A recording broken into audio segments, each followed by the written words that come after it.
If you're constantly battling low energy, cravings, weight control, watching your health slip away, listen up. There's a simple daily protocol they don't want you to know about that's helping people ditch their meds and start today to reclaim your health with the Feel Great Protocol.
Recruited a member of Governor Gavin Newsom's inner political circle to wear a wire as early as June 2024.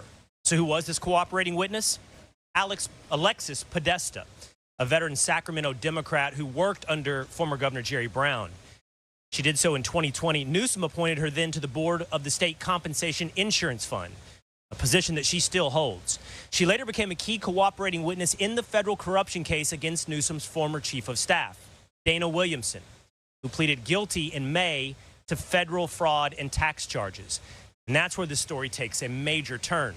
The New York Post is reporting, quote, Democrat insider Alexis Podesta secretly recorded conversations during the criminal probe into Newsom's then chief of staff, Dana Williamson. The revelation that she was wearing a wire as far back as June 2024 explains why Sacramento political insiders and lobbyists were stunned to receive FBI letters last fall informing them their phone calls had been intercepted during the investigation. And that timeline matters. The wiretap would have been authorized during the Biden administration, and federal wiretaps aren't handed out lightly. Investigators must establish probable cause, show a wiretap is necessary, and the DOJ must approve it. Then a federal judge has to sign off, and the Well, how is it going out there, my fellow world patriots? It looks like the honeymoon is over in California, and I also have a very interesting one from Spencer a little bit later. That was absolute fire for almost 5 dang minutes. But, as it were, we do have a wonderful Sunday show set up for you. Welcome to the Matrix and Spaceshot show. Bring into the show my boy Mr. Matrix. How was your 4th of July, brother? And looks like the walls are closing in California. I'm loving this. Oh man, with the name Podesta too, that's what got me the whole time. Whenever I was like, Alexis Podesta? Oh, so is the 11.3 actually something different? Okay. That's and not only that, I didn't put this together until afterwards, but if Alexis Podesta, you got your 11.3. Didn't Trump start his speech on 4th of July at 11:03, or was that the day before? Was it 11:03? Yeah, Saturday was 11:03, wasn't it? Or Friday, I should say, at 11:03. Dude, I believe that's when he started it. Dude, it was very cool. So we'll talk a little bit about this story, and then of course we will say hello to the chat in a couple of minutes. Let you guys file on in as we cover one of these stories. And dude, yeah, same thing. We touched on this a little bit yesterday with Hulk, but I was going down that road as well that you're going. I'm like, wait, Podesta, and then if you look up the different Podesta posts, I think if I'm just going off memory from yesterday, there may have been like 38 of them or something like that. Let me see if I remember correctly. 37. Okay, so there's 37 drops that link, Podesta to it. And then, like you said, are all these about John Podesta? Exactly. You never know. Podesta, that's the one right there. It just says Podesta. It doesn't say anything else. And there's your 11.3. Now, again, I'm doing this off memory. I think Trump came out at 11.03 and then he finished it at 11.33. So it still has 11.3, 11.3. And then 11.3 is what we're looking at. But 11.33, the drop itself is also very interesting. So the combo of those two together with the Podesta part, oh, dear Lord. I'm loving it, dude. I'm loving it. And yeah, then we're getting into the 9/11, and I'm still seeing a lot of these 9/11 references and posts still being brought up recently. So I don't think that they're letting that go. To be honest with you, no, I don't think they're going to let it go, because one of the big lines in the Q thing, Q drops itself, and also the line from back in the day was, "We will never forget." Mm-hmm. Yep, and I don't think it's just going to fester all this time. Yeah, and then all of those posts, which, dude, to me, it's still to this day, it's very interesting the way they listed out Comey and Brennan, like the towers, but the date on those was 9/11 also. It was September 11th on the posts in which they list. I like to do this because if anybody forgets, and of course I don't remember, I don't always remember the post names, numbers, excuse me. 22 posts for James Comey, but once we do find this one here, it's the one right next to it. So here it is, James Comey treason. So if anybody's wondering what we're talking about, oh, wait, they're stacked like they're towers, right? So if you do this, and I think if you go 4675 is the other one. One further or one less, one of the two. Yep, there it is.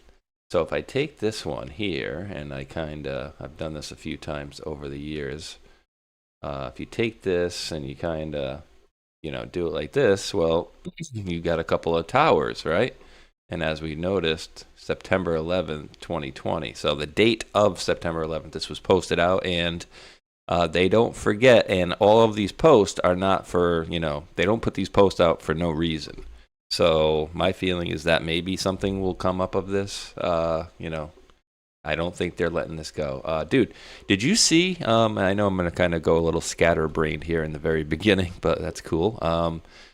You see how some of those people have the 250,000 quarters that are coming out for the 1776 to the 2026 250th. They only made 250,000 of these coins, I guess, of these quarters that are going to go out into circulation. And people have them up on eBay already, dude. Have you seen some of these? Like Hulk showed one yesterday. I think it was like $1,500. What? Yeah. But dude, I got a cheat code for it. Okay. Wait, hold on. Let me see if I can find this one just really quick. We had approach. All right. So item is no longer available. 10 4th of July quarters just sold for $5,000 on eBay. This person said, again, I don't know if this could be a fake, but I'm just going to show you. And I do have a cheat code for you guys, but not the worst part, but the only down part of it is you can't really do it right now. You're going to have to wait a little bit to get them. Package of 10 2026 4th of July quarters just sold for $5. Dude, can you believe somebody bought 10 quarters for $5,000? Like, $2.50 for $5,000. That's a hell of a profit there. All right, and again, I can't prove that this is legit or not. What this person is doing here. However, keep an eye out for your pocket change. Just 250,000 of the 2026 Declaration of Independence quarters were released with the rare July 4th privy mark by the U.S. Mint. So this one here is what you're looking for. You're looking for the July 4th mark on there. And let's see. I'm sure it's going to say, yes, 2026. So, well, what's the cheat code? What's the cheat code, bro? I got you a cheat code. I got a cheat code, and I'll send the cheat code out for everybody else that wants the cheat code. You ready for the cheat code? Here's the cheat code. Ding. Well, you can buy one of each quarter. My hope is that one of them should be in there. You would think it would be in there because it's a quarter of everything that's in there. In God We Trust 1776. You just have to verify that they actually put that same quarter inside of one of these. But regardless, dude, I'm gonna get one of these packs because I've showed a few times. I think we even showed last week the red folder one that I have from the 200. The price? Look at the price. Yes, I did. Yes, I did. Come on, man. Really? Come on, dude. Is this why he was saying 107? Is this why he said 107 so many times? Oh, geez. I mean, I don't know what you're talking about, my man. Let me see. Come on. Come on, man. Come on, man. Actually, I gotta follow up for this one. This might be very loud. I don't know. I filmed this off the TV. So this is like might be loud. Let's see. Let's make sure it's not too bad here. Not very loud at all. So that's a good thing. And this dude was like super nervous. You could tell, this gentleman here next to him. And of course, don't drop him. Don't drop him. I had to cut it for 17 seconds, but let's see if it's loud enough. Lieutenant Rose, you are. Oh, we're gonna make it louder here. We know how to do that here. Ding. Lieutenant Rose, you're an inspiration. Lieutenant Rose, you are an inspiration to this beautiful crowd, and we thank you very much. Amazing man. 107. It's 107. On Iwo Jima in the Pacific. 107 years old. And then, well, again, my computer's doing this stupid thing, but then he followed up after he had thanked them all again. How about that, huh? Isn't that great? What an honor it is to be with them. Think of it, 107. That's up there, but hopefully he's got 20 good years left. Dude, that was super cool, bro. And dude, 107 years old to getting up there on the stage, and he popped himself up, and then for a time there, he even had his hands off of the walker. You know, he had one hand on the walker for a little bit, and then he put the other hand down, I think, to show, hey, I still got some gusto here. And, you know, absolute respect to that gentleman right there, U.S. Navy. Dude, look at him, though. He doesn't look 107. No, he looks like a normal 60, 70-year-old man. 6, 7. I mean, he looks like a regular grandpa. He doesn't look like, 100 years old. That's pretty wild right there. He looks really good.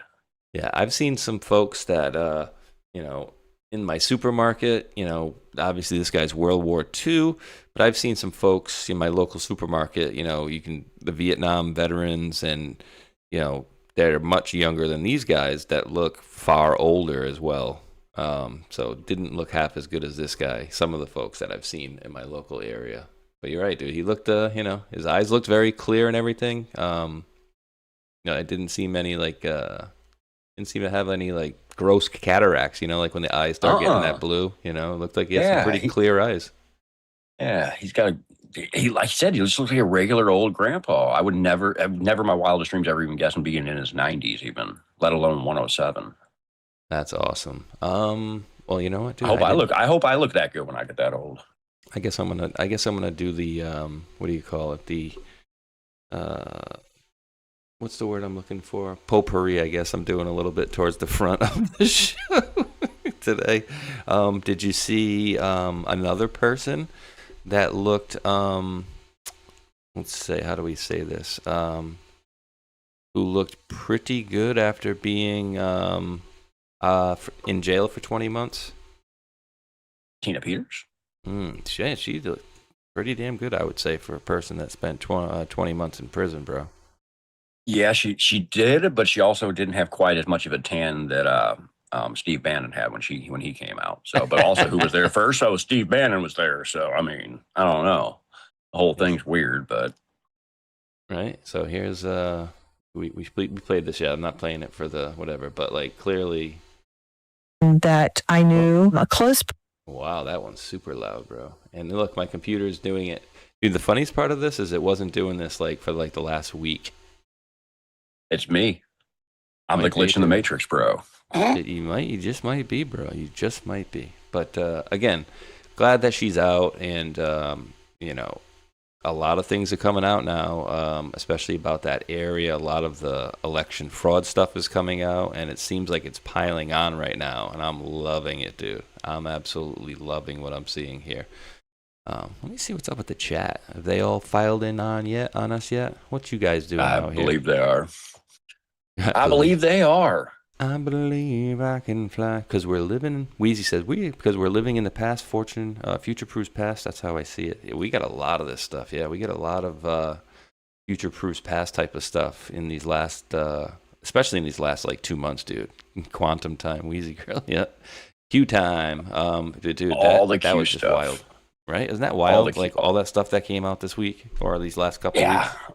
Last few weeks, yeah, I didn't know what to do with myself whenever the Q stuff started happening. Like I told the story on the roundtable too, but it's like whenever I woke up, there was those 3 drops I saw: the quantum dominance that we're going to be Q posting today, and then there's one more.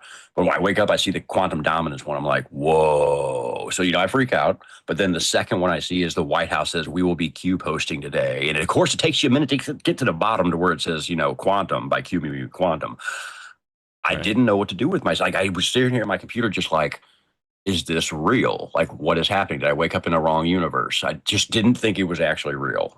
And since that point, it's been like, I don't know, it's just been 88 miles an hour. I don't know. We're hitting that flux capacitor. We're going into the future right now. Is how I feel. So, oh, dude, it's bananas. And, unreal. We were talking a little bit before the show here, and I had mentioned, all right, proof coins are the ones that are like a mirror, so they always are going to be a little bit more expensive. But I was showing this one.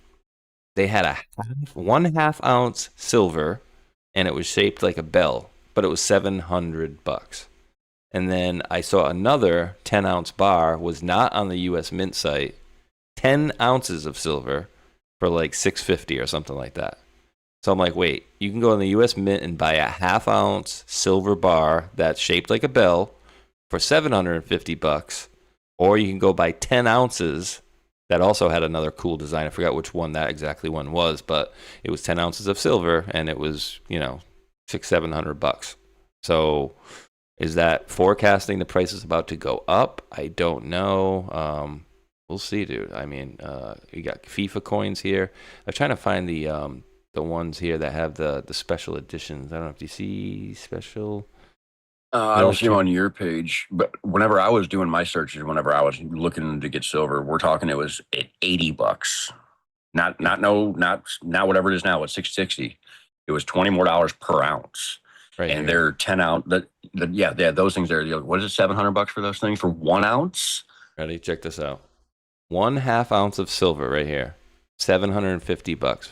Oh wait, 1/2 ounce of gold, $10,000. All right, so just so some folks out there might say, like, all right, it's because I had Ghost on last week, and he's like, yeah, well, you got the you have the designer, so they have the fee for the for designer fee, and I'm like, wait, no, that's way too much, like the difference. Okay, so right now we're dealing at $63 per ounce of silver. Okay, $63 an ounce right now. So you go over here, and hey, you can buy half of one of those. 1 ounce silver metal, but hey, it's cut into this cool shape of a bell. All right, so we just what's half of 63? We'll just call it there. We'll call it 3150. Okay, 3150. But hey, because somebody cut it into a cool looking bell, I'm gonna pay $720 more for it. Or, and again, I'm not giving anybody financial advice. I'm just questioning Matrix. I don't know. You know what I mean? It's just weird to me that they would put these prices up here. And then if we did the same thing for silver, for gold, what are we at in the fours, right? 40. I haven't even checked it in a while. 4,300, 4,800. I couldn't even tell you, to be honest. Let me see. No either. Price per ounce today. Here we go. Why is it not doing this? All right, come on, Monex, just give me something. Yeah, $4,100, right? So hey, $4,100. We'll call it $2,000 for a 1/2 ounce. So you're gonna make $8,000 because somebody cut it into the shape of a bell. Yeah. And then Don't 1 make no ounce sense. is almost 20 grand. And remember the last time that President Trump was talking about silver, it skyrocketed, right? And so I don't know that this is a direct one-to-one, lockstep indication, but it could be. But you can't buy these anyways till November. So your right side one is a 1/2 ounce for $750. Yep. Again, when I was going to purchase some, it was just under 80. It was like 78 or 79. I was able to get. I could either have a choice of a regular 10-ounce bar or a Trump 10-ounce bar. A regular one was like $790 to $800, 10 ounces. and the Trump one was like 1,100 or something like that. So even the Trump one isn't all that much over. It was only $300 more, I think, to get a Trump one. And I'm looking at this, and it's $30 of worth for $750. And after me doing my own literal going to a website buying some, and I see that's the biggest ripoff there is, unless you're right that there is a big spike coming that people know about. And again, we do know they do know about that because who was it? Delta maybe, or somebody gave us the information of the last time that Trump brought it up. Boom, it shot up. And now that's what he's doing. So, I mean, I think you're onto something with that, especially because of all things, silver is the one thing I do have a little bit of knowledge of. So, oh yeah, and I did copy this, and I see somebody in the chat was asking us to play this. So let me just see. I don't have the exact timestamp for it, but I'm just about there. So let me see. We're at 4 hours, 19 minutes. So I think we can do it like this. That would be 3 seconds. I don't know how to do this, to be honest with you, on YouTube. Go to that spot right there. How about you right there, we'll call it. Because I know it's right before this.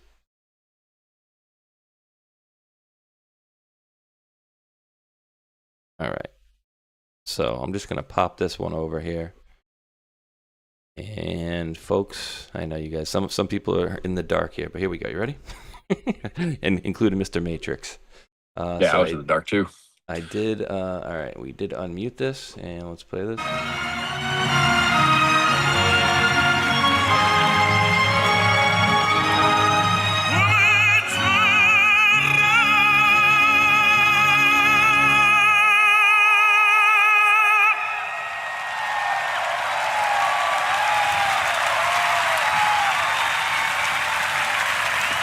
Ladies and gentlemen, that means in Italian, no one sleeps, because no one sleeps tonight, and we hear our president speak.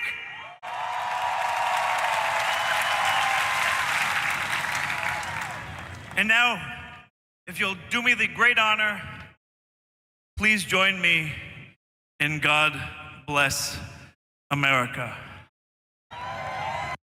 Oh, somebody in the chat was saying, hey, play what Christopher Macchio was playing after Nessun Dorma. So, yeah, he was saying none shall sleep tonight. Now, I don't know if that was in indication of, say, the plan or the fact that the storm got pushed the festivities back a little bit. But President Trump came out. He's like, I don't care if it's going to be 4 a.m. We're going to be out here, you know, talking. I have to do my speech. We're going to be doing it. The show must go on. You guys get any rain last night, Matrix? We got destroyed yesterday. Really? During the day, during the daytime, I literally couldn't even see my street, which is 50 feet in front of my door. I couldn't see outside. That's how hard it was raining. Wow.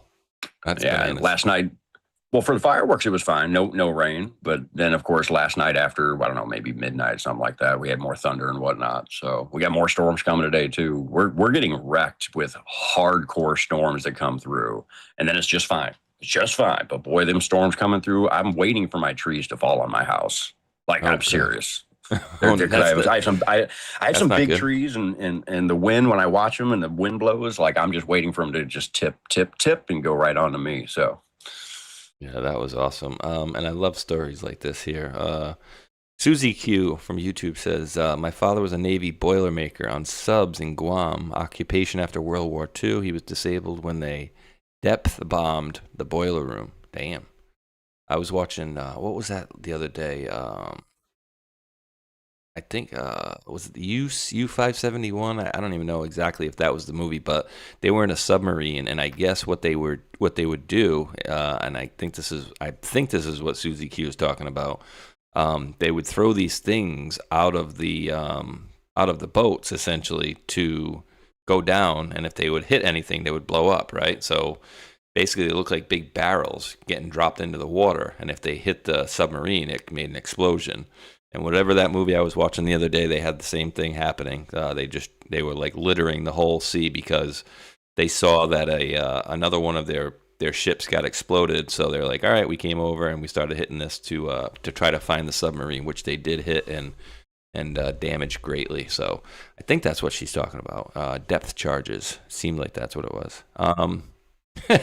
Airman 66 CES says, Boilermaker? That's a shot and a beer. I've never. You ever had one of those before, dude? I was never one to mix alcohol. I couldn't. I probably would have puked immediately if I ever drank something like that. I'm a whiskey drinker. I don't like beer, or should I say, beer don't like me. So I don't even touch beer. If I have a beer, I'm gonna feel like hell for the next day. So. Damn. And I'll be honest with you, I'm doing really well. For those of you that's been around me for a while, you guys might remember when I first started the show, I was literally drinking a handle of Fireball per day. Damn. I have not had a drop of alcohol in over a month. Let me just say that. It's been over a month since I've had a drop of alcohol, and I've only had maybe 2 drinks in the last 3 months. I feel good, bro. Hell yeah. No alcohol. Hell no. Well, you know what? I think 2 minutes of... Oh, and I better shut my sound of my phone off here. 2 minutes of the most awesomeness, dude. Like, this is just a couple minutes of this. Check this out. I thought this was gorgeous.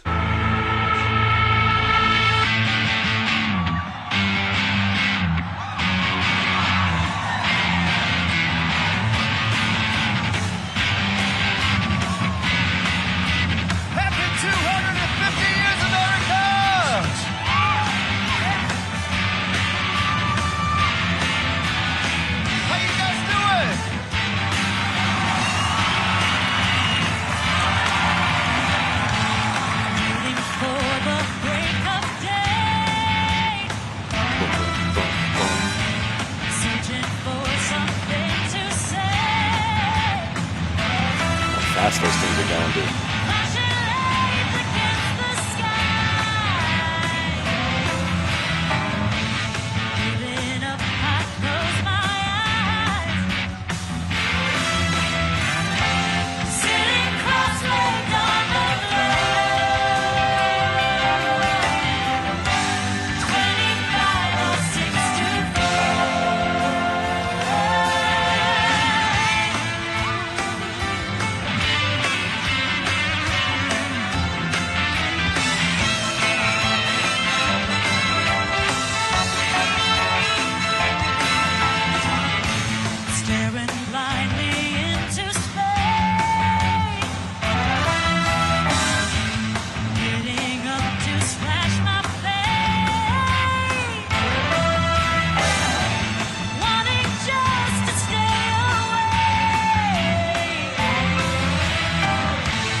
Come on, mute button. Dude, how cool was that?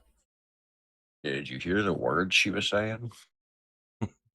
She at the end, she 2564, 2564. I need to look at drop 2564.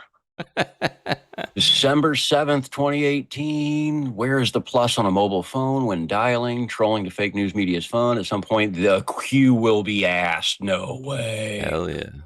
Operators on standby, Q plus, Q0. Operators are active, Q. It's about asking the question. And think about it. What did we just talk about? When he started coming out with the quantum dominance, the Q posting, what was the whole thing is? Everybody now is saying, when is the media going to re-ask Q about Trump about Q? True. And the numbers she just sung during the fireworks takes us to, at some point, the Q will be asked.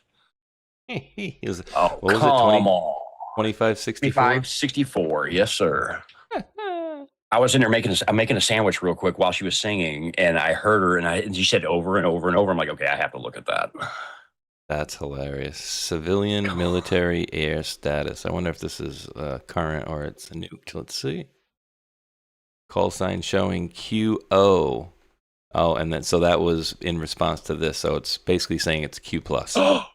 Well, yeah, but remember the whole things about the 0 into the Q, turning it O into a Q. Yeah, Bill Pulte did that, and a few others did that. That's kind of almost that's very close to that.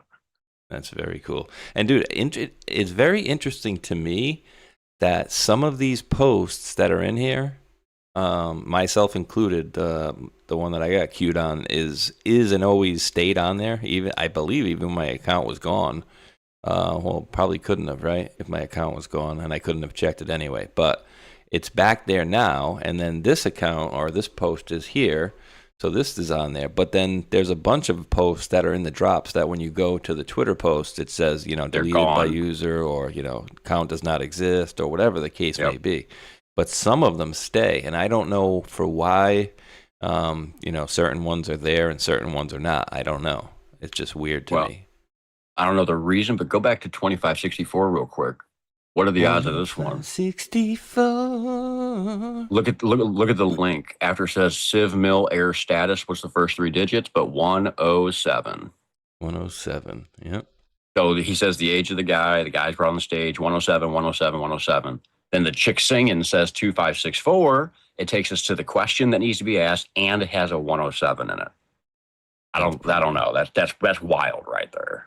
That's pretty wild, my man, for sure. Now, what I showed you guys here was 2 minutes of, I think it was like 35 minutes or so, dude. I mean, I got the time. It was a good half hour, yeah. It was over half hour. I mean, if you guys ain't doing anything for the next 38 minutes, but no, essentially, maybe do something like this.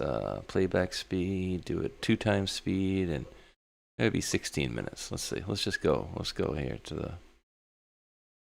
let's go to the finale. How about that? The last, that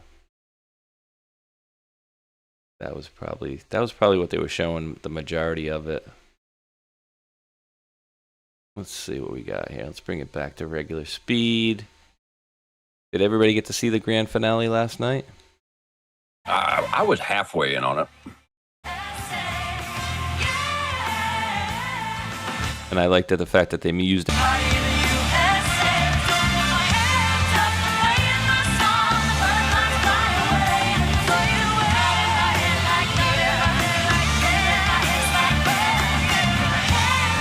That's crazy, dude. All the barges and boats out there. Yeah, that's crazy.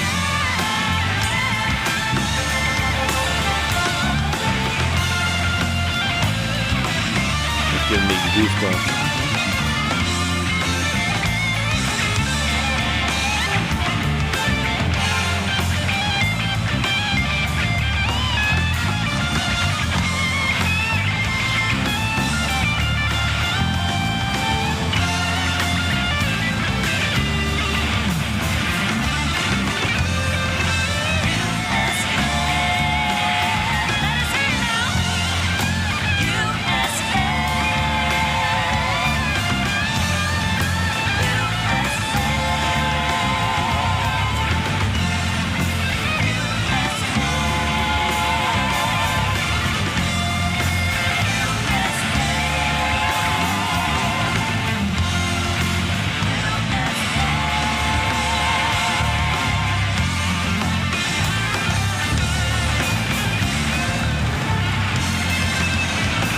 There it is, grand finale.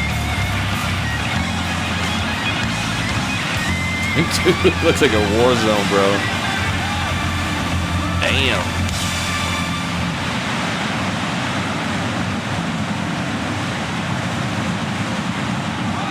Holy crap, dude, huh?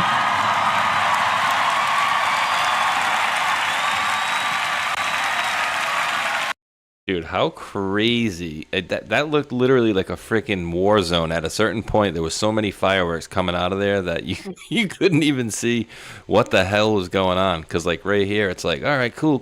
They're building up. But then they got to a certain point where it was just, like, haze.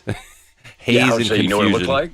It looks like the storm is upon us. Dude, I would say. I mean, look at, dude, how many of those things are firing off like right now? Dude, you can't even make heads or tails of what the hell's going on right there. And dude, who's 850,000 fireworks or some shit? Yeah, who's the guy that has to count them? Oh God. That's what I want to know. Who's the guy that's got to count them all? Holy crap. What do you guys think in the chat? Over here. What the fuck? Exactly, Rizzy. Stace Faces. I looked up all the songs that night in Gematria. They had a lot of cool ones there. Yeah, that is just some super badass stuff. And we had local to me, dude. If you go down the street, essentially from where I'm at, I have an area where I'm on the bay. I'm on like Narragansett Bay, and so where I look out from where we are. If you look to the right, there's my hometown of Warwick, and then you can see fireworks coming from there. You have people out in the water from my town doing fireworks there. Across the water, you have Narragansett. They're doing fireworks. Newport, they're doing fireworks, all in different areas. So from the one vantage point over where the water where I am, where they have this huge flag flying, you can see probably 5 or 6 different fireworks displays at once as they kind of go off in their own little area. So pretty Nice. cool little area. And, of course, I live in Rhode Island, so everything is, half hour away. So pretty much I can hit any place in Rhode Island in less than an hour, That's crazy. That's Yeah, so dude. funny. I need to go to the other side of town. It's an hour away. That's great. That's bad, dude. Trump's, this says the fireworks were longer than Trump's speech, another record for Trump. And I think, was it this one? It may have been. I think I had just basically put it on top of this one. Yeah. As you had mentioned, 850,000. Largest fireworks show in the history of the world has just kicked off in Washington, D.C. 850,000 munitions. Last year was 20,000. Trump promised to make it happen, and he made it happen. Did they break the world record, though? That's what I want to know. I don't know if Yes, that's got... they beat the world. Yes, the world record was 800. It was either 848 or 828,000, and we beat it out. That was the whole point. Was Trump said we had to outdo whatever the world record was. It was 848 or 828 or something like that. So we did beat it. Wow, that's bananas, dude. That is, let's see, July 5th. No, I don't want to log in here. I just want to copy you. Here we go. Let's bring you over here. Civilian military air status. Like that one. Did Trump's July fireworks set a world record? What we know. Newsweek, and of course they're probably going to try to poo-poo it and say no or something like that. But 850,000, while that would... Oh, see, here we go. I'm sure they're going to... Emma Marsden, are you one of those? Let me see if she's one of those. While that total would exceed the current Guinness record on paper, there was no public confirmation as of Saturday. The display had been unknown if the poor weather proved to dampen. So that's her whole story? Mm-hmm. You would actually write a whole article in Newsweek to say you don't know. Mm-hmm. Dude, yeah, they're going to try to break the world record. Well, that title would exceed the current gift, but we don't know. So it's unknown. Great way to dig into this one, huh, lady? Great job, Emma Marsden. Like, how do you have a job if your whole job is media and you write 2.5 paragraphs? She's a freelance news reporter. She's probably working for Israel, making a lot of money working on these little short stories. Yeah, I said it. You heard me, Emma. Yeah, you probably get paid by Israel. $7,000 a click, huh? $7,000 a story. I don't know. I'm a little, maybe it should be a feather in my cap, but, I never even got the offer, Matrix, It would have been at least nice to get the offer, to weigh my options. I know why. Yeah, but here's the thing is, why would somebody like me or you not get those options? Well, somebody like me has been talking shit on Israel since the beginning. So, I mean, I'm pretty sure they don't like me. I don't care either. It's probably the same as me, too. Yeah. Dude, we were talking about something. I didn't want to go too far off course, but we were talking about something on the round table the other day, and I had something. I wonder if I can pop this up here quick. I had something set up to show you guys on the round table, and I don't think we ever got around to it. We never got around to it. Round table. Let me see. So I'm just gonna see if I can pull it. and people might not like it at first, or the terminology some folks are using, and I'm gonna show you something very interesting. We were talking about the rap industry the other day, right? And actually, you know what? Let me do it like this really quick, just so we're not. Oh yeah, we're gonna get to those President Trump Truth Social posts in just a little bit, guys. Don't you worry, we won't miss that. All right, where was I going? I was going to the rap industry. So this is something that we've known, right? We've talked about this. Ben Stradamus talks again. No rap songs are in the Billboard Top 100 for the Top 40 for the first time since 1990, bro. That's crazy. Did you just call him Ben Stradamus? No, he did. He called him Mike Stradamus, I think. I thought you said Ben's. Oh my God, I didn't know that. Believe me, that's not me. I mean, dude, I got a little sore spot for people like this and Schellenberger and stuff, because, like, dude, we've been telling people for years the same shit that this guy and Schellenberger came out, and now that, they used to be liberals or whatever, and now they're putting out the reporting, so we should start listening. And I'm like, how many of us were screaming the same shit from the rooftops for 3 or 4 years before this guy and Schellenberger came along? But now that these guys said it, people started to take notice. It's like, really? Oh no, there's a reason for that. Because they want the people that would not ever listen to us in the first place, and who wouldn't back then when we were saying it and screaming it from the rooftops. Now they're getting it from people that they trust because they used to be Democrats. So now they'll actually listen to those people, and they still wouldn't listen to us. So honestly, it's part of the plan. I think that's a perfect way to do it, actually. That's why I think Candace Owens and Sean Ryan, why did they come together and have the crazy interview that they had? Was because that the retards on the left that listen to them and like them will listen to the bits of pieces of good information that they will put out now, too. I think that's the whole reason behind all that kind of stuff, is bring somebody up from the depths that people would listen to that wouldn't listen to us, give them the information that we had. Boom. Boom. As long as it gets out, I'm happy about that in the long run. And now I'm stealing a story from tomorrow. And hopefully, Mac, if you're listening, don't be mad. We'll play it. We'll cover it again. But I did see my buddy Mac from Hold the Line had noticed this. USAID, dude, their account on Twitter. We're shutting this place down. That's pretty cool, dude, that it's on their account. We're shutting this place down. Shutting this place down, USAID. I like that. Really? I wonder who runs their Twitter page.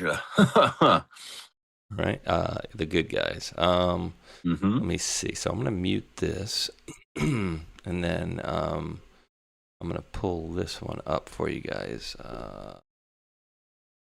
Terry Rose grabbed my. There we go. Make sure I got the right one here. No, this is not it. All right. There we go. This should work. Yes. Should be the next one. All right. So if you guys remember this, now this is going to be, oh God, here it is. It's going to be a short. And let's see, here we go. Let's pop this bad boy up.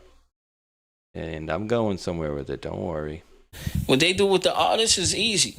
They send the stylist at them first. Yeah. And if the stylist report back and be like, oh, he ready. So they're talking about the industry, the music industry. Remember we were talking about people wearing dresses and stuff like that before? Some of these rappers and stuff wearing dresses, and how they literally were going down the homosexual route, and then some of them were wearing dresses. But wait, it gets worse. Then they invite you to the party, and that's when they be like, yo, look. Oh, what the hell? What they do with the artists is easy. They send the stylist at them first. Yeah. And if the stylist So he continues on. Let me see. Hold on. He continues on to talk about how when you go to these parties, these people will send you, they'll send you a stylist. They'll send you to a stylist, this, that, and the other, and then they have all these you know, they basically are gauging how willing you are to kind of go down that gay road, essentially, right? And then they invite you to a party, and then he literally goes on to talk about how when you get to the door, what is the initiation? Let me see. He says, when you get to the door, the man grabs you by your cojones. Oh, actually, dude, I didn't even remember. I made a clip of this. I got the whole thing right here in one clip. I'm over here searching for the right clip on Twitter, and I didn't even remember that I made a video about this. Here we go, bro. 26 whole seconds. And then next thing you know, you get invited to the party with the greeting is the man squeezing your dick. Whoa! By a successful Hollywood agent. The assault lasted only minutes.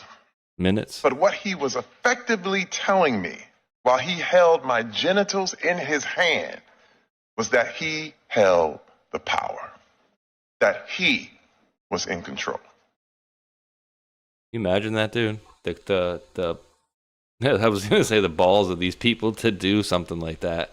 And this dude is huge, like a big ass muscle. Most people say he's like one of the nicest guys you ever meet too, but just a big muscle bound dude. And it said his wife essentially held him back from destroying this man who was a older white producer. And so this is par for the business, bro. This is all, you know, this is like the tit for tat, essentially. The casting couches, you go in this room, and they do this stuff to the celebrities, because how many people go to Hollywood each year and want to become famous, right? There's thousands and thousands of people arriving in California every year, probably every day, that want to be famous, right? Oh, well, you're good looking. All right, well, so is she, and so is she, and so is she, and there's a million good-looking chicks out there. All right, well, what will this good-looking man or woman do to further his career in the music industry? And, dude, you know, they go on in this video that I, you know, talk about, these two guys talk about, you know, they'll take a female actress and set her into some room where you have 2 or 3 producers that are wearing masks that are having sex with her, but she doesn't have a mask on. Right. And so the blackmail is later this comes out, or they may have you do some homosexual stuff. Right. Oh, if you want to do it, you go into this room, essentially. After this, you sign the deal. And it's like the more you give, the more you get. And then you get into later on, what's some of the worst stuff, Matrix, that you could do to further yourself into this career? Say if you want to be, you know, you're making a couple $1 million a year, but then maybe you want to be a $20 million a year person. Like, what's something you might have to do? Children. And another one is sacrificing loved ones, right? Yep. That's actually one of the originals, though. That's not even all that deep in. You want to be in the industry, they're going to take out somebody, whether it's your firstborn, your mother, your father, whatever it may be, the person you're closest to, damn near. That's one of the first things they try to do to you. Yeah. Let me see. Let me see if this. I wonder if anybody ever made a video or a story or anything that looked on this. So I'm tragedies. I don't even know how to spell. All right. So I'm searching right now tragedies for NBA number 1 draft picks. Just you're good. I got something to say about the Terry Crews situation. As big as that dude is, I don't understand anybody who's acts the way he's acting in the situation. Like, I don't know who was around him, but if another dude grabbed my junk, he wouldn't have an opportunity to even say about 2 words before I'm lighting him up, no matter what the situation is. So considering Terry Crews is a big muscle-bound man, he is excuse my language, he's a fucking pussy. Touch my junk and you're going to get killed, period. Yep. Especially if you're a dude. He said his wife was there, and I'd slap my wife too if she tried stopping me from that shit. You see what I'm saying? Like, that's what I'm saying. My wife tells me no? Oh, hell no. She's done too. She's out the door. Nope. I don't do that gay shit. I don't do that gay shit. So he didn't kill the man, so he basically wouldn't go to jail, is what he said essentially. I'd be in prison. I would be in prison. I promise you that. I'd be all over the news. Oh, little white man smokes the big TV producer because he grabbed his dick. Yep, I sure did. And I'd go into prison with a smile on my face. Because he got to touch a dick. No, he got his dick touched. No, yeah. So what I was looking up, right, is just really quick, like tragedies of relatives of NBA number 1 draft picks, or just to see if anybody wrote an article or anything like that. But you had a lot of weird things. Like I think Ben Simmons. Let me see. Several number 1 overall draft picks and their families have been impacted by devastating tragedies. The most notable include Kwame Brown, first overall pick sister. So this is 2001. No, that was before. Okay. John Wall's mother passed away from breast cancer. No. I'm talking about. All right. Ben Simmons. While Simmons' family haven't faced a fatal tragedy, the first overall pick's been open about the heavy tolls relatives take dealing with relentless online abuse. Okay. No, dude. There have been a lot of celebrities that have had like a cousin die, a brother die, a mother. Like Kanye West, his mother died during plastic surgery, right? Michael Jordan, he won that 5th or 6th NBA championship. His daddy was killed for it. Yeah, and then was it Bill Cosby's son? I think was killed. Yeah, right? Dr. Dre's son as well. Dr. Dre, yeah. And there's been just a myriad of some of these people over the years. Jennifer Hudson, remember the girl from The Voice or American Idol or whatever? They said, oh, well, yeah, her, uncle, whatever killed the guy, ended up being some gangbanger or something like that. But long story short, you do certain things to get into the business. You might go into a room, right, or where you have your junk grabbed, and then it might take it a step further where you go and have sex with these people, and then they want more and more and more. It's like, all right, well, you might have to sacrifice a loved one. And people might scoff at that, dude, but I've seen too many examples of this stuff over the many years, and I can't believe that these people just like. Do you remember that period when all these celebrities were wearing dresses? Like, yeah, oh yeah. I mean, what is it? LeBron James came out wearing a dress as well. Like he was in a maid's outfit. Outfit. He looked straight up cute.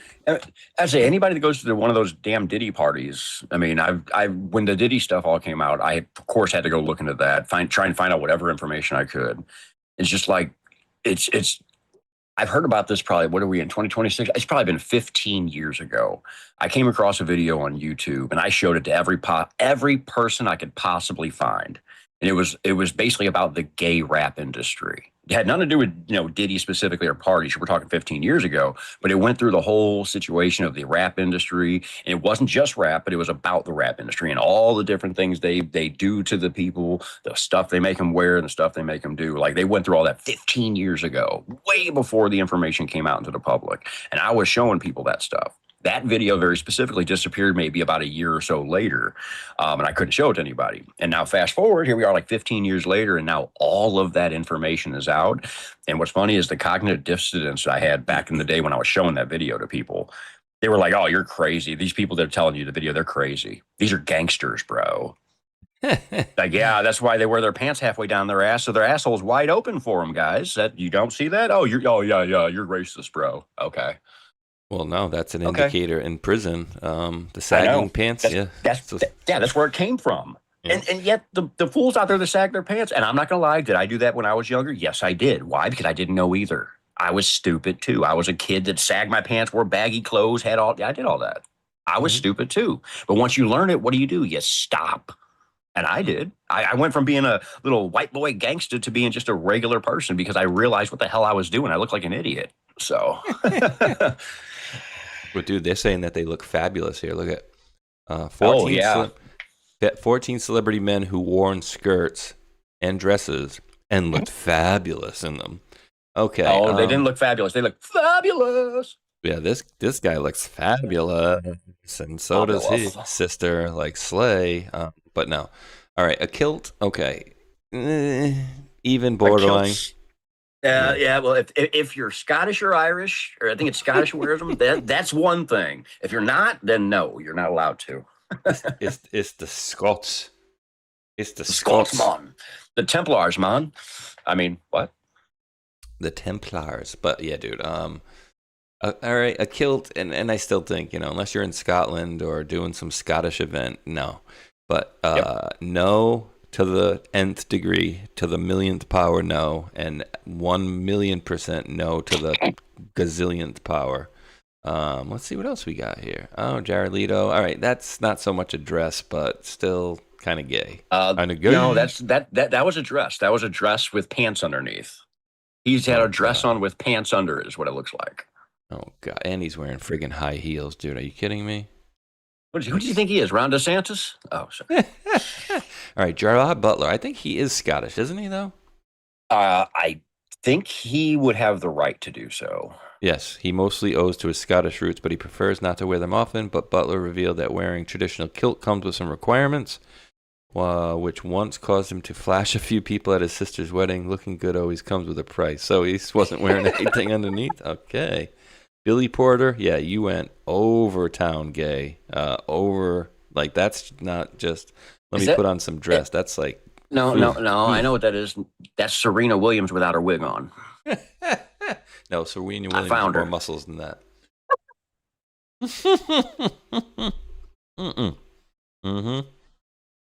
He's got the well, we know about him. Yeah, see here with Kanye though. Kanye, we already know he was taken advantage of. I think he's done dumb stuff to get where he is, but I think Kanye is one of the few that regrets it all. This poor kid, dude. And people are gonna go, God. "Oh, poor kid, he's worth millions." Yeah, but he's probably being diddled by his freaking dad, is my guess. It's super weird, dude. Like, obviously I like Tom Brady, great quarterback, but what he does with his son is super weird. Kisses him on the lips, being 12, 13, 14 years old. And then, like, dude, I've not kissed my son on the lips since he was, 2 years old, maybe. Like, it's just weird. You know what I mean? Even being the father, like, that's weird. Like, especially when they're not liking it. Like, he's like, come on over here. And it's like, nah, dude. But yeah, I kind of feel bad for him. Think of all the stories we heard about Will Smith. Especially from the Diddy Party stuff. I mean, it makes sense. So, you ever see that comedy skit where Chris Rock's like making fun of his wife, like saying like, asking Will like, how'd it feel watching me suck that dude's, what? Like she's like he interviewed him. I'm like, how'd that feel? How'd that make you feel? Like they did that stuff publicly. Like they had that split where they were doing like a show together, and she was like interviewing him about their affair, which was like super. Like people are freaking weirdos, bro. Yeah, this dude looks like he was wanting to dress up at any time and ready to go. I don't even know who this is. Keenan Lonsdale, Marc Jacobs. Well, he's a designer, right? I would say, who the hell is that even? I don't even know who that is. I'm pretty sure Marc Jacobs is a fashion designer. I know I've heard of Marc Jacobs brands before for sure. I know that. Well, yeah. Men that are fashion designers are automatically in my book fags. So gay. Brandon Wilson. Who the hell is this guy? He looks gay. Look at that look on his face. He looks like he's ready to suck one. Oh God, 2 Chainz even. Damn. Ewan McGregor. All right, well, he's got to be Scottish, no? He got to be a wee bit Scottish. I heard in his accent. Yeah. There's your boy. No. He's not Scottish. He ain't Scottish. I can tell you that much. Oh, but wait, he's Christian. He's got 2 crosses right there. Oh, that's my. That's know what that represents? That's the double cross, which is what he's going to do to you in the bedroom.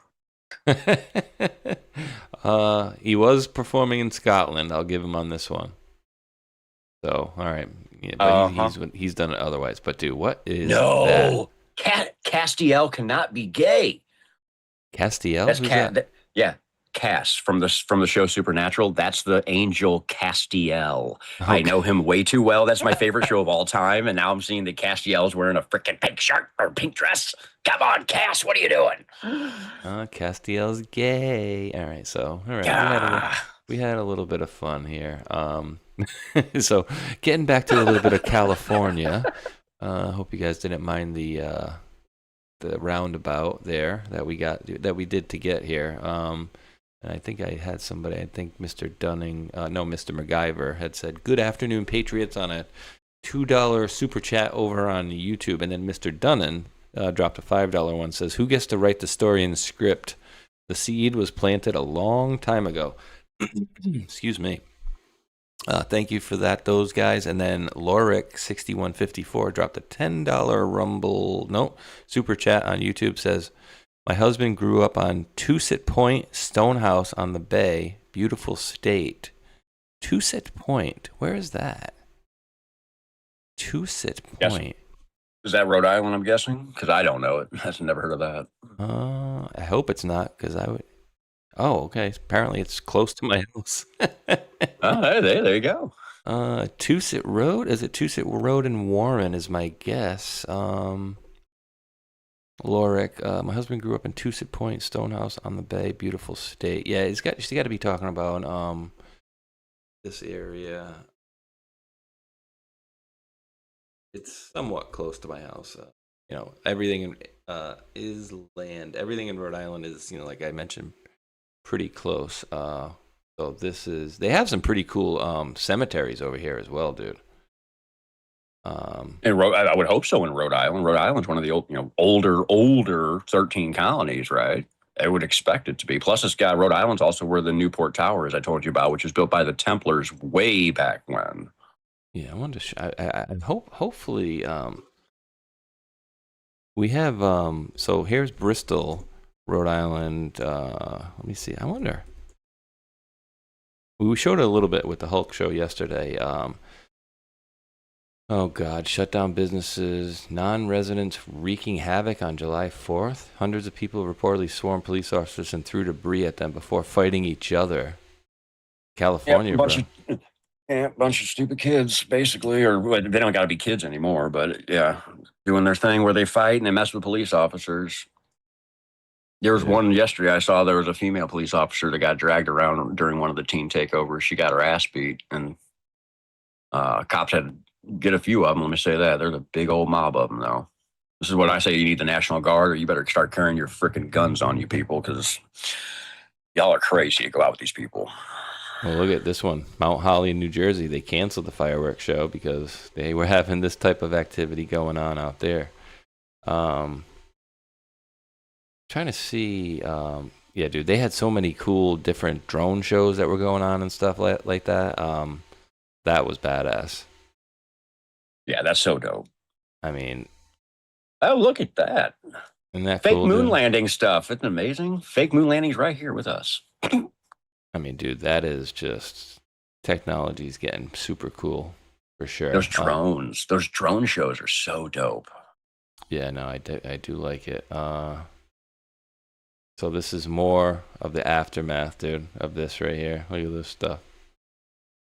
They're showing people just all over the place, kind of showing the same stuff we were showing in that video, but they went looting afterwards as well, right? Oh, look at all that crap all over the ground.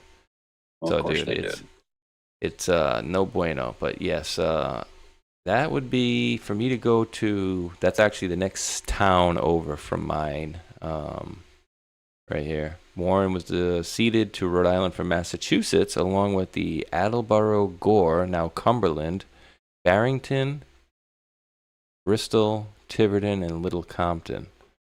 Interesting. The town was named Warren after British naval hero Admiral Sir Peter Warren. Dude, I didn't know that. The town of Warren was named after some Brit? Hell yeah, I ain't never going to Warren again then. But yeah, so dude, getting back to California, and I have a very interesting, I don't know if you guys have seen that, so I think it's close to 5 minutes, but dude, that whole Spencer Pratt video is absolutely fire, and he's absolutely killing it lately. Wait, did he put another new one out or something? I think it was yesterday. It was like 4th of July, like F off commies. Oh, I haven't seen it at all then. I didn't. I wasn't. I wasn't in the news at all yesterday. I didn't see anything. You will love it. But before we get to him, Alexis Podesta, the ultimate Dem insider, rose through California politics. Then Warren FBI wire. And again, Podesta. She's been one of Sacramento's most influential behind-the-scenes power brokers for years, the kind of political insider whose name rarely makes headlines despite her fingerprints being all over California politics. Now, one of the FBI's most valuable witnesses, after wearing a wire as part of a probe that took down Governor Gavin Newsom's former chief of staff, Dana Williamson, according to Williamson's attorney. Alexis Podesta wore a wire in the FBI's probe, according to attorney for Governor Gavin Newsom's former chief of staff. My wife did nothing. I don't even know who that is. Is that her? Oh, yeah, that's the wife. Yep, Podesta, 45, spent years climbing the Democratic political ladder before cashing in as a lobbyist. She currently owns the Podesta Company, Sacramento lobbying and government affairs firm launched in 2020 after leaving state government. She previously served as secretary of the California Business, Consumer Services, and Housing Agency under then Governor Jerry Brown from 2017 to 20. Before that, she worked in Brown's office as a director of external affairs, director of international affairs, and chief of protocol. So, dude, this is interesting that it almost looks like she was, part of the swamp here, just like it said, like a, Democrat operative rising in the ranks, even working under Jerry Brown and then Newsom. And we know the Newsom, Brown, Getty, Pelosi, Feinstein families.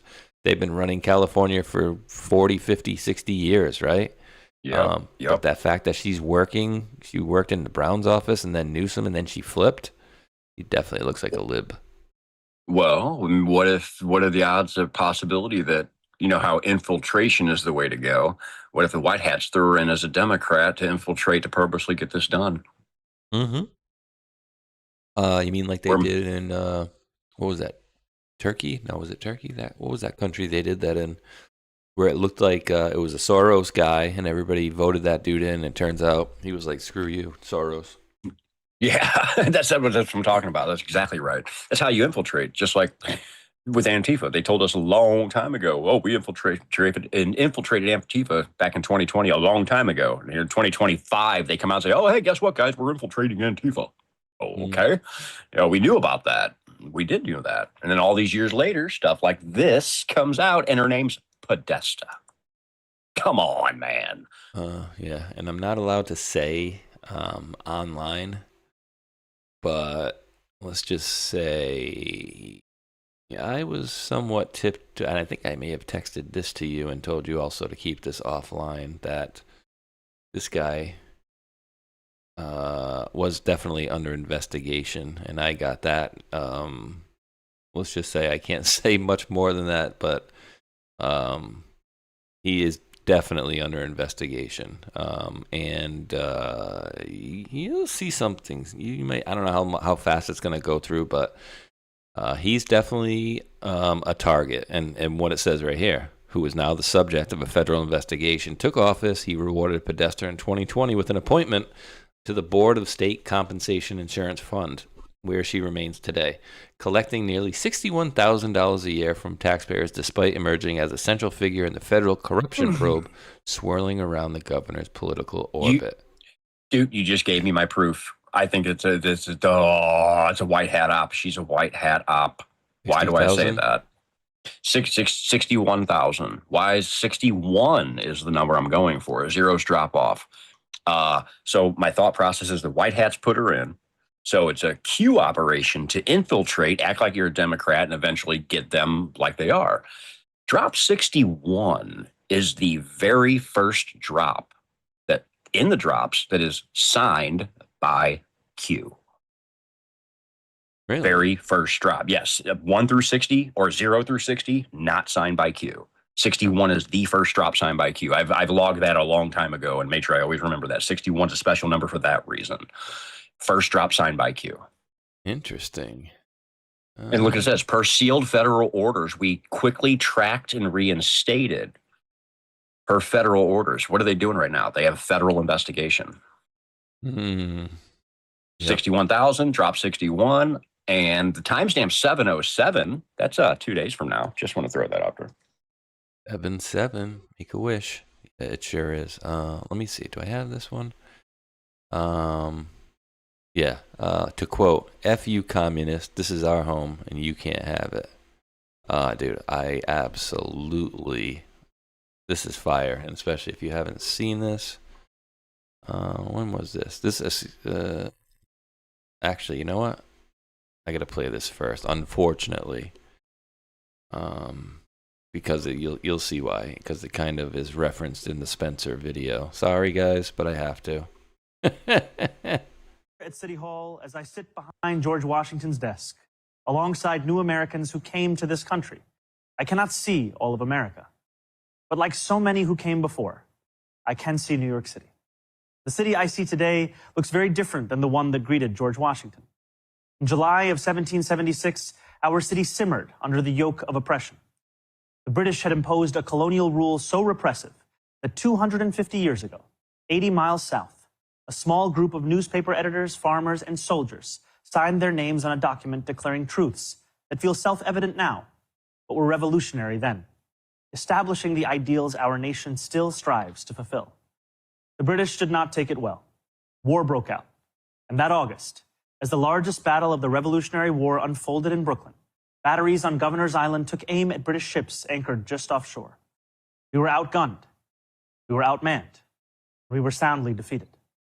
After only a few months, it appeared our fledgling attempt at democracy was on the precipice of collapse. But that night, with the moon overhead, thousands of our soldiers silently climbed into ferries and flat-bottom boats and escaped to Manhattan. The Continental Army survived to fight another day. Independence may have been declared in Philadelphia, but it was rescued in New York City. George Washington was the last to leave Brooklyn. As he waited at the river's edge, the sun beginning its rise, he would have looked out over New York City's waters and seen what so many have seen in the 250 years since: an opportunity to begin anew. Those opportunities, like everything in New York City, are not given. They are won. In 1838, 11 years after New York outlawed slavery, a recently emancipated black man by the name of James Weeks sought to begin anew as well, and to help hundreds of others do the same. He bought property in Brooklyn, won himself the right to vote, and sold lots to others newly freed. When they landed in New York Harbor, they knew they had something waiting for them. They knew they had something waiting for them. Dude, how does this guy... And again, dude, I thought there was a lot more Jewish people living in New York City. Do you know what the population percentage is of Jewish folks that live in New York City? At City Hall, as sorry. Not a clue. I thought it was going to be like minimum like 30-40% or something like that. It turns out it was like 10%. That's not much at all. Yeah, so that's I'm like, previously I'm like, well, how could a Muslim guy get voted to be the mayor in New York City of all places when we saw what we saw exactly? You know, whatever you want to say happened back then. You know, but let me see. Do I have? Oh, go ahead, buddy. I was going to say we need to go back to the desk. We got to go back and look at all the people around him real quick. Let me go this way. Yeah, when it gets zoomed out here. With all the dead looks on their eyes? Well, not just that. Here, you're right there. So the order of people, go to the left side and the right side. The front person is a female with a hijab on. The next person up is a guy who's definitely, let's just say, not white, probably whatever you want to call these people. Next up, you have a black man and a black woman. In the left side, far back, you have another, let's just call it non-white woman. And then there's the white man in the very, very back. And then the right side, in the very, very back, is your white woman. So he made sure to have the hijabs up front, non-white people up front, and then the white people hidden in the very back. That's number one. Number two is the desk. He's sitting behind, literally, the desk, because we're looking at the front or the back of the desk where he should be sitting at. So he's literally sitting behind the desk. Yeah, I've watched the video 3 times and just now realized that that's not correct. Yeah, don't you usually have the drawers facing you? Facing so you. Open them? Yeah. Like, what? Now, what's the point of that? That's I'm just trying to get this. Like, again, this is the 3rd time I've seen this. Never realized that. That clock up there just seems out of place, being off to the right like that. I know. The time of it, I can't really tell. It looks like it says like 8 o'clock. 3:40 or 8:20. 3:40 or 8:20. I can't tell which one's which because of the glare they have on it. So But it's I wanted to use the time too, but I can't tell what it is for sure. So Okay, maybe that's the minute hand over there. I can't really tell, but exactly so. But I got a much better one than that for you. I think that you will enjoy. So here we go. We all had to sit and watch that vile commie mayor sit on the wrong. Here we go. Dude, sit on the wrong side. Here we go, buddy. We all had to sit and watch that vile commie mayor sit on the wrong side. We all had to sit and watch. We all had to sit and watch that vile commie mayor sit on the wrong side of our founding fathers' desks to try and lecture us about our own history. Notice how the communist always attacks your history. The communist must attack your history. Why? Because history is what anchors you. It's what makes us attached to something. Nostalgia is a hell of a drug. History breeds an almost irrational attachment to things, an attachment that is more powerful than anyone can imagine. Erasing history is how you demoralize people, how you unmoor them and detach them from their society so you can take it from them and rewrite it in your image. Think of your country like a home. What makes your home special? It's not the marble countertops or the expensive furniture or the fancy appliances. It's the memories you have there. That backyard is where we got married. That living room rug is where our son took his first step. Hey, don't touch that. That was his first teddy bear. It doesn't matter how torn and tattered that thing is. You will never get rid of it. And you will fight anyone who tries to take it away. Why? Because you have history with it. You ever buy a new home? Remember those first few months? Even the first few years there, it doesn't feel like home. It could be 1,000,000 times nicer than the crappy apartment you came from, but it doesn't feel like home for a long time because you don't have history there. It's easy to knock down some walls, change the floor plan. If you have no memories to attach you to it, it's just wood and drywall. Who cares? Get rid of it. Memories make it a home, even the bad ones. Hey, remember when Dad hit his head on the rafter in the attic and we spent all night in the ER? That's the avocado tree I fell out of and broke my first bone. Isn't it weird how even the bad memories make us cherish a place? It's not like we long for those bad times, but bad times are part of what makes us stronger, a part of what makes us who we are. How can you resent those memories without fundamentally resenting who you are? History is so important to humans that even bad memories anchor us to our home. And that's what the communist always starts with, the bad memories. Oh, we can get rid of that little story. We can knock down that statue. We can change the name of that street. That's a bad memory from our history. You don't want that memory hanging around. You're not a bigot, right? And slowly but surely, this wall comes down, then that wall gets sledgehammered. The rafter where Dad hit his head, that's gone. The rug where your son took his first step, that's gone.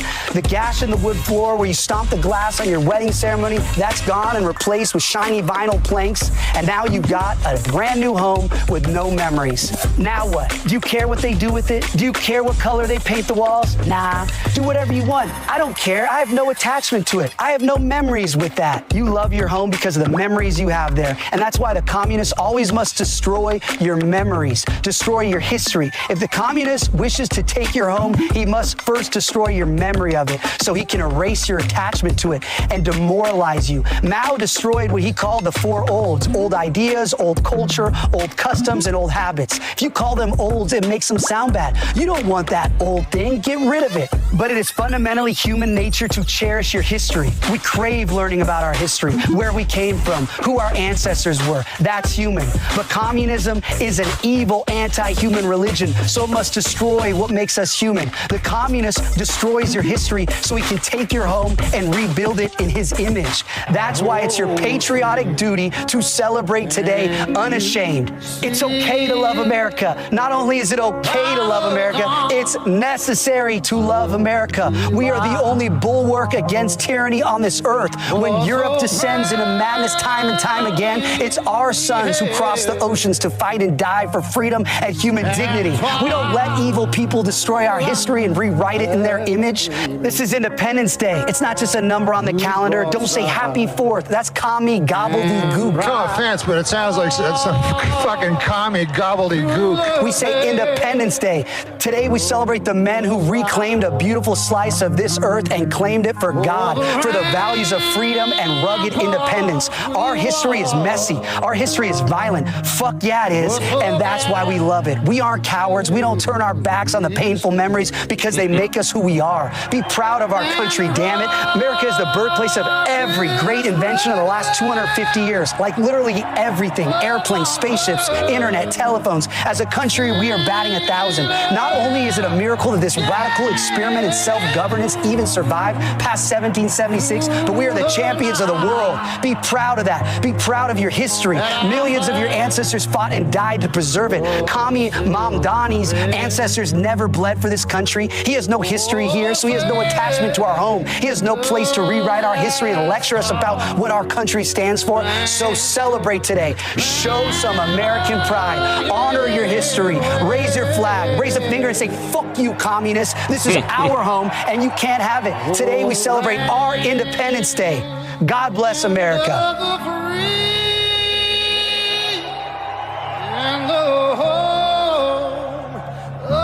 We all had to sit and watch. Of course, it's gonna do that again. But dude, fuck you, Kami. Dude, what a friggin'... And dude, how funny was this in the beginning here? We all had to sit and watch that vile commie mayor sit on the wrong side of our founding fathers' desk. Holy shit, he said it! Yeah. Wrong side of the founding fathers' desk. I didn't even realize that. Oh, with it's that so blank good. stare. Dude, he's just firing away, huh? Yeah, go back to the beginning where you can see him real quick. Look at his shirt. Anti-socialist social club. That's badass, dude. That reminds me of up in Nebraska, up in Omaha. There's a bar. It's called what the hell is it called? It's the anti-social bar. It's a bar for the anti-social people. That's hilarious. Anti-social people. And I was just thinking about merch when I was looking at that shirt. Check this out. This piece of shit. Pardon my French. Don't ask me why. I checked it out the other day. You speak French? Let me see. Here's that. 1 second. Give me a second. Here we go. This idiot. One of my favorites. Here we go. You ready? Dang, I'll pull this up so everybody can see us do this. We'll see what a piece of shit this kid is. Here we go. Because remember, he's all about the truth and, Israel and whatever. Oh, blah, God. Blah, blah. Yeah. Brown clowns. Okay, let's just go here for a second. Here's what I wanted to show you guys. Ding. You want to talk about a piece of ish? Regular t-shirts, $40. You want to go buy a hat that says America First with his initials on the back for $50? Bunch of piece of shit trucker hats for $50. Like, are you kidding me? $40 for a basic t-shirt with one side. A t-shirt? Come on, man. One side design, dude. Just one side. Like, if you had, I could see $40 if you had to put designs on both sides, maybe. But $50 for a friggin' trucker hat and $40 for a one-side design t-shirt that he's putting Candace on, Candy T, right? All this stuff is just super overpriced, dude. Oh, let's take a hat and we'll put some holes in it and we'll sell it for $45. Anybody want to buy anything from this piece of shit? Dude, and how does he get his followers? $45 for that hat. I get me those were nice Fanatics custom hats for $50. The sized ones that are like for baseball teams or whatever, like the nice ones, those are $50. Why the hell would you buy a Fuentes hat for $45? You must really like that dick. Oh, sorry. He's a little gay. Gay. And I had a somewhat of a response to, or I put a little happy 4th of July thing out there yesterday. I don't know if you saw this, brother, but it was a mix of happy 4th of July / if you don't like our country, etc. I put this little thingy up here. And if you notice in the beginning, who do we see? Right here in the very beginning. Oh, Trump. President Trump. Whoop. Go right there. Ding. So happy 4th of July, y'all. If you are complaining about the current administration, please do list the country that you'd rather live in, and then take your ass there. That is, if you could manage to pick one. What's a better country to live in than the United States, Matrix? And let's be like, let's be honest. Like, what country would be a better place to live, where you'd be safer, you'd have more opportunities? The freedom that we have, and I'm being serious here too. Like, so I'm thinking like, all right, well, Australia, they're like authoritarian, worse than most places right now. Canada, same thing. How about Europe? I don't want to go anywhere in Europe. You want to go to Africa? How about South America? Maybe we can go down to like, what's that guy's place where the Seacott prison is? Oh God, what is that? What's that country? What's his name? Bukele's from? Right? Stumped you, right? I almost said Venezuela. It's not Venezuela. I'm an idiot. Somebody in chat will get it. Here, just give it 1 second. Somebody in chat will have it. That's our job. Bukele. I get all those other countries mixed up. Salvador, that's it. Thank you. El Salvador. So maybe we can go to El Salvador because there's no crime down there, or Venezuela, or maybe over in the Middle East, the UAE, where, good luck with the women's rights and whatnot. And then maybe some of the homosexuals can go over to the Middle East and see how they like living over in that area if they, make the fall, off the building, if they live through that. The question is there a place better than the U.S.? No. But if there was let me ask you this: what would be the place you'd go that isn't the U.S.? Like, what would be the next best place, though? That's a question. I don't have an answer for it. What is the next best place to us? WV Ridge Rider says Paraguay, where they have more cows than people. That would probably be a good thing for sure. Yeah, that'd be good. Let's see. Who was it? Dubai. Well, you can go live in Dubai, which is nice, but if you're not Muslim or from there, you have fun with that, bro. Yeah, Dubai's cool if you're from there. So, David Racer, I hope this is a joke. He says Cambodia. West Virginia Ridge Rider. I go back to my motherland, Russia. Yeah, Russia. That's. People think of Russia and you go, oh, would you want to live in Russia? Like, what does Russia look like? Poland, they don't play games either. Polish dog, 989. Yeah, they don't allow any of the foreigners to come in either. But is it better? I don't think so. I don't know what it is about it, but Russia would be one of my favorite places to go to. The only problem is it's freaking cold there. I want to go somewhere tropical. I'm tired of the freaking cold. So Madagascar. No, that's bad too. Tasmania. That way I'm at the bottom of the world. How about that? Parkmon one says the Bahamas. There you go. Well, yeah. He says, yes, Cambodia was a joke. Thank God. New Zealand. Oh, yeah. New Zealand would be cool too, but it's got too many freaking earthquakes and crazy animals down there too. Plus, I'm pretty sure they have terrible governments there. Yeah, it's just like Australia. It might as well. Cyrus the Great saying Russia is nicer than here.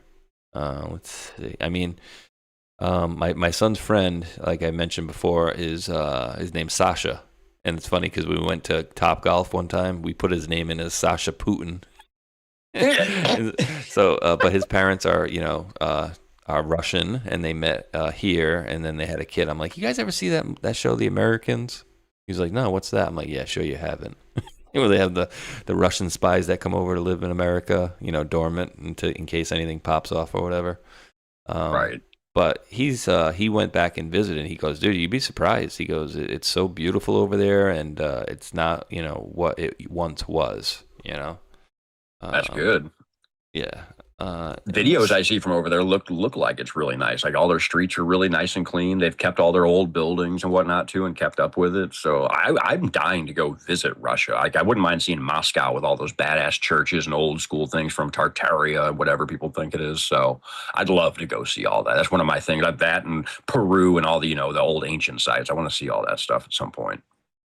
Now, dude, I gotta I found this video again. This is going back to, I think, 3 days ago, July 2nd. Yeah, July 2nd. It's 4 minutes, but I think it's definitely worth a listen. And I'm pretty sure this dude is, I don't know if he knows it or not, but I think he's talking about the plan, but unbeknownst to himself, perhaps. However, I'm going to say it's more of the parallel economy side of it, okay? So, I don't know. Have you seen this guy talk about Trump's heist? Nope. Very interesting. Definitely worth the time. Let's make sure we're loud enough here. Hey, we may have just watched the most consequential covert and overt operation in modern history, in my opinion. Sure did. And the genius of it is that it was hiding in plain sight the entire time. You know, when we have hardliners on every side screaming for blood, you know, America and Israeli war hawks on one side, Iranian hardliners on the other side, you can't just walk away from the old system and build a new one, can you? They're just not going to let you do it.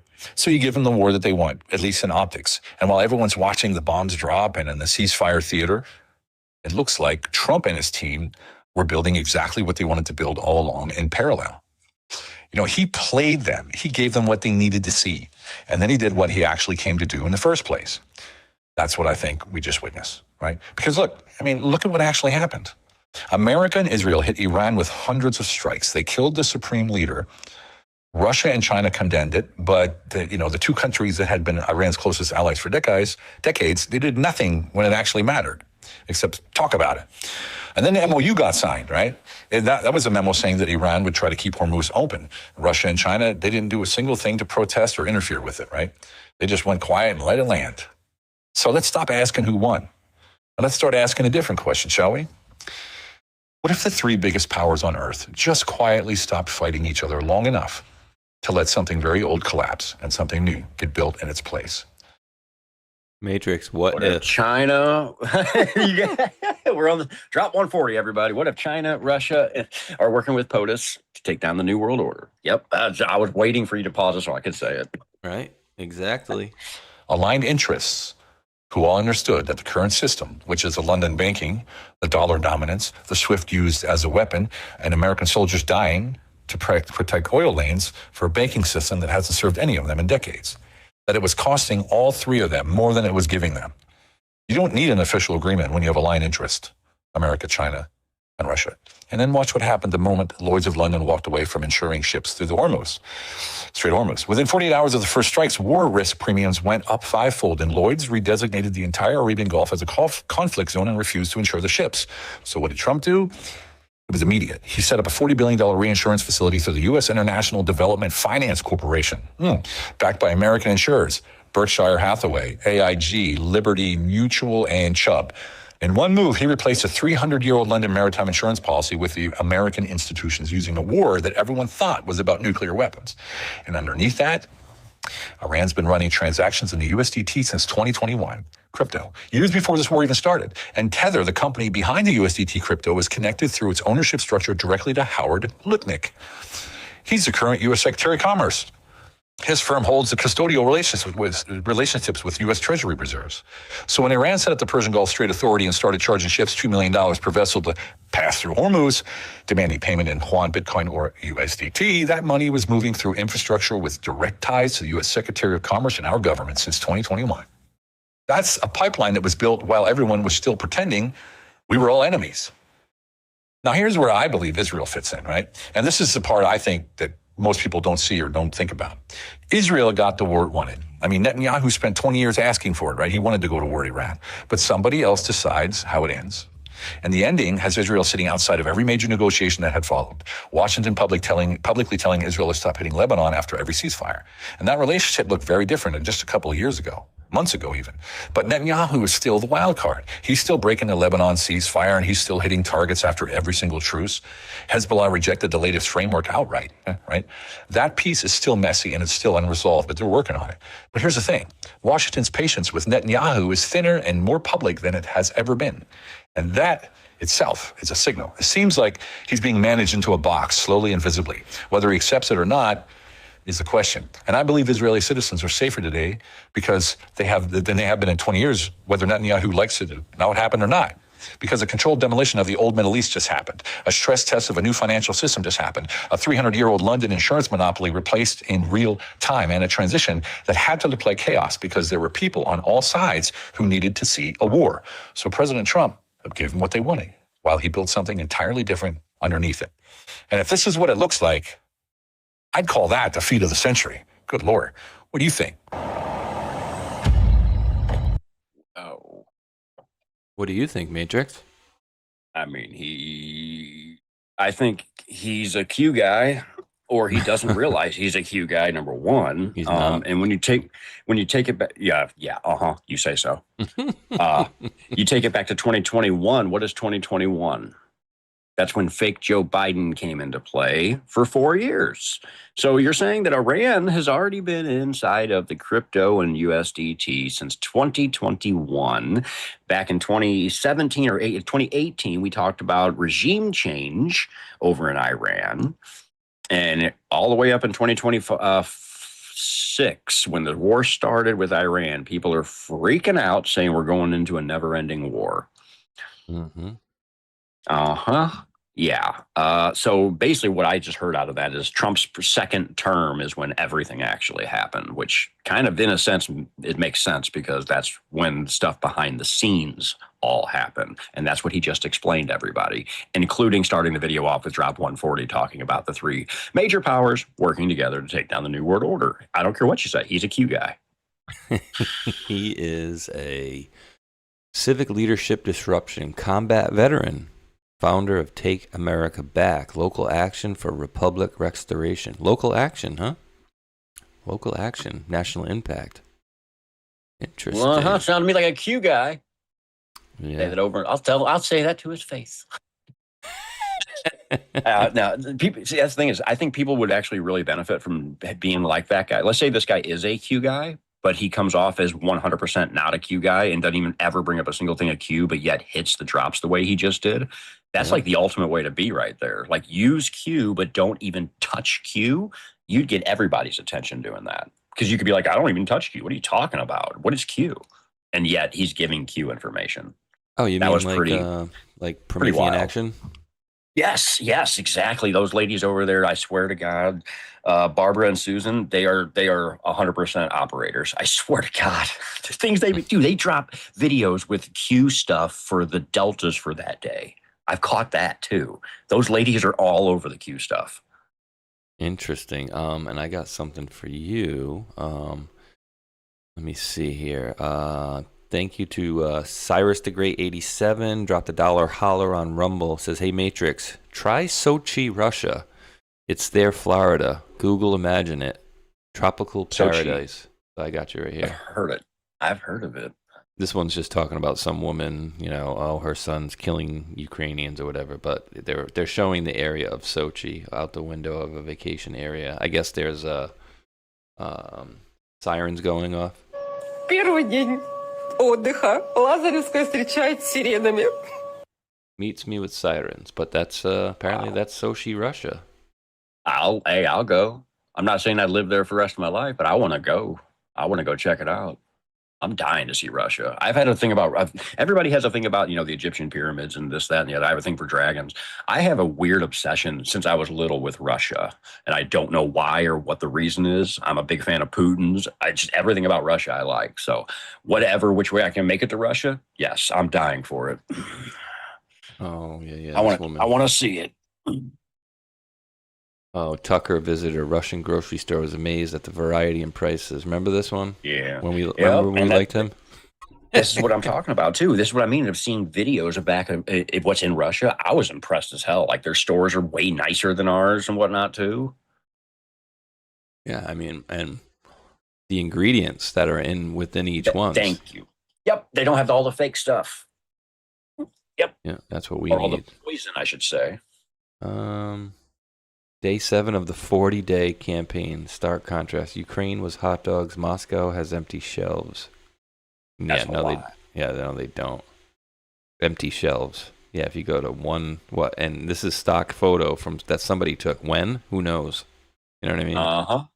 Like, it's probably from, I don't think Russia has a hood, but that's in the poor area of Russia. That's all.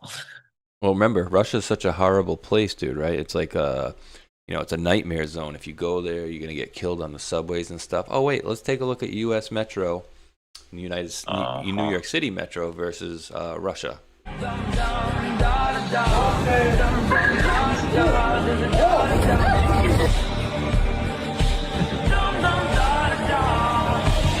Станция Комсомольская.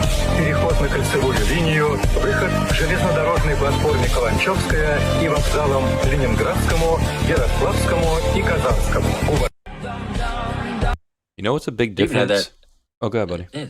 Sorry, no, at the very end of that, they had one of those old speed planes hanging there. Do you see that? Right there, right up top. ECCP. Yeah. Oh. My guess is, dude, and I don't know, I don't live there. Obviously, I can't tell you 100%, but my guess why it's so much cleaner and nicer there than the shitholes, subway stations that we have here is, and this is just my guess, and please give me your opinion, Matrix, and you guys and gals in the chat. My guess is that they actually respect or fear the police in their area, right? Because, what's the overall thought of, Russian police? Do they play games or do they not play games? My guess is they don't play games, right? You get disappeared, maybe. But is that the reason why it's so nice there? Is there out of either fear or respect for the police? That would be my guess. I don't know. What do you think, bro? I think it's that.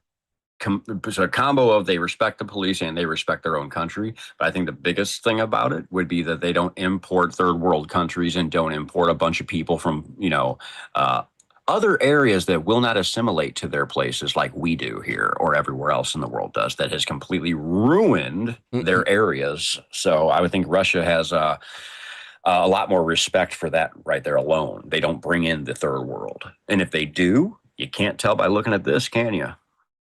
No, you certainly cannot over here. I'm trying to see what's going on over here. So let's see. I got some other very interesting. Oh, did you hear about this one yesterday, dude?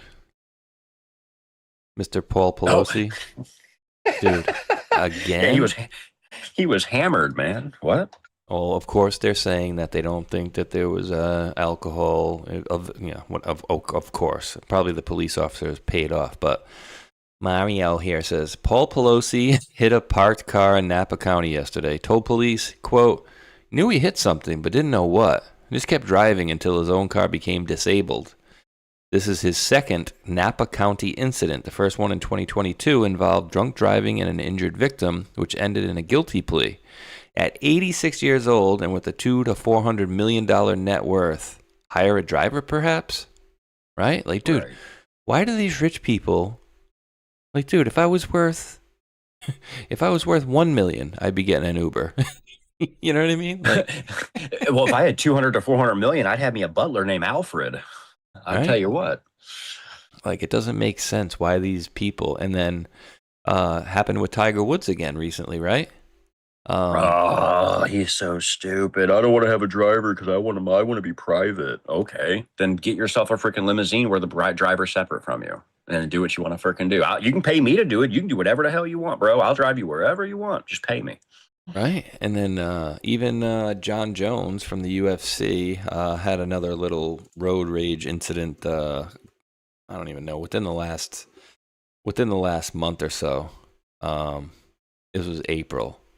So what would, now remember, dude, this is the heavyweight former light heavyweight champion for about 10 years, and then currently he was the heavyweight champion after that. And then this is what you see walking up to you in a parking lot. What are you thinking? And notice his body language and placement of body parts. What, bro? Trying to get into? You're almost fucking hitting me, bro. Yep. You gotta calm down, bro. Yeah, bro, you gotta learn how to drive, bro. You gotta relax yourself, bro. You're almost hitting me with your truck, bro. You're almost hitting me, bro. What the fuck? Dude is 6'4", 240, 250, bro. You do not want to mess with this dude, and he don't need the gun. Let's just put it that way. But how many of these why freaking the hell? situations? All the time, bro. All the time. And it's funny though is that right there, regardless of whether that's John Jones or not. If I'm in the car right here and he does that to me with his hand like that, guess what's getting pulled on him? Yeah, he's getting shot. And the second his hand comes out of his, exactly, he's going to get his ass handed to him. And you can fight, I can shoot. Go ahead, fuck with somebody. See how good you can shoot. Don't. Thank you. Yeah, exactly. Don't mess with people and not expect to have a retaliation, regardless of who the hell you are. Just because you're a tough guy doesn't mean you can stop a bullet, unless you're Charlie Kirk, of course. So unless your body's made of steel, you're Superman. But remember, he did this, and then he got us some good grace for a little while after he won the championship belt. He gave it to President Trump. And dude, do you remember during COVID, he actually was out in the streets, stopping people from rioting. Really? I don't remember that. Wow. Let me see. So he basically ran up to a few people and basically he was grabbing like spray paint out of their hands, like get the hell out of the streets, like go back to your freaking house, bro. What are you kidding me? And that's, no matter how tough you are, dude, once you get into a mob mentality where you got groups of people, like, that can get scary really quickly. You got a lot of people around you that you don't know there. Let me thank Mountain Mick, not Mountain Milk. I always see that first, but Mountain Mick had gifted a subscription to the channel, and then Cyrus the Great, I think he's talking about Russia again, dropped the $2 hollers in a row. Says their police are definitely better, but it's nice because of a cultural difference and less immigrants. Yeah, to Matrix's point, not bringing the immigrants that don't want to assimilate to our country. And then he says it's weird because in Russia, simply holding the door for a stranger is weird, as well as waving or smiling at a stranger, but yet everyone respects each other in a major way. And then, so thank you for those. Wait. Yeah, dude. Yeah, dude, they think that if you walk around smiling, they think you're like retarded or something. In Really? Russia. Yeah, it's like smiling at somebody is like not a normal thing in Russia, apparently. Whoa, that's weird. That's something I would never ever have known or even guessed. That's crazy. Holy crap. Yeah. What was someplace Hungary? I worked with this girl. I worked with this woman. What was her name? Anyway, she lived in Hungary and she spoke the language. And I said to her, "Well, how do you say hello? Like when you meet somebody?" She's like, "There is no hello." And I forget what it was. It was basically like when you greet somebody. She says, "We don't have a word for that." And I'm like, that's bullshit. Like, you got to have a word for like, hello, how are you? How are you doing? In Russia, a normal smile is much more reserved than Western cultures. It's typically a closed mouth, intentional expression. Russians do not view smiling as an automatic sign of politeness, of friendliness. Instead, a smile is treated as an expression of genuine personal emotion, and smiling at strangers without a clear reason can be perceived as insincere, foolish, or suspicious. While an American smile serves as a universal social lubricant, the Russian culture approach is quite different. No smiling at strangers. Making eye contact and smiling at passersby or service workers is not standard practice. Cashiers and receptionists will often have a neutral expression which should not be mistaken for rudeness. The duty smile, frequent or constant smiling, is sometimes referred to as duty smile or a servant smile, which can imply that you are holding your true feelings or being dishonest. Reserved for the inner circle. Authentic, beaming smiles are largely reserved for close friends, family, and moments of actual amusement. ID and formal photos. Smiling is generally not permitted or expected in formal or official identification photographs. Understanding this cultural baseline explains why Russians often maintain a serious or stoic face in public, even though they're known to be warm and hospitable in private settings. If you're planning on coming to interaction, I can help you with common Russian etiquette rules to avoid faux pas, helpful phrases to use in place of a smile, or differences in professional communication. Let me know how you'd like to prepare. But yeah, dude, it's just different cultures in different parts of the world. Like smiling at somebody, they may be going like over to their friend, like, that dude over there smiling at me. Is he like mentally ill or something like that? Yeah, that's not normal. Is so weird. That's a really weird. That'd be hard for me to get past that. Yeah, that's crazy. Mr. G Fonts dropped in $1 holler on Rumble. Says he's talking about Pelosi's accident. Kept driving? ? Quote, leaving the scene of an accident with property damage is 2 felony counts in the state of Florida. I certainly don't have Pelosi money or pull, but I would at least get noticed to appear. Yeah, for sure. Dude, this was actually really funny, and I was listening to some show last night, and they were talking about, and so I figured I want to take a few minutes with you guys and do this because I know everybody's going to have some funny, weird stories, right? The guy was talking about how your kids can embarrass you sometimes, but not like what like you might be thinking, like where they might say something out of line, or because they're young kids, you know what I mean? Like, oh, and so for this example, it was a comedian, and he was like, "Daddy, why is that guy's eyes so small?" Like he was talking about a Chinese guy, right? And so he's like said it loud, like, "Why is that guy's eyes all squinty?" You know. So if any of you guys or gals out there ever had a thing where your kid embarrassed you to the point where you were just like, oh my goodness. And dude, I'll start off with mine. My son was, I don't know, 3 or 4 years old, so very young, right? And we went in to pay my cell phone bill, and we go in there, and there was a young girl in there who was mentally disabled, and she was pretty far off, you know, pretty bad, you know, like kind of one with the hand.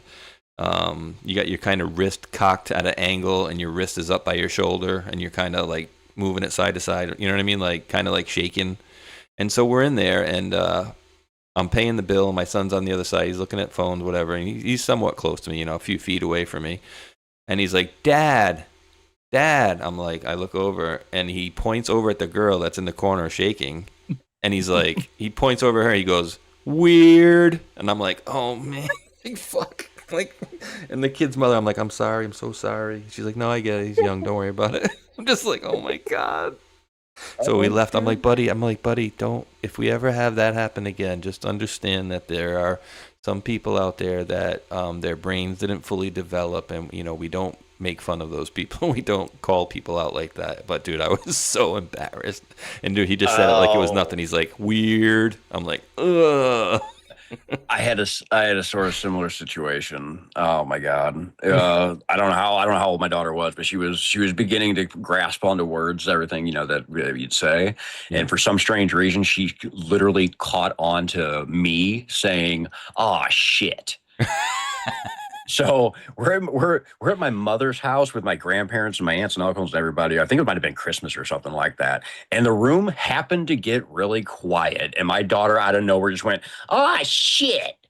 And the whole room just like, you know, stops, and everybody starts laughing hysterically, which is the worst possible thing, because now she thinks it's the funniest thing to say. Guess what she said for the next 6 freaking months nonstop for everybody, making them laugh. "Oh shit." So, yeah, I had fun trying to get her away from that one for a while. So everybody laughed at it because they thought it was the funniest thing ever. I got embarrassed for half a second, like, oh, no. But everybody loved it. No, you don't do that to like a 2 or 3 year old, because, boy, she thought it was great. Oh, dude, I gotta see. I gotta see if we got any funnies in the chat here. Back when Cisco Lady Liberty, back when beepers were in, my 3-year-old was waiting in line with us. The guy in front, very large. Beep, beep. My son of a construction worker says, "Move, Dad. He's backing up." That's a good one. That's a good one. Mom, why is that little girl walking on her tippy toes? Okay, that's just a side effect of nuclear radiation. Bamlo. Hey, I take that to heart. I walked on my tippy toes when I was a little kid, and I got the pictures to prove it, dude. You said you have flat feet. Yeah, I do. I got all sorts of issues. Did I ever upload this picture? I could show you guys a picture of me when I was 2 years old. I think I have it here. Let me see if I can scroll to find it. But dude, yeah, I got more than flat feet, bro. And apparently the dude, when I was at Topgolf a few weeks ago, was telling me that alone would not have allowed me to get into the military. But then if you add on my other little issue, because I thought at a certain point flat feet they would have let go in. That's why I even went there, you know, and took the test. And, you know, the recruiters are all, you know, I don't know that every recruiter does it, but of course they want you to sign up. And so they tell you essentially like, yeah, you could probably, you know, you did really good on the test. You could probably have any job you want. Oh, I did find it. You ready? You guys ready to die from cuteness? Because I do have a very cute smile on my face here. And this is... here's me. Here we go. You ready, bro? Oh, wow. What the? That's me. Did you break both your legs? My mother beat me savagely. She broke my legs in 47 pieces. No. You know kids when they walk around pigeon-toed? Like they walk on their like tippy toes? So perfect example, just to show you the archaicness of medicine and how far we've come, okay? So this is I was born in 76, so this is like 77. 77 or 78, not very long into my life. I had the back of the picture. I could probably show you the date. But anyway, so when I was a little boy, at this age when I was walking, I would walk on my tippy toes. And that was because my tendons on the back of my ankles were too tight. And so you know what they did is they said, okay, we're going to cut the back of your ankles at the bottom of the base of your ankle. Stretch it out. Yeah, and so what they did was, and dude, I looked it up, and I'm like, dude, that is bananas. So essentially what they did was they opened up my ankle, got access to my Achilles tendon on both sides, and they friggin' filleted them. What? You're like, what? Wait, what? So essentially what they do is, I don't know how the best way I could do this. So you take a straight line, like, say this thing here, this line, this cushion is a straight line. So that's my Achilles. And what they did was not fillet it, but they cut it in certain ways, essentially to stretch it out. Stretch it, yes. Okay, Yeah. okay. So they allowed it to stretch out. Now, fast forward to 2011, 2012, where my son is roughly my age, and he's doing the same thing. And I'm thinking, oh shit, he's gonna have to have the same surgery I did. This is not gonna be good. You know what the doctors told us to do? Wait till he's asleep. Wait till he's asleep, and for a few months, go in there, 3-4 times a week, and just essentially take his feet stretch his ankle, stretch his ankle out. And guess what? Worked perfectly. Never had an issue. Next doctor's visit, wasn't walking on his tippy toes. No issues. But me, they hacked both of the back of my Achilles, so now, what do I got? I don't even. I'd say 2 or 3 inch. Scars in the back of both of my ankles and super flat feet to go on top of it. I mean, you can see how flat they are there. There's no curvature to it whatsoever. That's crazy. So I have high arches, so I never understood the flat feet thing because I got the opposite of flat feet. I got high arches, so like I can walk real quiet, or at least used to. So what a cute baby, though, huh? I mean, I have to say, I was a doll at one point in my life. I mean, I'm not gonna lie. I was a doll at a certain point in my life. Let me refresh this one here and see where we're at. Yeah, they sliced them and diced them. G-Font says, sliced them like sandwich meat so they can stretch, in theory. Yeah. D-Man says, that's a fine 70s couch right there. Dude, I got so many old pictures like that. And I love pictures like this, dude. Like, I love the old, 70s, 80s, even older pictures. Do you ever see like the old ones where they have like the old metal tins? Yeah. They're like super old. Tins. Yeah, like they used to make photos out of tins. It'd be like almost like aluminum tin. Yeah. I don't know about that one. Super old.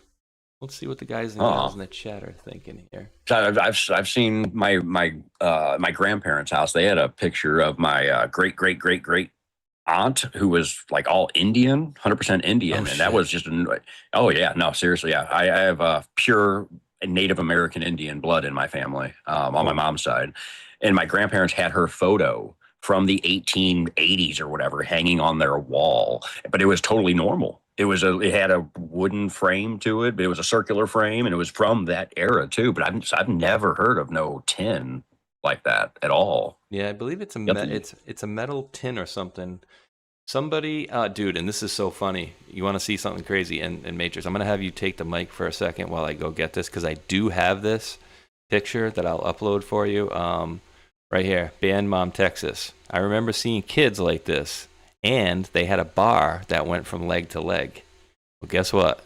So did mine. Matrix, give me 30 seconds. I'm no gonna run way. downstairs really quick, and because I do have that, I'm gonna show the folks. So give me like 30 seconds. Oh, I'll yeah. be right back. Hey, yeah, you're good. What? Doing the filleting of his Achilles tendon, that's crazy. And of course, you probably can't hear me right now when I'm going to say this, but I've been recently having problems with my Achilles tendons in both my feet because I had surgeries less than 2 years ago on my one leg. And because of my problems with my legs, because of it, I'm having problems with my Achilles tendon. So guess what I've been doing for the last 3 days, everybody? I find this to be creepy. I've been spending parts of my days stretching my Achilles tendon back out in my ankles because I'm having problems with my Achilles tendon tightening up while I sleep. That is the weirdest thing ever because I have no problems at all with my legs or my ankles or my feet in my life. And now he brings that up, and it happens to be at a time that I'm actually having an exact problem that he's talking about. That's freaking weird. And by the way, everybody, welcome in. Please do smack that red pill, smack that thumbs up, depending on which side you guys are on, whether it's on Rumble, whether it's on Pilled, or you guys over there on the YouTube side as well, which I have not hopped over to say hello yet for you guys. So let me do that real quick. Let me pull this up over here. I'll drop my links into the YouTube chat like I always tend to do. Let me mute it though. Boom. What's up, YouTube? I see you guys over there. You guys are at 204 likes. Make that 205 thanks to me. Welcome in over here on the YouTube. I'm going to drop my links over here so that way you guys on the YouTube side, if you want to jump over to my end, which would be on Pilled or Rumble, you guys will be welcome to. Boom. Yeah. There you go. Bow. There you are on the Rumble side. And I have two names on I'm sorry, not Rumble, but YouTube. I have two names on the YouTube side. MQB 2008 I just dropped in. My other one actually says MatrixQdeBreaker, which is my newer, brand new official YouTube. So, which no, there won't be videos on it. It's my actual official YouTube account, though. Actually, does say MatrixQdeBreaker because I had to make another my 5th account with MatrixQdeBreaker because I keep it locked out of mine. So, oh my god. But if you didn't hear what I said though, the last 3 days I've been having to stretch out my own Achilles tendon in both of my legs. About a year and a half ago when I've had my surgeries on my left leg, when I almost lost my leg, I've had a lot of problems with that leg specific. So because I have weird issues with that leg, it's got both my legs messed up, and I've been getting weird cramps when I sleep with my feet, and it's my Achilles tendon is actually tightening up. So I've been spent the last literal 3+ days spending several times a day stretching out my Achilles tendon on my own feet. Like, this is the weirdest thing that you brought your story up because I've been doing the same thing for me. It's just weird how that just timing of that happened. So that's crazy, dude. And I did find that picture that they were talking about in the chat. I'll show you a picture of me with those bars on, and then I'll show you a picture of me with my mother. So if I was born in November of 76, the picture I'm going to show you is July of 77. So essentially 7-8 months old with my mom. And then I'm going to show you a picture of me after Hurricane Bob at 13 or 14 years old with my Jordans on with some guns. Ready to see the guns? The gun show? I don't know if you're ready for the gun. I don't know if you're ready for the gun show. No, but here we go. Pop this one up here. That can go. And I upload this one. No, you can go. And you can go. All right. So, quick question for you guys and gals out there. Does my son look a lot like me or not? Ready for this one, bro? And this, I want to see if you noticed the more wild thing that I found more wild about this. So on the left is him. Excuse me. On the left is me. On the right is him. Oh, there you are. Okay. Wow. Anything else Man, y'all got weird the same, about? Yep. This fact that you have the same shirt on. Right? Damn near. Like the friggin', are you kidding me with the friggin' colors? Like, I'm colorblind, but those look like pretty close to the same shirt to me, bro. Yeah, the only difference is your son's is gray around the neck. Yours is red. That's the only real difference. The rest of it is basically identical. But he was lucky. He got my skin, which is I got very soft baby-like skin. And he's got my hair, which is very like fine hair. So good for him. But here, you ready for the picture for the, here comes the picture that the, I forgot the name, TX was talking about. Here we go with the bars. Bing. That's me with the bars. And then I had them on there for a while, dude. And you know what she said is that when I had them on like this, it looks like you're on a skateboard, bro. Bro, that's why I was like the best surfer ever. No, I never surfed actually, but I never snowboarded either. I did do skiing. I was okay at skiing. But yeah, that's my mother back in '77, and that's our backyard. I remember those railroad ties. We had like a big sand pit in the middle that we all played in. And then we had these huge shrubs, and then my brother one day decided he was going to grow like 12 pot plants in the backyard. And then my mother was like, "What the hell are you doing?" He goes, "Oh, what do you care? We got all these bushes out here." And then it became an issue because these were like 6 or 8 feet, and then the weed plants became like 4 feet higher than the bushes. All right, last sharing picture. You ready for this was after Hurricane Bob, I think. So 13, 14 years old here. Dude, that tree, there was 2 trees that went down in my backyard, bro. And one of them went from this way to the left all the way to the other side of this neighbor's yard. And it went up on an angle. And this is actually the part of it that you're seeing, because a little bit of it went this way and the majority of it went this way. And so essentially it went off the ground like, I don't know, 6 or 7, I don't even want to say that, 7 or 8 feet maybe, from right here it was maybe 3-4 feet off the ground, but then it went slightly up on an angle all the way to the other side, not my fence here, but the other side, this house, their fence on the other side, and where it rested on the fence up there, it was probably, I don't know, like 15, 20 feet high, so it went on a very slight angle all the way across, crushed our fence on this side, and then rested on the fence on that side. A lot of damage. And those are my favorite sneakers of all time, bro. The Jordans. The Jordan 5s. So yeah, that was photo sharing time with y'all. And that was that's my military excuse right there, brother. Wow. Kind of an Air Force Ranger. I had a few people mention stuff about magnesium to me. Everybody, in YouTube, Thea, and a few people over on my Rumble, everybody's saying magnesium. So just let everybody know, I take tons of vitamins. I take what do they call the fruits and vegetable vitamins? I take magnesium supplements, and on my Feel Great protocol, the Signal stuff that I get from them also has magnesium in it as well. I am actually pumping myself with magnesium, and also with what's the other thing that stops cramps? The potassium as well. I've been taking potassium as well. And so far, the cramps I'm talking about only happen when I tend to sleep. So I don't have an explanation, but I am taking those supplements. So I don't have an explanation for it, other than it's only happened since my surgeries. So I don't know what to say. Wow, dude, you ever wake up in the middle of the night with like a cramp in your calf? Oh my dude, I used to get them super bad.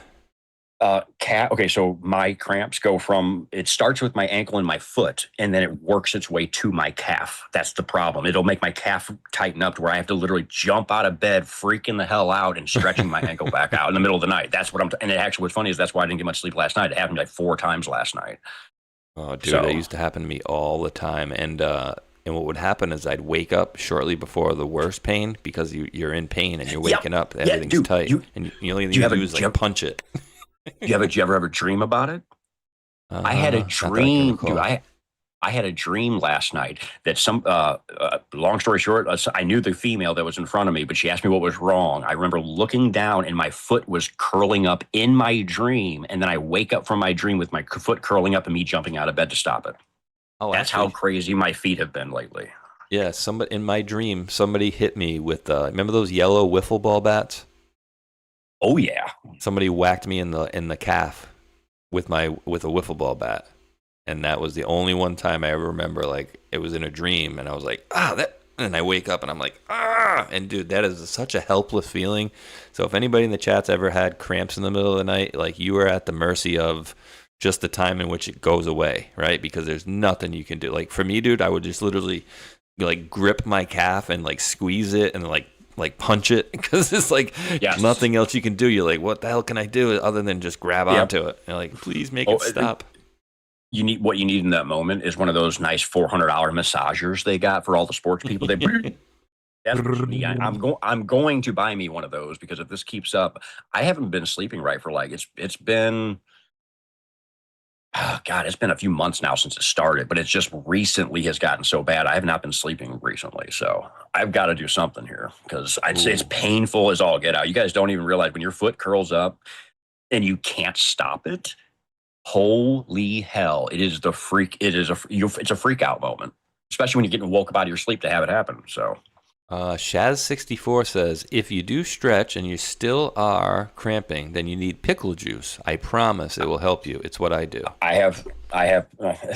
You guys know me way too well. You guys are smart. I have all of that stuff. I literally have like 4 jars of pickles and juice in my fridge, and I drink that too, guys. I'm not joking when I say I'm trying everything, and it's not working yet. So. GeoCube4 says, push down with your heels. Well, when that's occurring, GeoCube, it literally feels like if I move my ankle in any way, shape, or form, like my Achilles is going to snap. Yeah, like it's going to pop. Like everything feels so tight in there, like you don't want to move anything. And literally, HTrans1 says, all 4 of my boys have this problem. Leg cramp pills seem to help. I buy on Amazon. They carry them everywhere. And then Pittree Rugger writes, pickle juice for cramps? ? Yeah. Pickle juice. I've used pickle juice for a long, even since I was a younger player. When I played baseball when I was a kid, I would have pickle juice. That was one of the main things that I knew about. And just so you guys know, I have magnesium tablets as well. And yes, involved in muscle and nerve function as well. I have a couple different kinds of magnesium. So I see what you guys are saying in chat. I'm reading. G-Fon says, yes, I save a jar of empty pickles. It's like magic potion in Florida.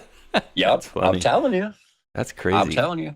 When I go to this grocery shop and I buy 4 or 5 jars of pickles, I'll eat all the pickles and I'll have the juice in the fridge and I'll drink that. I'll slowly drink that too. And lately I've been drinking all of it. So let me see.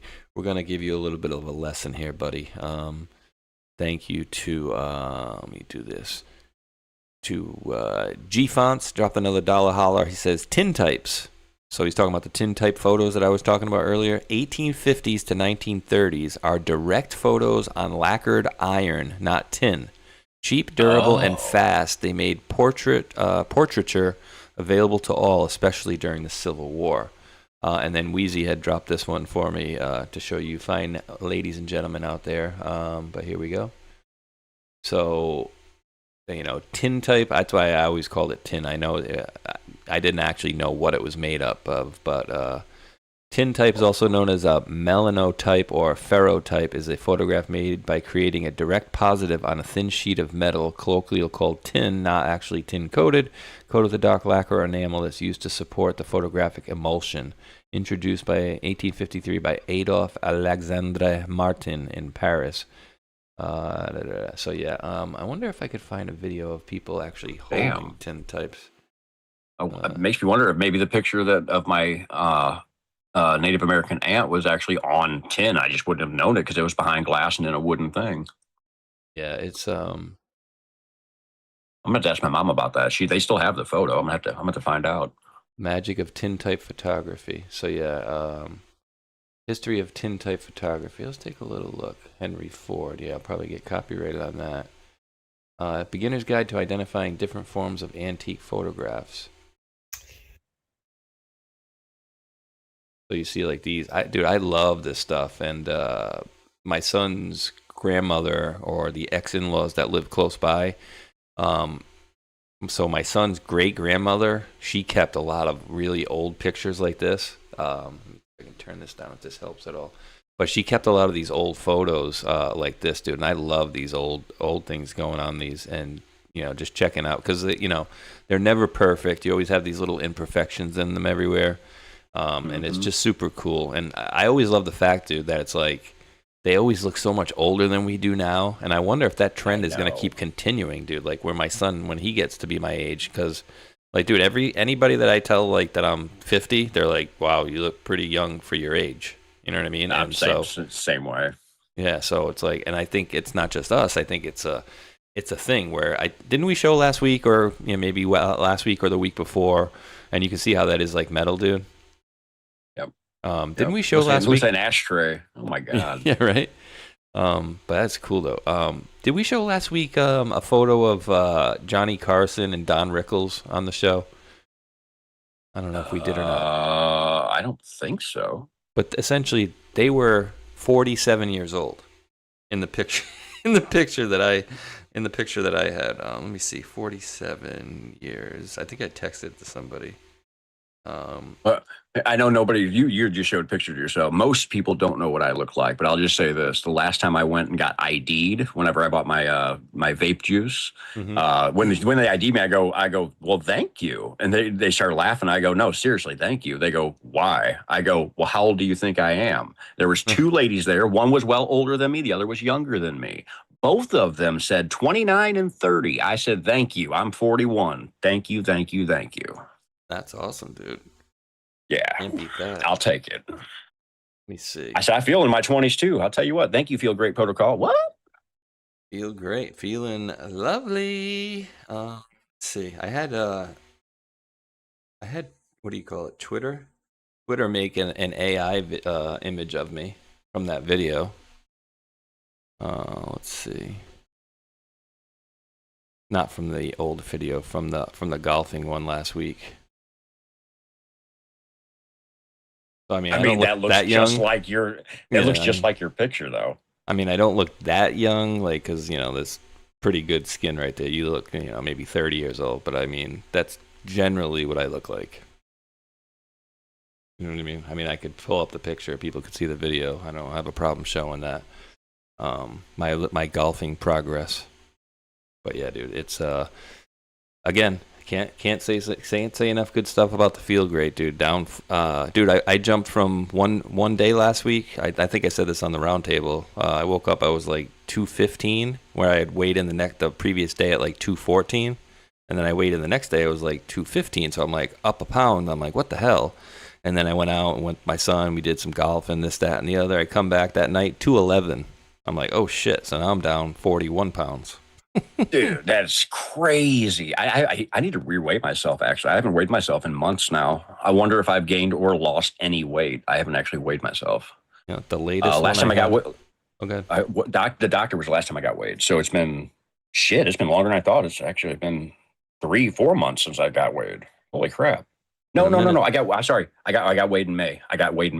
Last doctor appointment was in May. I was 173, which was putting me 5 pounds above where I was the last time I got weighed. So I had gained 5 pounds being on the Feel Great protocol. And the reason why, because everybody thinks it's all about weight loss. I am working out. I don't have any fat to lose. I don't have fat on my body, basically. I'm just putting muscle on. So I'm gaining weight. So for anybody out there who's wondering, is it just for losing weight? Nope. Sure isn't. Just make sure you're working out. Apparently it's good for blood pressure, diabetes, all sorts of stuff, dude. But that was my, what do you call it? Collage I put together.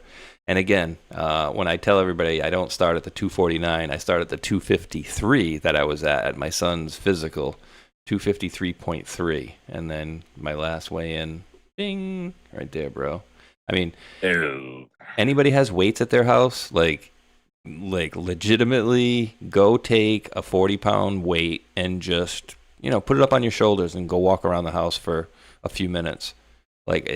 When you do it like that, dude, even when I was down 12 pounds, like in my first, couple months, and I said to my son, I was like, oh, I'm down 12 pounds. He's like, well, that's not a lot. And I'm like, well, 12 pounds is 12 pounds. I said, actually, no, I did it at 6 pounds. After the first 2 weeks, I was down 6 pounds. And I was like, no, I'm down 6 pounds. And we had a 12-pound sandbag that was there, and it was about halfway full. And he's like, 6 pounds, that's not a lot. I said, yeah. I said, where I'm going is going to be a lot. I said, but 6 pounds is 6 pounds. So I picked it up. I said, here, hold this for a few minutes. And he picks it up. He's like, what's this? I said, that's 6 pounds. And he's like, wow.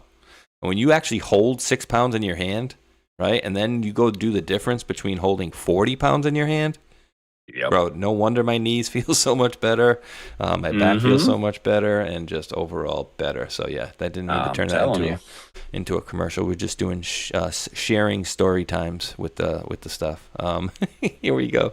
You ready for this? G-Fonts.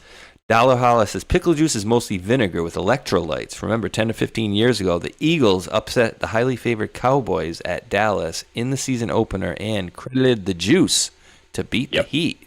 I didn't remember that. And there's actually a brand out now, for those that don't know, called pickle juice. It's actually pickled juice. Yeah, the only thing they do is they add more salt to it, so it's actually more electrolytes to it. But it's pickled juice. And I bought the brand before. It's actually really, really good. But it's easier for me just to buy a jar of pickles, eat the pickles, and have my juice. So, but yes, there's a brand out there called Pickle Juice. I learned of that when I was living in Omaha, and it works really well. So that's badass. I'm texting. I'm seeing our buddy. Looks like our buddy Tron's still live over here since 10:30 this morning, bro. He's going on 5 hours. He's really lengthened out. He's lengthened out his Sunday show. Be like, yo, you're stepping on my toes, homie. Well, you know what's funny is everybody tends to do 1 and 2 and 3 hour shows, and everybody gave me shit. Now it seems like everybody's starting to catch up to me. Yeah, soon I'll be doing 3 hour shows. Right. Tree Hugger, that's the Feel Great system that me and Matrix and Rambo have been taking for quite a while now. I've been taking it since February 5th. And I've been on since September 25th. I'm at like 10, 11 months now. April, May, June, July. So I'm 5 months at 41 pounds. That's 8 pounds a month, bro. Yeah. And see, this month will be 10. This will be 10 months this month. So I'm 9+ months into it. When I first started, I lost 5 pounds right off the bat because, of course, I had shit in my body. And since that moment, I've gained 12 pounds since I started the actual thing in 9 months. And that's all thanks to working out, though. And if you guys are wondering about that, just so we can keep it short, go to spaceshotspecial.com or matrixspecial.com. Fill out the little blue box in there, get inside the website, find out the product we're talking about, 90-day money-back guarantee on it. You guys won't regret it. It's awesome. Yeah, potassium deficit. Ethel Flayed, I guess, says, I need to put some weight on. And that's what Matrix was doing too. So now, did you use the Feel Great to actually help you lose weight, or was that just kind of to gain weight, or did you, what did you do to gain weight exactly? A couple things. So I went and I had a show Smoke lots of weed, eat lots of food. Well, no, that's used to be how I do it. So here's the thing. You guys got to realize, though, I have a metabolism that is higher than probably 99.99% of the population. Literally. I'm not joking about that. So that helps me automatically lose weight. So the Feel Great for me wasn't something I wanted to even do. I actually had a conversation with the Feel Great people and asked them this question. I was like, I don't want to lose weight. I need to gain weight because I just had surgeries and I lost 40 pounds of weight. I was a twig. I don't want to take this product and lose more weight. And they go, no, that's not how it's going to work because it's burning your fat off and the bad stuff in your body. If you are exercising and working out, it'll have, the weight, muscle weighs more than fat. So, of course, I've been a person that has always been a workout person, but I haven't done it in a while.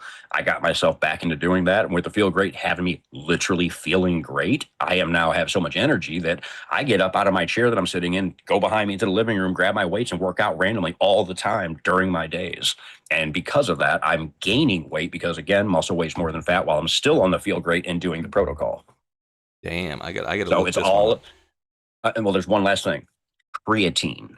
I am taking creatine as well. And the reason why is because it's hard for me to gain weight. I need to supplement something into my body. I'm not taking the protein stuff because that always made me bloated. The creatine gets me to be nice and tight. And let's just say I'm looking a lot better now without a shirt on. I don't look like a skinny piece of shit. I look like I have a lot of muscle on me in a short amount of time. Thank you, creatine as well. I do push-ups every day. Push-ups and dumbbells, along with my dumbbells are everything. I use dumbbells for everything, whether it's laying down doing bench press, doing the stand-ups, doing the overheads, doing the curls, doing all of it. I use dumbbells, free weights, and then I do push-ups. So, yeah, I think we're having a live phone call, Cyrus the News. Cyrus the Great says, are we doing news or are we just having a live phone call? I think we're doing the latter right now. Actually, I have a better thing to say. Actually, our Sunday show is not all about news. So we're just having our normal show because we're going to have random conversations. That's what it is. Random. Yeah. And I was looking this up too. Ethel Flayed says, I'm a woman. I'm only at 7 stone, 6 pounds, woman, 5'6". So I looked that up. It says 1 stone's 14 pounds, 7 stones, 98 plus 6 is 104 pounds. I mean, Ethel Flayed, some women would dream to be that light, right? You're probably the exception to the rule, though. But a lot of people, a lot of women always want to be skinnier and skinnier and skinnier. So I mean, being that you're 104 pounds, you probably are pretty skinny, being 5'6". But yeah, I don't know. I don't know about taking creatine. That might be more muscle weight and stuff like that. But yeah, well, creatine's definitely not for everybody, but creatine is something for when you're getting older. It helps supplement your muscles and actually get them tighter and everything else. So it actually is something that it's especially for anybody over the age of 40 or 50, your muscles will naturally start breaking down, literally, just because you're getting older. What creatine will do, it will help supplement your muscles and actually get you tighter, and especially if you're working out in any way, shape, or form or exercising, it'll actually help you recuperate and recover faster as well. That's the other thing it does. Now, the way I'm taking it, because I'm taking more than just your normal this many grams per day, yes, it's going to put a little bulk weight on me as well, because it retains water in your muscles as well. That's what creatine does. So I know all about the creatine stuff. I've been doing it for years and years, and now that I have it reinvigorated back in my body, I feel better. But it's not for everybody, because you got to stay hydrated when you're on it. That's the big thing. Interesting. And so who is this in the chat that just wrote this one? Ben's Murraycroft says BPC 157 fixes tendons, and of course I had to look that up. It says it's a synthetic peptide, chain of 15 amino acids derived from naturally occurring protein in human gastric juice. For its study for its ability to accelerate the healing of soft tissues like tendons, ligaments, and muscles, but remains unapproved investigational drug. So it probably means it works, and they don't want it out for folks. But yeah, how do you take peptides? Do you get shots, or you take a pill? I don't even know. How do you? That's not something I know about. I don't know. Yeah, I don't know. But we do have some news for you guys as well, and we got good fun news too, dude. Dude, I'm loving what's been coming out, dude. Did you see Taylor and Travis got married? We're gonna cover the Taylor Swift wedding now, guys. No, not. How about not? Did you see this though? Former U.S. Transportation Secretary Elaine Chao, she just jumped on a plane or a jet to Beijing to meet top CCP officials just 3 days after Mitch McConnell's cardiac arrest hospitalization. China ties under fire again. So Cocaine Mitch is unconscious at his D.C. home when he was taken to the hospital 2.5 weeks ago. Just before 9 a.m. on June 14th, the dispatcher directed an ALS, Advanced Life Support ambulance, to the address of McConnell's home. Getty image of his wife in Beijing 3 days later, apparently without a care in the world. The caption reads, Chinese Vice President Han Zhang meets with former U.S. Transportation Secretary Elaine Chao in Beijing, June 17th, 2026. Wait, that's Mitch's wife? That's Cocaine Mitch's wife, bro. Yeah, that's what they say.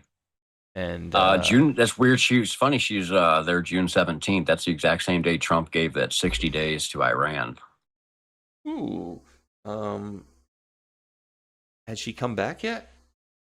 I had no idea. I literally heard about this, I think, yesterday for the first time. I don't know. Let me see. July 17th. 2026 Beijing meeting. Oh, come on. Beijing. My guess is I'm wondering if she hasn't returned by now. Let's see first if she has. Is she escaping, dude? Oh wait, it says almost certainly returned to the United States. Oh, June. It was June 17th, not July. So well, yeah, it's not the 17th of July yet already. I'm a freaking moron. I may have said July, dude. I don't even know. No, you said June. Okay, good. So I'm wondering, it just, I'm looking at AI, and so I don't know if there's no reporting of her still being in China. But if she was, let's say if she was trying to make an escape, right? Because we know she has serious contacts. She was like one of the biggest shipping, magnates in the world. Just happened to be married to old Mitch. And I can't really see very close, but she looks a lot younger there than Mitch is, certainly. I wonder if we can get any closer pictures. Let's see. Oh, wow. How old is she? 1953, so 47. plus 26 is what? 70. It's like 80. About 80. 73. 73. 47 plus 26 is 73. It's telling me in my little trusty calculator. That's old. What are you guessing, bro, on old Mitch? Is he Kaputski already, or not? You think? I'll be 100% honest. I haven't thought that was the real Mitch in a long time, because whenever he had his little bout with them hitting the pause button and him just freezing, I felt let's just say I felt like it was Jim Carrey doing something again. It just didn't seem real. So I personally think Mitch McConnell is just another Joe Biden who's a fake character, whose wife happens to be a Chinese spy, who's going to go to China the same day the Iran 60-day thing happens. And I think this is all a big story. So. And what about President Trump? You know, he's making himself rich off of the people of the United States, and he just made $2 billion, Matrix. He just made $2 billion. Well, I mean, wait, how much did he lose during his first administration? Like right off the bat? A lot. Wasn't that? I'm just spitballing here, but wasn't it like I don't know, $2 billion? Something like that, yeah. Pretty sure it was, yeah. He lost $2 billion in his first administration, but now he, by all accounts, because if it wasn't, people would say, here, he made this illegal money in this way, but now they're saying, oh, he's selling crypto and this and that, when doing whatever with his son's businesses and his businesses. Oh, his legitimate businesses, you mean? Oh, okay, so we're not bribing, prosecutors to fire. We're not bribing foreign officials to fire prosecutors and holding back $1 billion in aid. Things along those lines. We're not making, medical facilities in other countries that can be to the detriment of people, everybody on the planet, with those biolabs. So, yeah, a little bit of a difference. Oh, by the way, he gave away all of his salary, too, to the various different branches of government as well. He's not even taking a salary. So the idea that, he's making himself rich and he just made $2 billion, bro. So I'm just not buying it. Let me see. So we covered those. Actually, I got one more flyby thing to cover you, dude. The 3 most strategic bombers all coming by at once, bro. Let's see if it'll go full speed. Yeah, all right.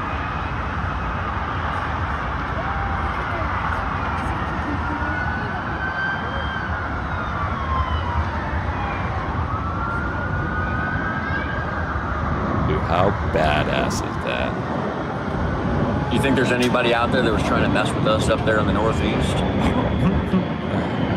Hell no. Our parade and all these flyovers, just our flyovers showed more firepower than every other country basically has in their arsenal, other than a couple. Right. I mean, dude, that was just. Did you see the F-35 come by with the weapons doors open? That was badass. Yes. With the afterburner. I sent that one to my son. Dude, that was just badass. With the what do they call it? Weapons bay doors open. Yep. And if you're seeing that. If you're anybody else in the world and you're seeing that, you're having a pretty bad day, is my guess. And then they had the other ones with the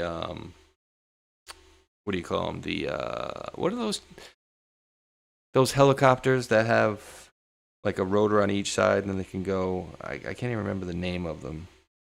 They're like a longer helicopter, and they got the Osprey. Oh, shit. Osprey. Ospreys, that's it. Yep, Ospreys. Dude, it's totally badass. Let me see if I got the right one here.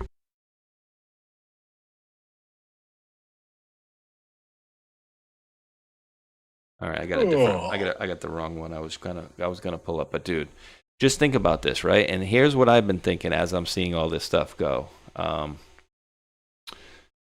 You have, as you mentioned, more firepower up here than most countries have, right? And all this going on while we're having a quote conflict. Oh wait, no, but they made a peace deal. Yeah, did they really though? Not really. But so there's still some sort of a conflict going on, right? Still have other actions going on in Africa, South America, but yet President Trump is like, looks like he couldn't have a care in the world, and then you have all of these. I'm not going to say all of ours because it's not all of our stuff, but all of these military assets that you guys we all saw yesterday, that were exampled out for everybody. All these myriads of attack planes and whatnot, all up on the northeast, right? Consolidated over here, which would, in theory, leave you a little light in other places, right? So I'm saying that to say, like, it doesn't seem like he's concerned in any way, shape, or form about anybody attacking us or doing anything along those lines. Like, because you wouldn't have all this firepower up in one area. Essentially, you would have to take it from someplace, right? Yeah, that's my feeling. Well, you'd think so. No, they ain't scared. What's the fusion power? Is that what it is? The fusion. Yes. You won't need. Okay, cold. Yeah, that's it. Cold fusion. I'm not a scientist, so you guys actually, I can't put it into words. Delta put it into words at the round table. It's you don't have to actually go up and then what is this? The nuclear submarines. That's what he brought up, how they've been using on the nuclear submarines, and we're probably putting that into our other stuff like Air Force One, possibly. The reason why you'd be able to go up and, like the nuclear plane, go up and stay up forever, basically. You can only, in my opinion, you could still need air refuelers in order to stay up in the air forever. But if you don't need an air refuel to stay up forever, you must be using some kind of new technology, and I think that's probably what they're doing based on what I'm hearing throughout the scientific world. I don't understand that stuff, but I try to take it in, so. Yeah, what we don't know, it's good that we don't know it, right? And I don't want to know, because if we know, then the bad guys know. And that's something we don't want to happen. Australia is finally admitting that sunscreens are made with cancer-causing fragrance, chemicals, parabens, chemical solvents, and petroleum. Do you question the ingredients in sunscreens and their role in skin cancer? I certainly do. I haven't put that stuff on my skin in 15 years because of that. When I learned about that years ago, nope, I don't touch it. So my son's grandmother, the local ones that are super nice, right?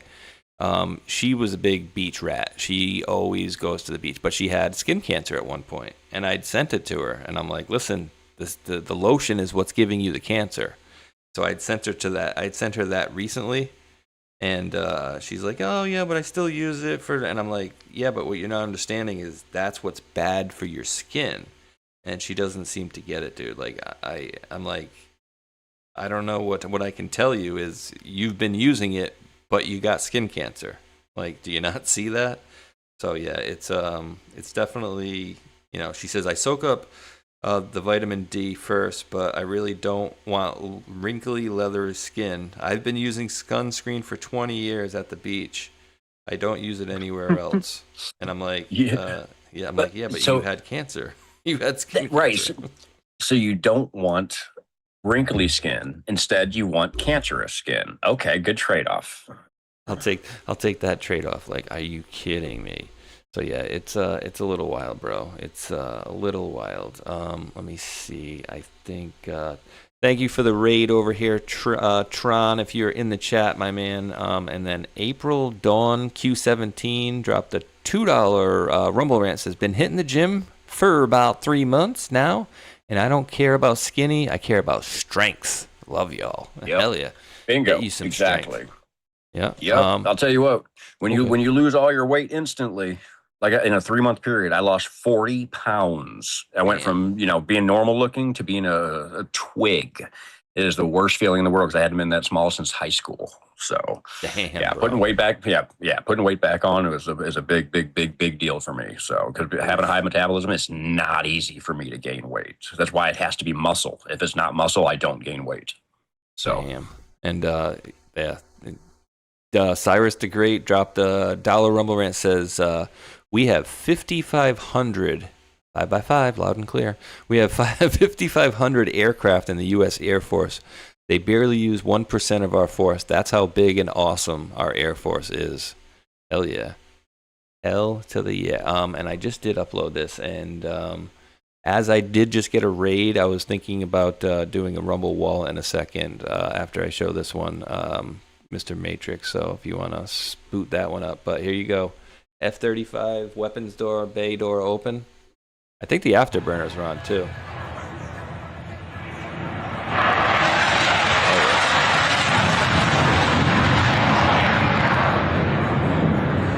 That is so badass, bro. And dude, take a guess how many people Rumble Wallet's telling me we got in the chat. Oh, it just moved 2 numbers. Boom. Right now. Nobody move. Nobody knew. Nobody move. Oh, you just moved. We had exactly 1,700 in the chat. And then it went 170102. And then it just went down to 1696. You sons of guns. All right. All right. Matrix, I'm going to queue up a Rumble Wallet quick. If anybody's got a, take a pee-pee or anything like that first, whatever, now would be the time. But you ready to rock and roll with that, sir? Yep, go for it right now. And bing and a boom. Oh, come on. What are you doing? Hold on. Oh, God, I have to refresh. Hold on, it's not doing me this thing here. Boom, boom, boom, boom, boom, boom, boom, boom, boom, boom, boom, boom. Here we go. Ding and ding. All right, it finally worked after I had to reset it a couple of times, but here we go. Guys and gals, we hear a lot about crypto, but here's the part most people miss. Crypto was created so you could actually own and control your own money. And after the 2008 financial crisis, Bitcoin was designed as an alternative to banks. So instead of a bank holding your money and delaying your transfers or limiting access, you are the one in control. And if you ever had to wait for a transfer to clear, you felt that problem as well. Now fast forward to today. Everybody's heard of crypto, but getting started still feels complicated. That's exactly why I use Rumble Wallet. It takes all that complexity and makes it simple. Choose what you want. Bitcoin, dollar-backed stablecoins, or even digital gold backed by real gold. No complicated setup. It connects with MoonPay, so you can use your credit card, debit card, or bank and be up and running in minutes. And once you're set up, you can even support your favorite Rumble creators like Matrix or me directly. So do this now. Scan the QR code or click the link in the description and download Rumble Wallet. From there, you can set up your wallet, tap buy, and you're in the game. And in just a few minutes, you can go from hearing about crypto to actually owning some. Kaboom. And kabooms. So thank you for that momentous, giving us a couple minutes there, or a minute to read that out, guys and gals. But we got some more even funner news, dude, coming out. This isn't gonna be. We touched on this a little bit. Oh God, we touched on this a little bit. Actually, you know what? I want to go on this one first, Matrix. I want to go off on a little La La Land because it is news, and me and Hulk touched on it, and we touched on it on the round table. But I wanted to take another quick step and look at this deal.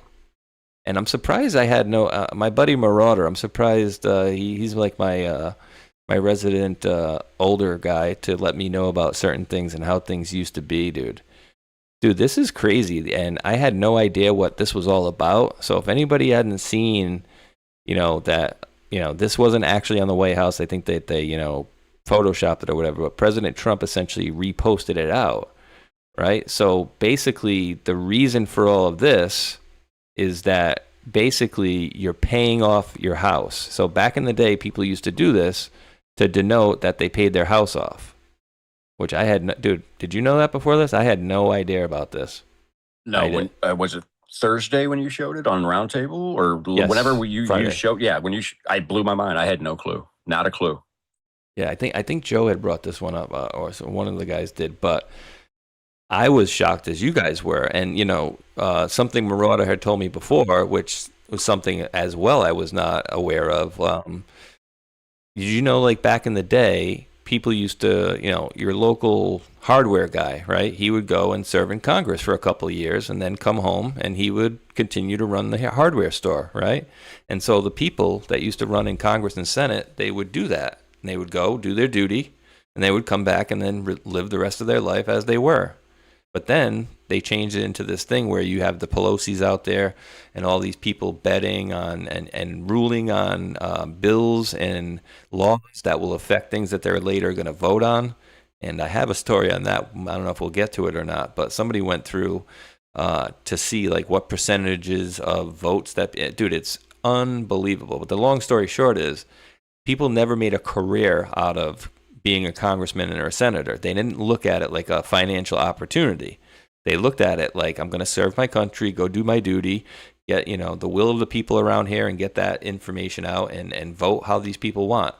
But now it all turned into, I mean, can anybody actually say that you're legislators or you're congressmen? Maybe if you're in a very good red state, a red town, yes, you can say yes. But how many of you out there can say, yeah, my representative's actually out there doing what I want and voting for what I want? It's far and few between as far as I see it, bro. But like, I couldn't believe this, dude. And I genuinely think they're going to get rid of the IRS. And I think, because they've been touching on it, and then they've also been saying like, oh, anybody that's making under $150,000 wouldn't have to pay, any of these taxes. And so I think they're eventually going to get rid of that, because where does that money go, dude? Right? Like, people have their theories about, oh, well, it goes to Puerto Rico, or it goes to, Cuba, or it goes to the Queen, or it pays off our national debt.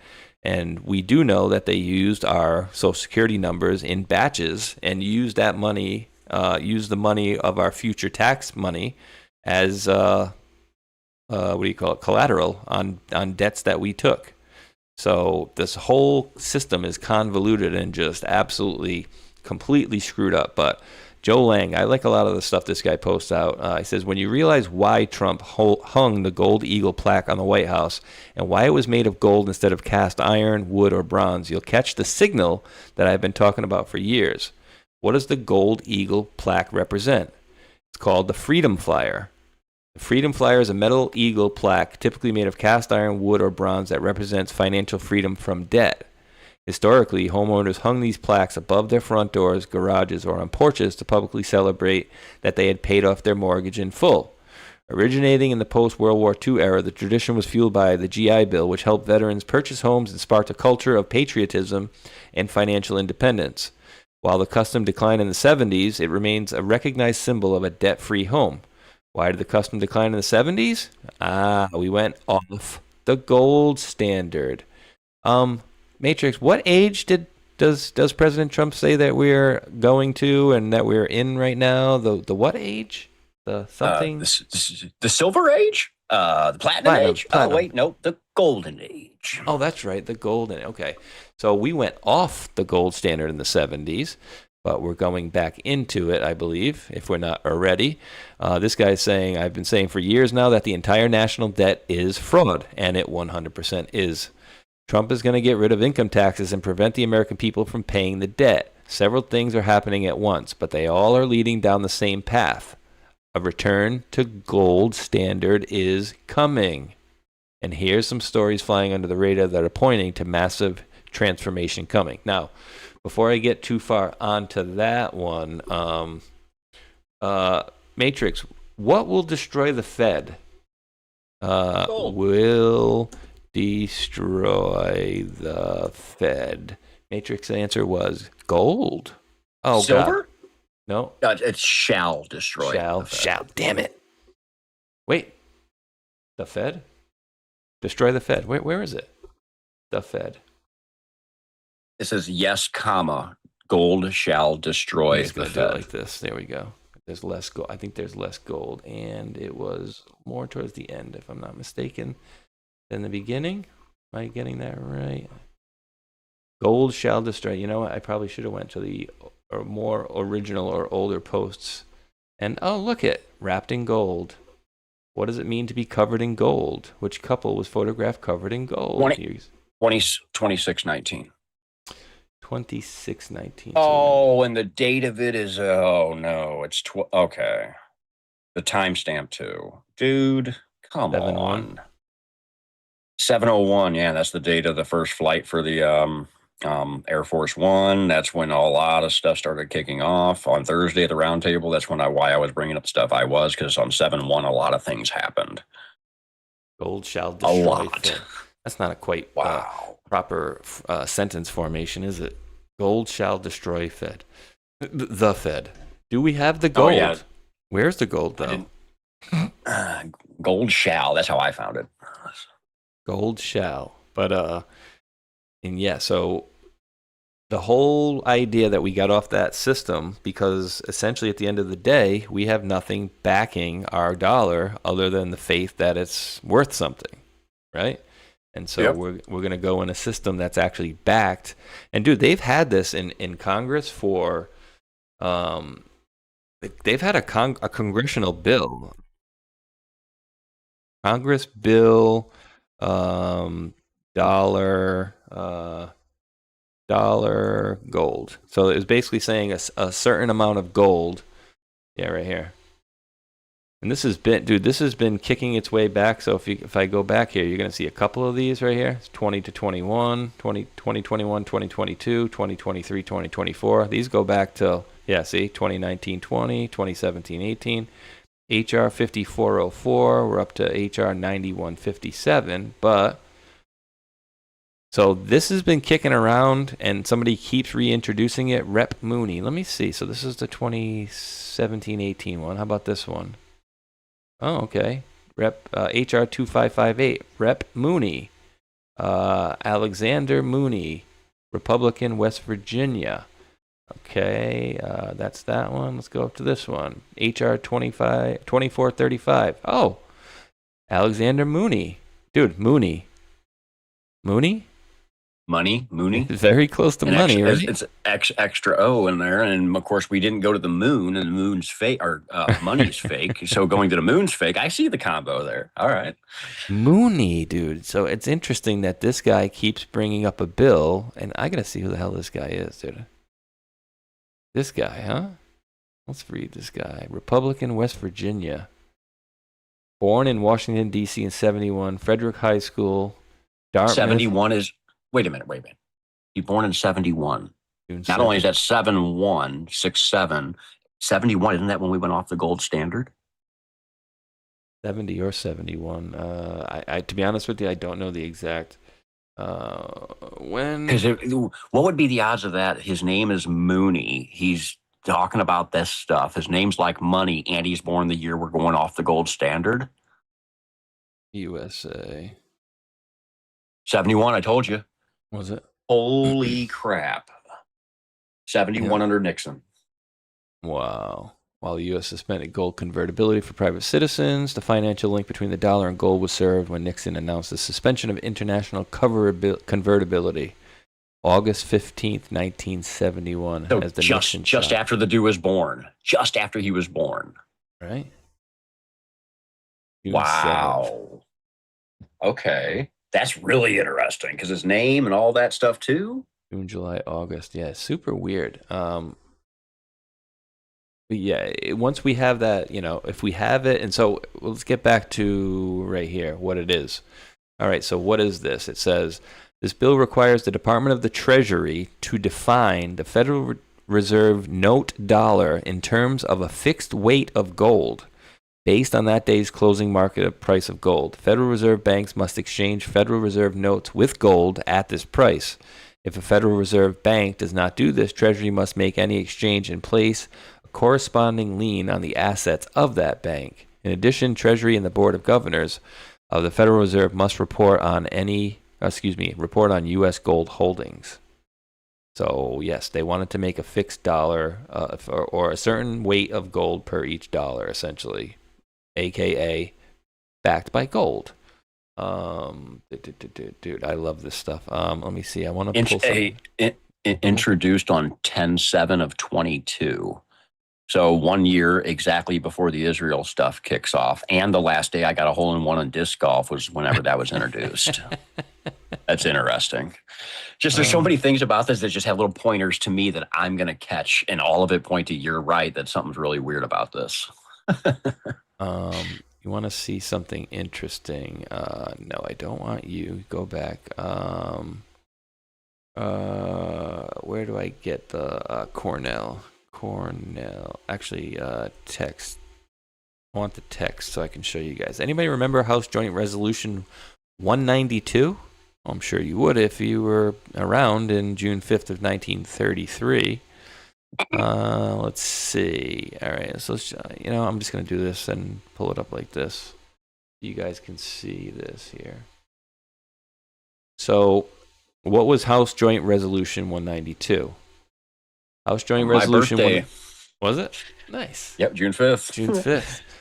Passed by Congress on Matrix's birthday in 1933, suspended the gold standard in the United States. It declared gold clauses in contracts which required payment in gold coin, contrary to public policy, effectively allowing all public and private debts to be, discharged dollar for dollar using any legal tender. Well, would an IOU be considered a legal tender? Huh.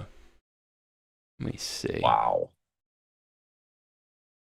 Yep. To abrogate the gold clause, the resolution declared that, so remember, quotes, whereas the holding or dealing in gold affect the public interest and are therefore subject to proper regulation and restriction, and whereas the existing emergency has disclosed that provisions of obligations which purport to give the obligee a right to require payment in gold or a particular kind of coin or currency are inconsistent with declared policy of Congress in the payment of debts.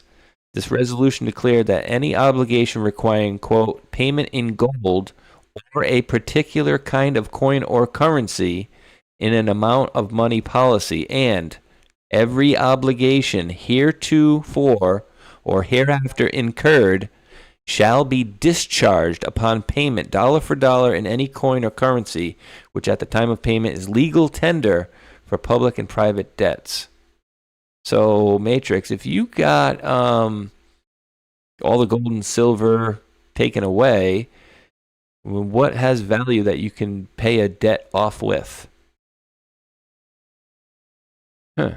Well, if it's got no worth to it because it's not backed by gold, then doesn't that automatically become an IOU? It's not worth anything. Yeah. So, I mean, dude, this is really confusing because they have 1933 writing in it, so the wording's kind of funky. But it just sounds. I don't know. Go you doing your explanation. This part's got me confused. So no problem. It'll make a little bit more clarity in a minute. So it says a farm control bill around the same time had attached to it a clause making Federal Reserve notes legal tender. In 1937, the Supreme Court struck down the Farm Control Act, thus carrying it with the legal tender status of Federal Reserve notes. Prior to 1933, Federal Reserve notes were used for interbank transfers. Around 1945, Congress passed a bill which called for the withdrawal of Federal Reserve notes from public circulation. But they're still with us. Note that the words do not talk about the payment of debt, but it clearly states that every obligation shall be discharged. In the case of Stanek versus White, the court explained the legal distinction between the words payment and discharge. There is still a distinction between a debt discharge and a debt paid. When discharged, the debt still exists, though divested of its character as a legal obligation during the operation of the discharge.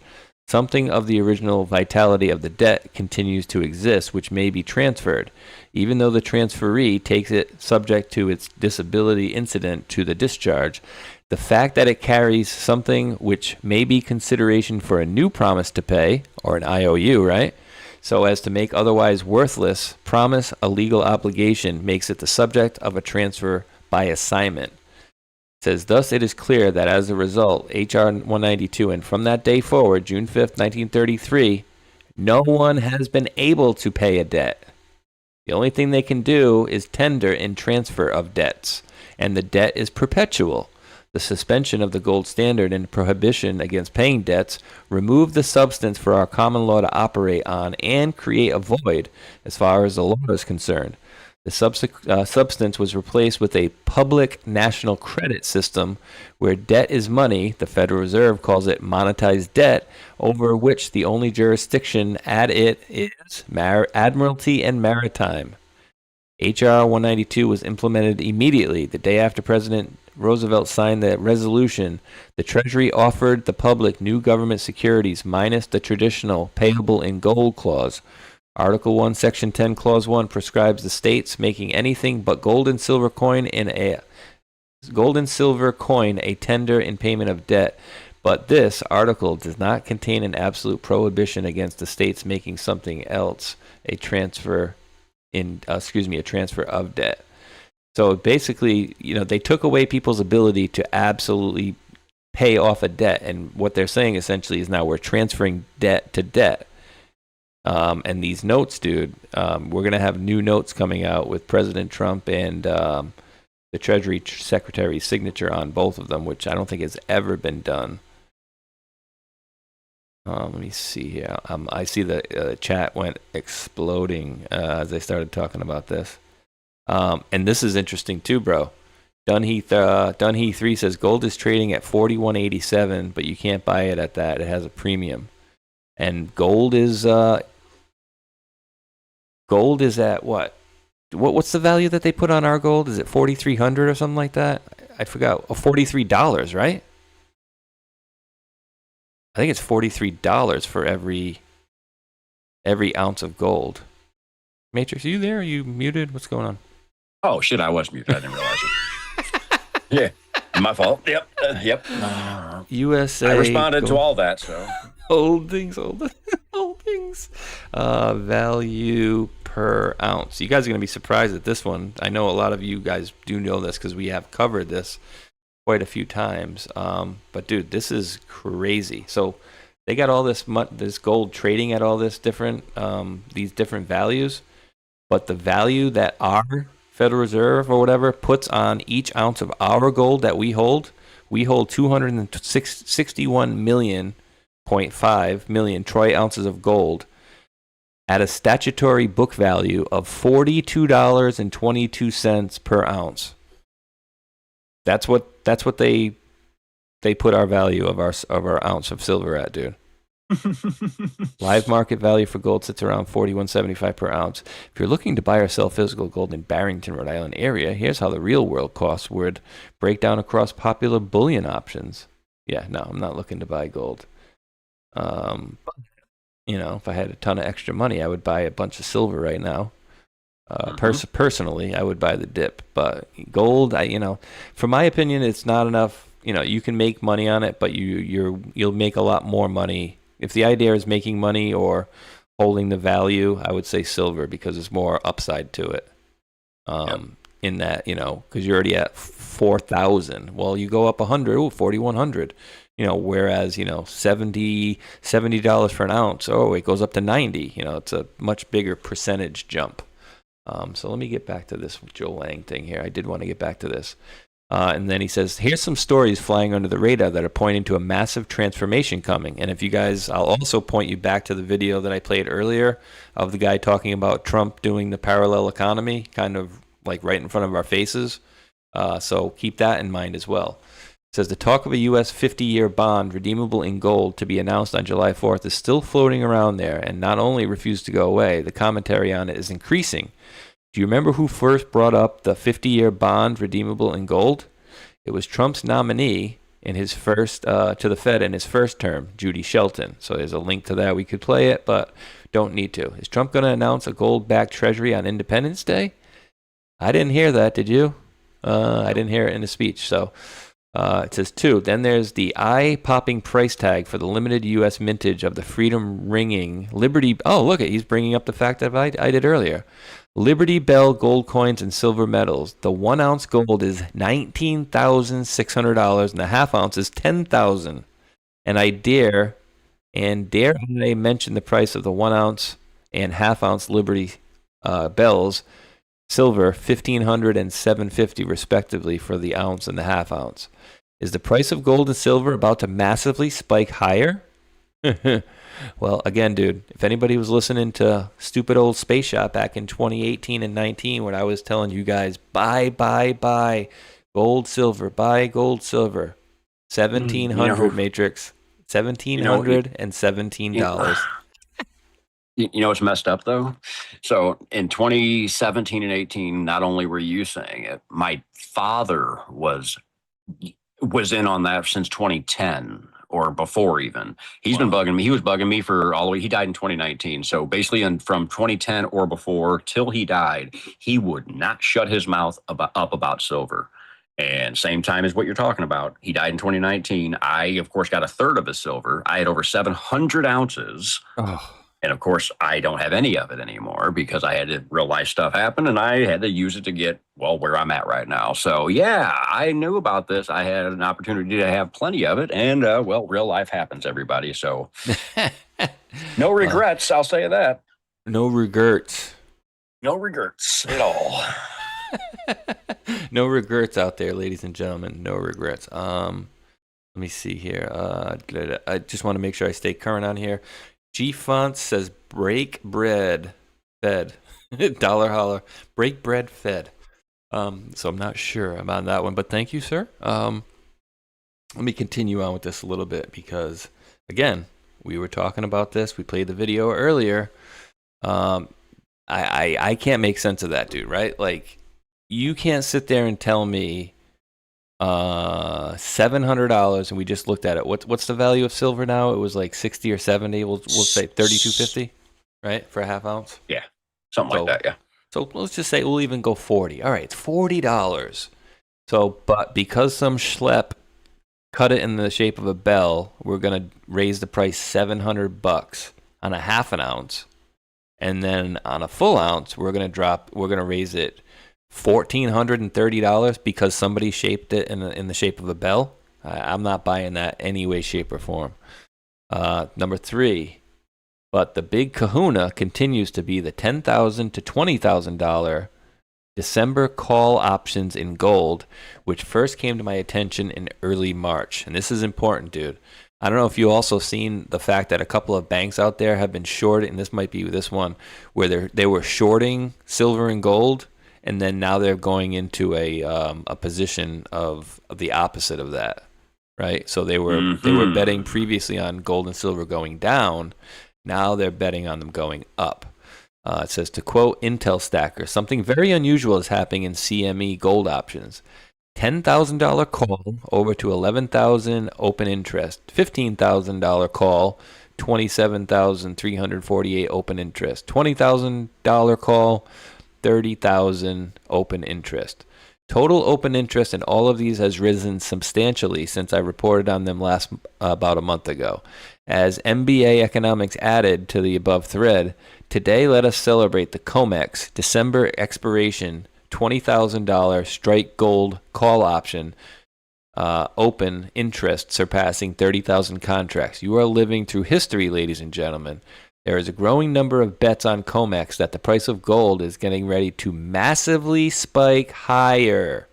And quietly, over in China, was this news item from the South China Morning Post headline, quote, major Chinese banks suspend individual trading on Shanghai Gold Exchange amid volatility? Quote, it appears that the word is out to China's largest banks. China Construction Bank is closing its customer trading facilities for gold and silver on the Shanghai Gold Exchange from July 24th, and ICBC made a similar announcement for the same date. It would close agency personal auction trading through mobile banking, online banking. After the closure, the closing, selling, and delivery operations of customers holding positions will be restricted. Coupled with Chinese banks reducing transaction fees to 0.2% on their customers' gold accumulation accounts, these moves are clearly aimed at reducing speculation and encouraging accumulation.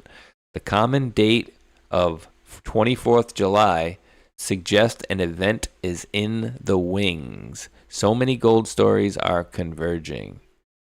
Let's see. I got my buddy Marauder. Yeah, my buddy Marauder right there. Boom.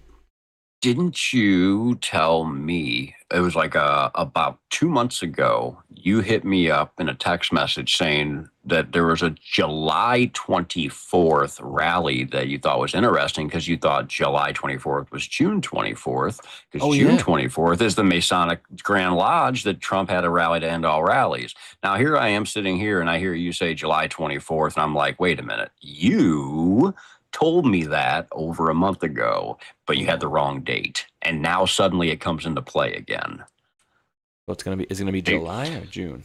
July 24th. That's what he said. Oh. Well, no, June 24th was already done. June 24th is your Masonic Grand Lodge grand opening in 1717. There's also 17 drops on that day. Trump had the rally to end all rallies that day. The day before that same day is St. John the Baptist feast day, who the Templars venerated. So there's all your stuff built into that. That day you thought was the July 24th date that he has a different. That's when he's having the shooting at the gala or whatever. Oh, he's redoing that on that day. That's July 24th. Butler. You had those two things mixed up. So July 24th, Trump's doing that dinner thing that the shooting was at. So what are the odds that we're hearing the date July 24th for all the gold stuff, and he's redoing that date for July 24th?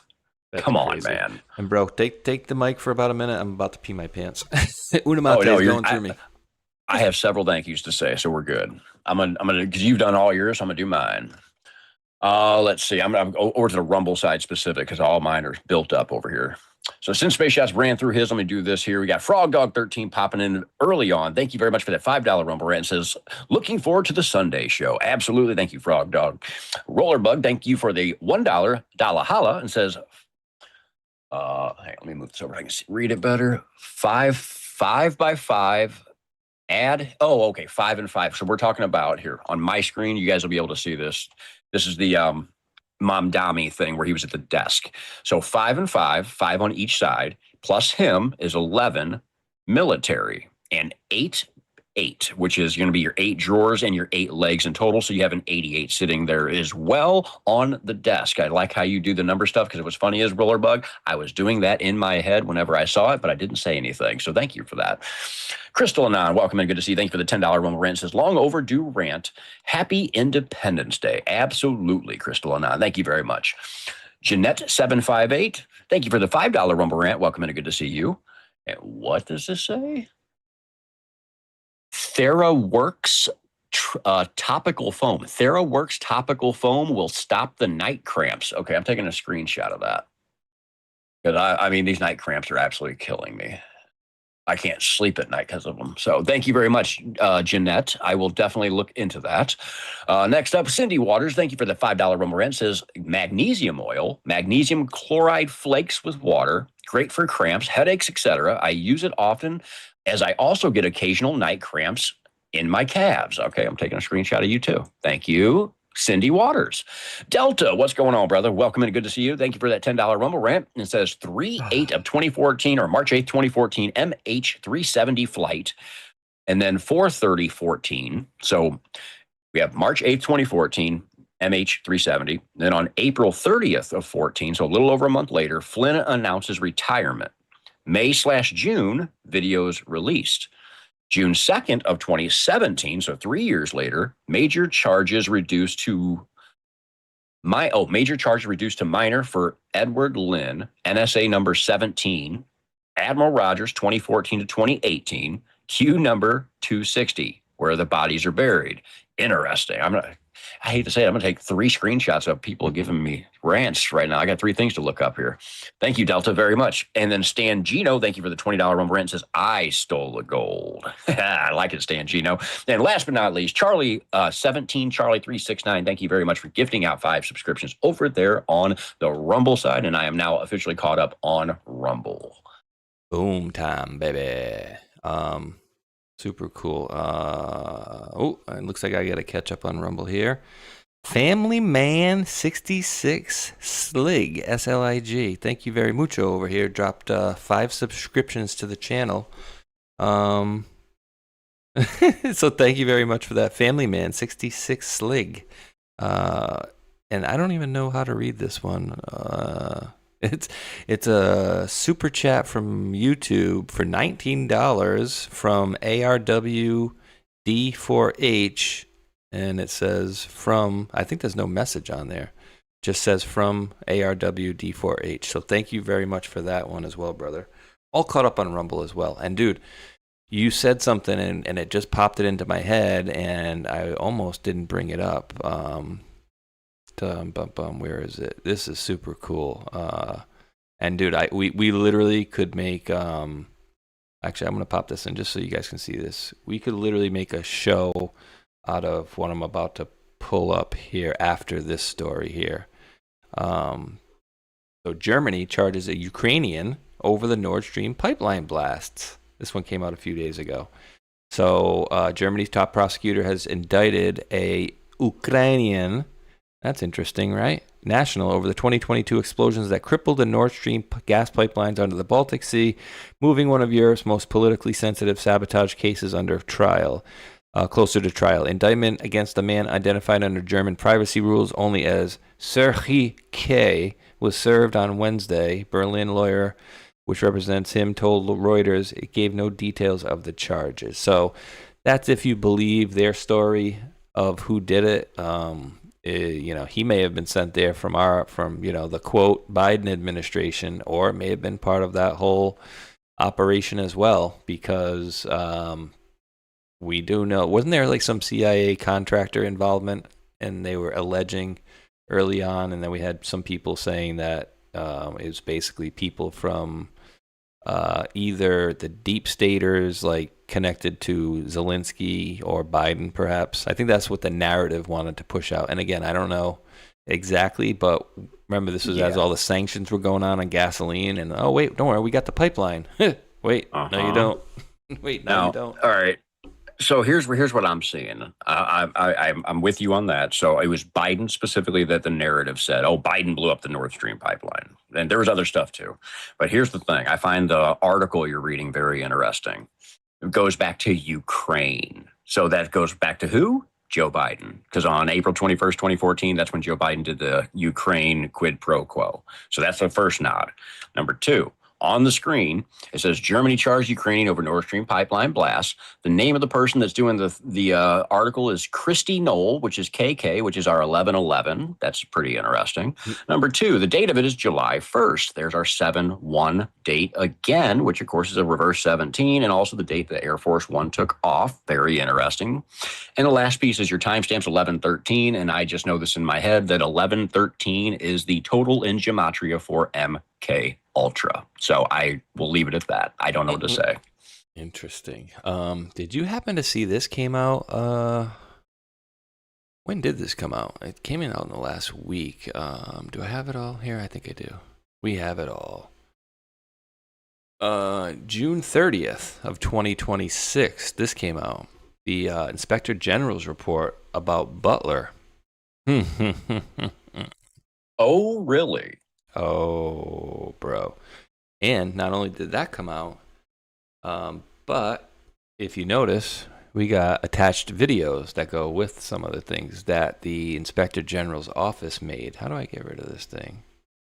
Full screen? No, I want this gone. Put your mouse over just to the right. Does it get, can you lower the left-hand side? No, it doesn't do it. Nope. It won't let you do it.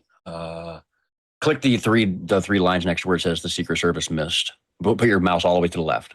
All the way to the left. Go up. Not that one. Right there. Yep. Click that. There you go. Baby. Thank you. Oh, God, that was busting my keister there.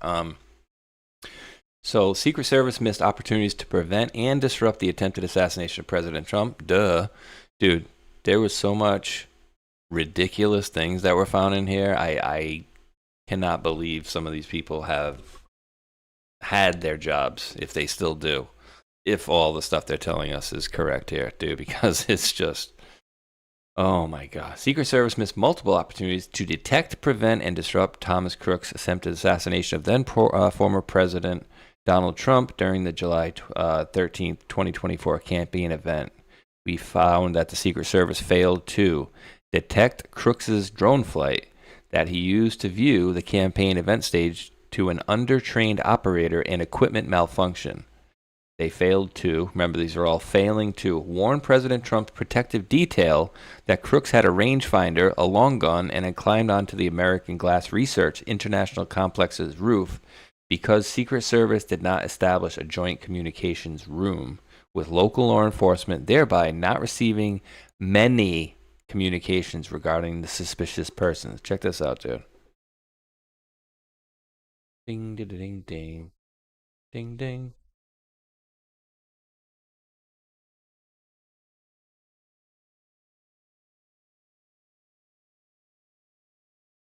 Created a virtual 3D model to reconstruct the event and identify individuals' locations before, during, and after the shooting. Butler Farm Show, American Glass Research Complex, and conducted aerial and ground scans of the area. Used data with interviews with law enforcement who attended the event and publicly available information to reconstruct the attempted assassination.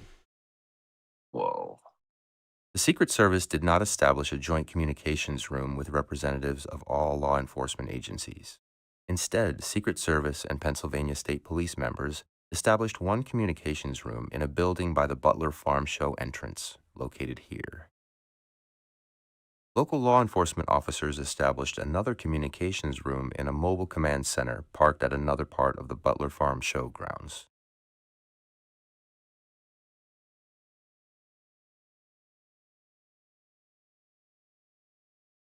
Even though there were separate communications rooms, the Secret Service made no attempt to exchange radios with local law enforcement officers. As a result, Secret Service members did not receive 102 radio transmissions that the separate local law enforcement communications room received concerning an increasingly intense search for law enforcement officers. As a result, Secret Service members did not receive 102 radio transmissions that the separate local law enforcement communications room received concerning an increasingly intense search for a suspicious person. Bro, 102 messages ready to warn these people that we got an issue went to nobody. Yep. That's a problem. Yeah, it's a problem, but I mean, I'm going to say it exactly how I feel about the situation, though. When it happened, I was live on air, and the first thing that came out of my mouth was something's not right here. And it wasn't because they had lack of communication and 102 missed messages. I personally think because it was similar to Charlie Kirk, and it was a preset thing to happen. I think that some of the evidence around it kind of helps it with comparatory having his name misspelled and all kinds of other stuff that we can say about it. But I don't care what anybody thinks about that. That's my theory, and I will stick to it, that what we're seeing here is similar to like the Warren Commission or the 9/11 report. We're seeing basically just crap. That's how I feel about it, and I'll just state it out loud. I don't care. Yeah, and they continue on to say that, they failed to secure the area outside the perimeter, despite Pennsylvania State Police sharing its plan with the Secret Service that showed the area would be unsecure, and they failed to use available resources to even block the line of sight from the American Glass Research International Complex to President Trump, despite identifying this line of sight as a concern. Oh, video attached. We'll go through. We'll skip the formalities in the beginning because we know what they did. We know that they made a model and blah blah blah. Yeah. And this is actually. I'm not sure if this video will do it, but the one I'll play next, if it's not this one, is a good one to actually show you the layout of the whole area, because it is a little confusing if you've not seen and don't know how it's all kind of laid out. Here we go. Oh, are we showing this one? Come on. Here we go. So this is where Secret Service did not confirm whether campaign staff had placed equipment that was already at the event in locations that would have blocked line of sight from the American Glass Research International Complex's roof to the stage. As shown here, this gave Thomas Crooks an unblocked line of sight at the distance of 155 yards to the stage after he climbed onto the roof, allowing him a clear view of President Trump from which to shoot at the podium. Isn't that crazy, dude? So one of their jobs, before a president speaks, is they're supposed to go up and say, like, everywhere on here. Okay, well, if I sit here, maybe the tree's blocking, I don't get a good sight. They're supposed to put up something in every area that could be a problem. So obviously this, you see, it went straight through here, as they showed, went right down to a direct view to President Trump. So what they're supposed to do beforehand is surveil these areas, and anywhere a sniper could have any shot to possibly take, all they need to do is put up something that would block the view, because no person's going to make a shot unless you know for sure you're going to hit your target. So all these different areas, people have their jobs to make sure these areas are secure, and of course they failed to do that as well. So what you're saying is just that they're all a whole bunch of crooks. Mm-hmm. Yes, exactly. Let me see what this one was. This is the one, I think. It's all the same. It's all the same warning in the beginning. All right, this is actually it right here. The July 13, 2024 event was held on Butler Farm Showgrounds, which span over one. If I was to stop it right here and be like, all right, where was President Trump talking? Where was the shot from? It would be pretty confusing, I think, for most people to point out exactly where the shots came from and where everything was laid out, which they do a good job of showing you here. I think this is the one. 100 acres and are surrounded by a wooded area and businesses. At the center of your screen, you can see the tents that covered the magnetometers, which are metal detectors that screen members of the public entering the event.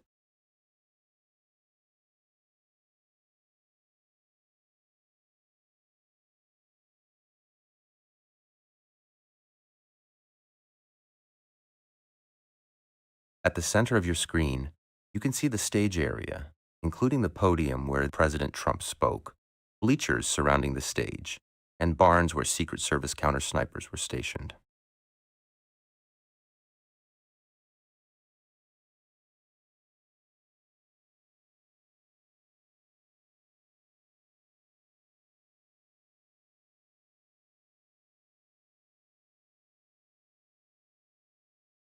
At the center of your screen, you can now see the American Glass Research International Complex, where Thomas Crooks climbed onto the roof and shot at President Trump.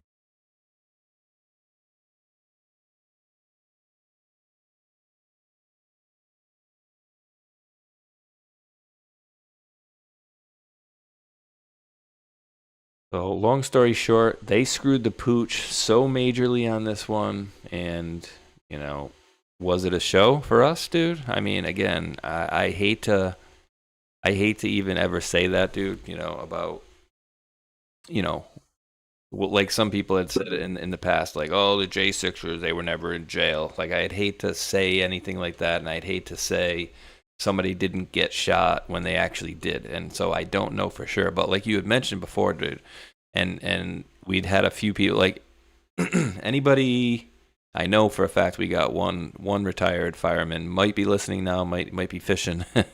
But Mr. Clagster, if you're in the chat, if one of your firemen had passed away, what are the odds that they would have misspelled the guy's name on the back of his fireman jacket, you know, during his funeral? I don't know, dude. That right there is a major, big red flag for me, and I know how serious they take that stuff. You know what I mean? So that, for me, that they spelt it wrong was a big indicator, and the fact that nobody mentioned anything, like, oh, like even pointed it out, like, oh, you know, we're supposed to be an O here, or, you know, this number was misspelled or whatever. The fact that nobody said a word about it too was a pretty, you know, interesting indicator as well. Nobody. I think it shows. In my opinion, it shows it was specifically for us. For those that I don't know the exact wording for it, but for those that see things the right way, will be in the know of certain things. And people that don't pay attention or don't listen to the information will always just think the narrative is the truth. That's how I see it. The people that know just know. And it's hard to tell the public what we know because the narrative won't tell them that we are right. Kind of like Joe Biden. That was not Joe Biden as president. Anybody that thinks that's actually Joe Biden as president, you need to go have a mental wellness check done on you. That's all I can say. Come on, man. Come on, man. Come on, man. Show me Come On Man from Joe Biden in 2015, 2016, 17, 18, 19, 20. Go ahead, I'll wait. Maybe 20. I don't know. Maybe you might have him in 20. I don't know. No. We had him 100%, and I can prove it beyond a shadow of a doubt. He was the fake Joe Biden was at George Bush Sr.'s funeral on December 5th, 2018. Therefore, already replaced well in advance. I think that goes back to our April 21st, 2014, when Biden did the coup in Ukraine. A year or two later, that you have what's his name? His son, Hunter yeah. Flip. And then he gets put into a job at Burisma and all that stuff. And he's the one that flipped. He's the one with the real signature from Joe Biden. Come on, everybody. Put it all together. Put it all together. Well, dude, remember, like we had covered a few weeks ago, remember I had said the idea that, and remember I reported something and then I reported that I was wrong, and I was wrong in a good way, which was, it was interesting to me in the grand scheme of things, say in these last 10 years, that Hunter Biden's hard drives, laptops, multiple, by the way, happens to go get missing and discovered within, 6 or 8 months of his sister's diary going missing. That was the incorrect information I gave you. When I came back to actually give you the correct information, I was even more stunned to find out that it was more like 3 to 6 weeks in between her diary going missing and all of Hunter Biden's hard drives and laptops being discovered. Yep. I don't know. Planted evidence, baby. I don't know, buddy. It just seems a little too crazy to be, every day. And sorry, you did this. Just remember, you asked for it. Uh-oh, what'd I do? Yep, there we go. Give me that ball chin. Can anybody tell me what that is? Like, and then, all right, let's just say you're a regular human being. You're not wearing a mask. That would never happen to anybody. I'm sorry. It wouldn't happen. Your whole chin would sag. Like, what would make, you would have to have weight and no weight. Something, or figured mask or something. Or his ball sack's on his chin. Did you ever see that movie, movie 42 or whatever it's called? 42? That does not sound familiar. Oh, God, dude. I have to. Hold on. Movie 43. Movie 43. Movie 40. Okay, that sounds more familiar, but I don't know. I'm gonna show a short for this, guys, and it's this is a comedy. Apparently, they recorded a bunch of these scenes and then put them together, and I think they all thought they were gonna be like skits or something like that, but they ended up turning them into movies, dude. And just remember, you said ball chin, okay? So you asked for this. It's super funny though. It is. All right, ready? Oh, my Lord. Which shocked the woman he was dating, just of tumors growing on his neck. No, can't do that one. I need the actual scene. Balls. Here we go. I need the actual scene. Here we go. I'll show you a little bit of this. I'll have to cut it out later for YouTube for sure, I know. But it's just so funny, dude. Oh, shit. Let me get to the right part. Here we go. Huge Hugh Jackman, too. Oh, my God. So funny because nobody's through enough of that. Dude, it's a bunch of weird skits like that they call movie 43. What was that? Ball chin. Who's that? That's Joe Biden. That's Joe Biden right there. That's Joe Biden. No, that's not. No, that's not. No, that's Joe Biden. That's not. Think so. That's not Joe Biden. I think this that is Joe picture Biden. there. I don't know. It's the wrong ear to say. You can't look at his ear because it's the wrong ear. So, come on, man. All right, I got one even better for you. Ready? I put some stupid. You know what this song that's behind this one? It was on YouTube. It's called Spaceshot. I shit you not. Wow. Nobody's gonna hear it though. You might hear it faintly, but the chat's not gonna hear it. All right, so. Let me know. Please call out my bullshit if I'm bullshitting here and you're not seeing what I'm seeing. I want to hear you guys in the chat if you're not seeing what I'm seeing. So what I said is his, not ours, his left eyebrow is low and no wrinkles on his forehead. So you see some wrinkles over here, but really no wrinkles over here, the left side of his forehead. So my guess is that whatever was going on here kind of sunk down because look at the eye hanging over, but not on this side, right? And as he turns around, you can actually see, I think it's him, maybe him, that kind of references up towards the eye. I mean, look at that hanging off the corner there. Definitely folded over, in my opinion. But again, guys, you let me know. So he just right there. I don't know if you caught that. Yeah. You can see the hand go back up right there, right at the very end. Yep. And then I don't know what he was doing. He was pointing something up. And he definitely adjusts something on his head because he touched it. Yep.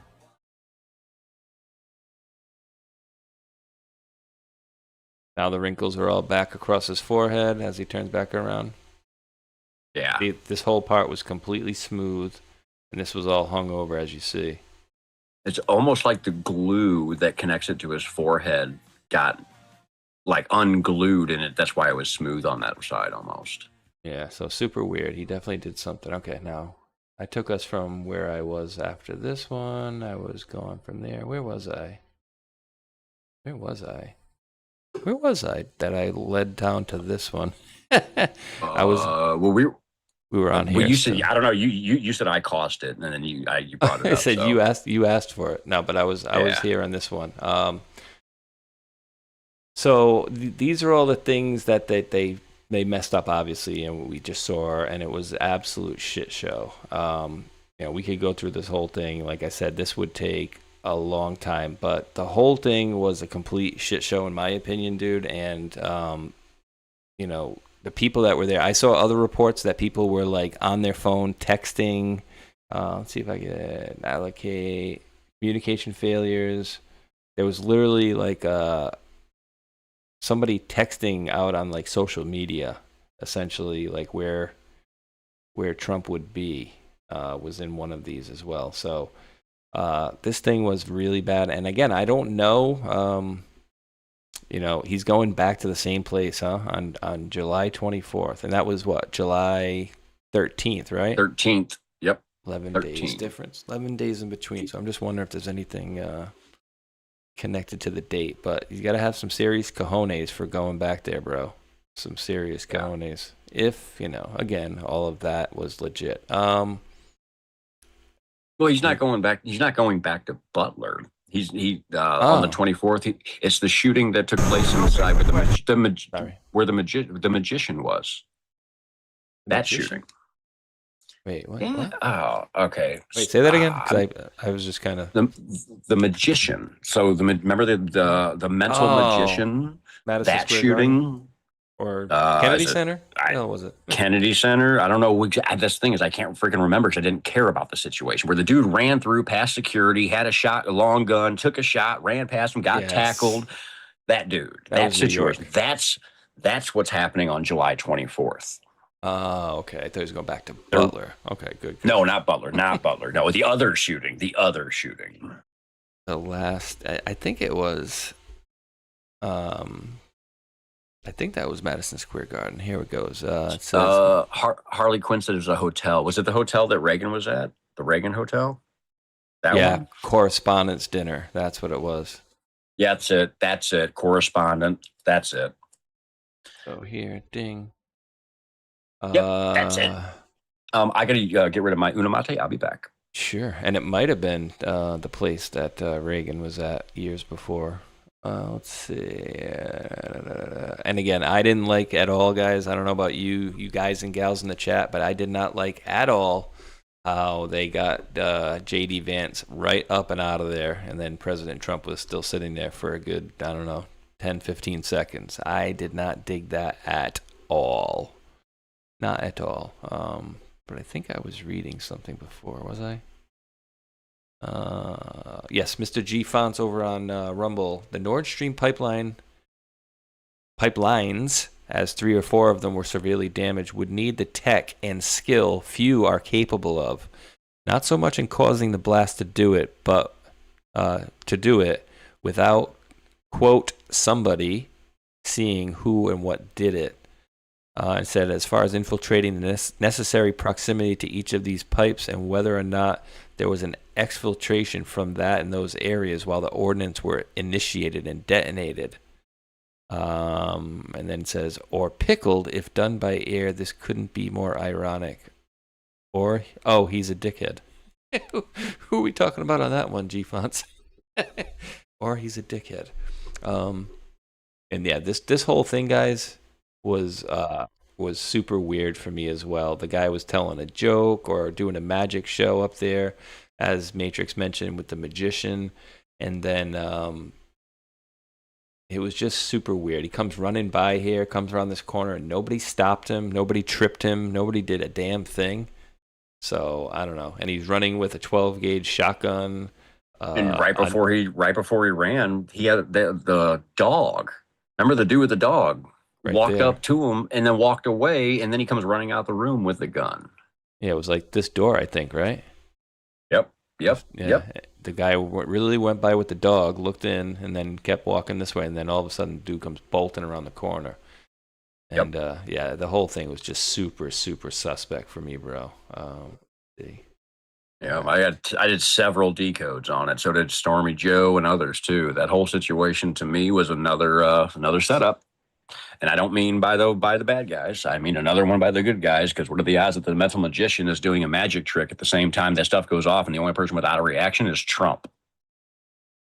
Yeah, you remember the picture? Your first time? It was like showing exactly. Melania all scared and all the other people scared. And Trump's like, whatever. It's like, oh, your first time? Yep.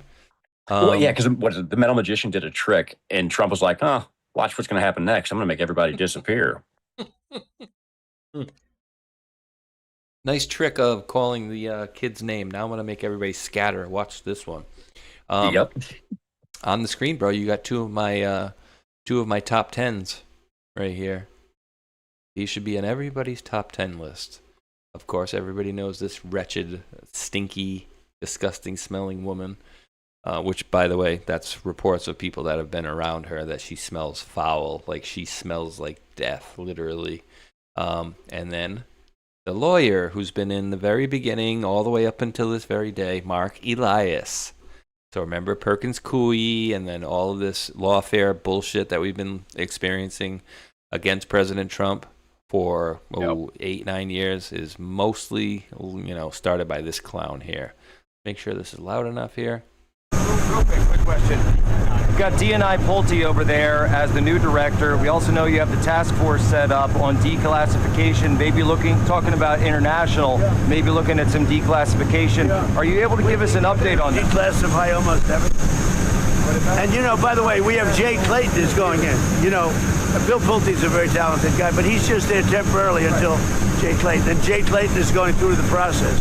And Jay Clayton, highly respected, and so is Bill Pulte.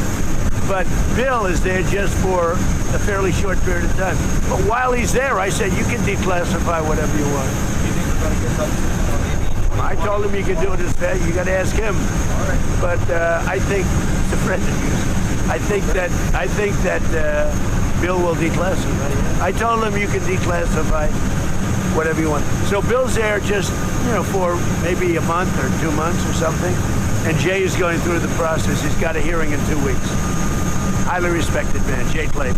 Okay? Thank you. Did you get any more Pulitzer Prizes? You know what? A Pulitzer Prize?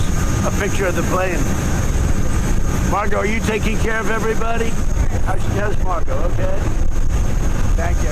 I hope there are career and even political appointees in various of the agencies that are slow walking or refusing to share information with Pulte.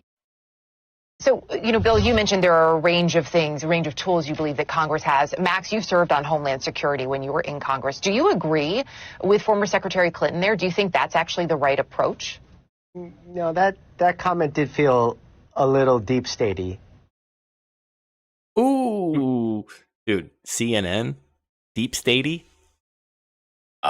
Yeah. And what caught my attention, though, is at the beginning when Bill Pulte's only going to be around for a little while, like a Scaramucci model. Yes, it's tough to hit those moving targets. They cause chaos and move on. What was was it moving target? Let's see. Moving target. Oh, maybe if I spelled it right. I can't type for crap. Oh, does placeholder refer to a person placed into a short-term position? Acting, temporary role, cause destruction, then move on. Hard to hit a moving target, Anon. As Matrix said, the Scaramucci model. Temporary hire by design. Shadowed sessions by design. Public will become aware. Document dump. Hard to hit a moving target. And dude, you had Tulsi in there. She was kind of a temporary role, right? And she did cause her destruction and move on. And then what do we find from her as well? From people that were under her. I have to go get these notes from the other day here. Hold on. Ding, ding, ding. Well, let me see. Are they covering this one here? David Road, National Series now. XT gives stark warning over Pulte leading DI. It should alarm all Americans. Let's listen to a second of this. Be interested how they're posing this. About Christina Norton. The main thing here is that she was the head of the RNC's. They called it an election integrity department during the 2024 election. Obviously, that election went well for Republicans. Trump was reelected. They won both houses of Congress. But she fielded all these observers, and every party does this during an election. The concern was that she sent out Jack Posobiec. That's the right-wing conspiracy theorist who spread the Pizzagate conspiracy, that there was a pizza shop smuggling children that were being sexually abused, and other right-wing conspiracy theorists, and had them observing the polls. And the other issue is that she has no experience whatsoever in intelligence. So you have a director, the most senior, the director of national intelligence, and Pulte himself has no experience in intelligence. He is known primarily for doing the president's bidding, and now his chief of staff also no experience and has a history of looking into election fraud claims. Which is exactly what we want. Christina Norton is the new chief of staff for DNI Pulte, was Pulte's chief of staff at FHFA. As an RNC official, she embraced election conspiracy theorists for poll watcher program. Yes, we want that. Yes, that's exactly what we want. And you can get a former GOP campaign staffer, no apparent intel community experience. Oh no, that's a good thing, right? You don't want the same old people running the same bullcrap. But acting DNI Bill Pulte begins firing dozens of intelligence officials. So as we're going here, July 3rd, dozens of intelligence officials began receiving their notice of terminations under Pulte. As an intelligence official who spoke on told MS that the individuals being removed by the Trump administration are officials, quote, who they believed are deep state. Hell to the yes.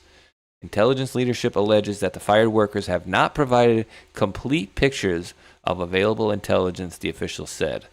The move comes after Pulte's elimination last month of 6 political appointees who served under Tulsi Gabbard, the previous DNI. 4 former senior intelligence officials told MS Now that they had never heard of intelligence officials withholding information from officials above them. The premise is absurd. Another of the former officials questioned how Pulte, who has no experience working in intelligence, would be able to make such a determination so quickly. I have a real question of how he would know this. This isn't a guy who's familiar with intelligence. How is he going to get to the bottom of this and rely on any information with a matter of fidelity? It would be like me taking over a hospital and firing dozens of surgeons in the matters of days. Both former officials noted that Pulte's office itself does not collect intelligence. The Office of National Director of National Intelligence receives it from the CIA, NSA, DIA, and 15 other agencies. He said that CIA Director John Ratcliffe, for example, would know of such a problem. Right. So dude, this is, if there was any serious withholding of information, the guy who would know is Ratcliffe, said one of the former officials. He's in the inner circle. He and his analysts would be the first ones to know. If anyone would know about that alleged claim, it would be him. Huh. Wait, was it Ratcliffe that wrote the letter to President Trump when he was DNI? I think it was, I'm pretty sure it was Ratcliffe. Let me see. Letter. DNI Ratcliffe. I think you're right. Trump regarding Russia.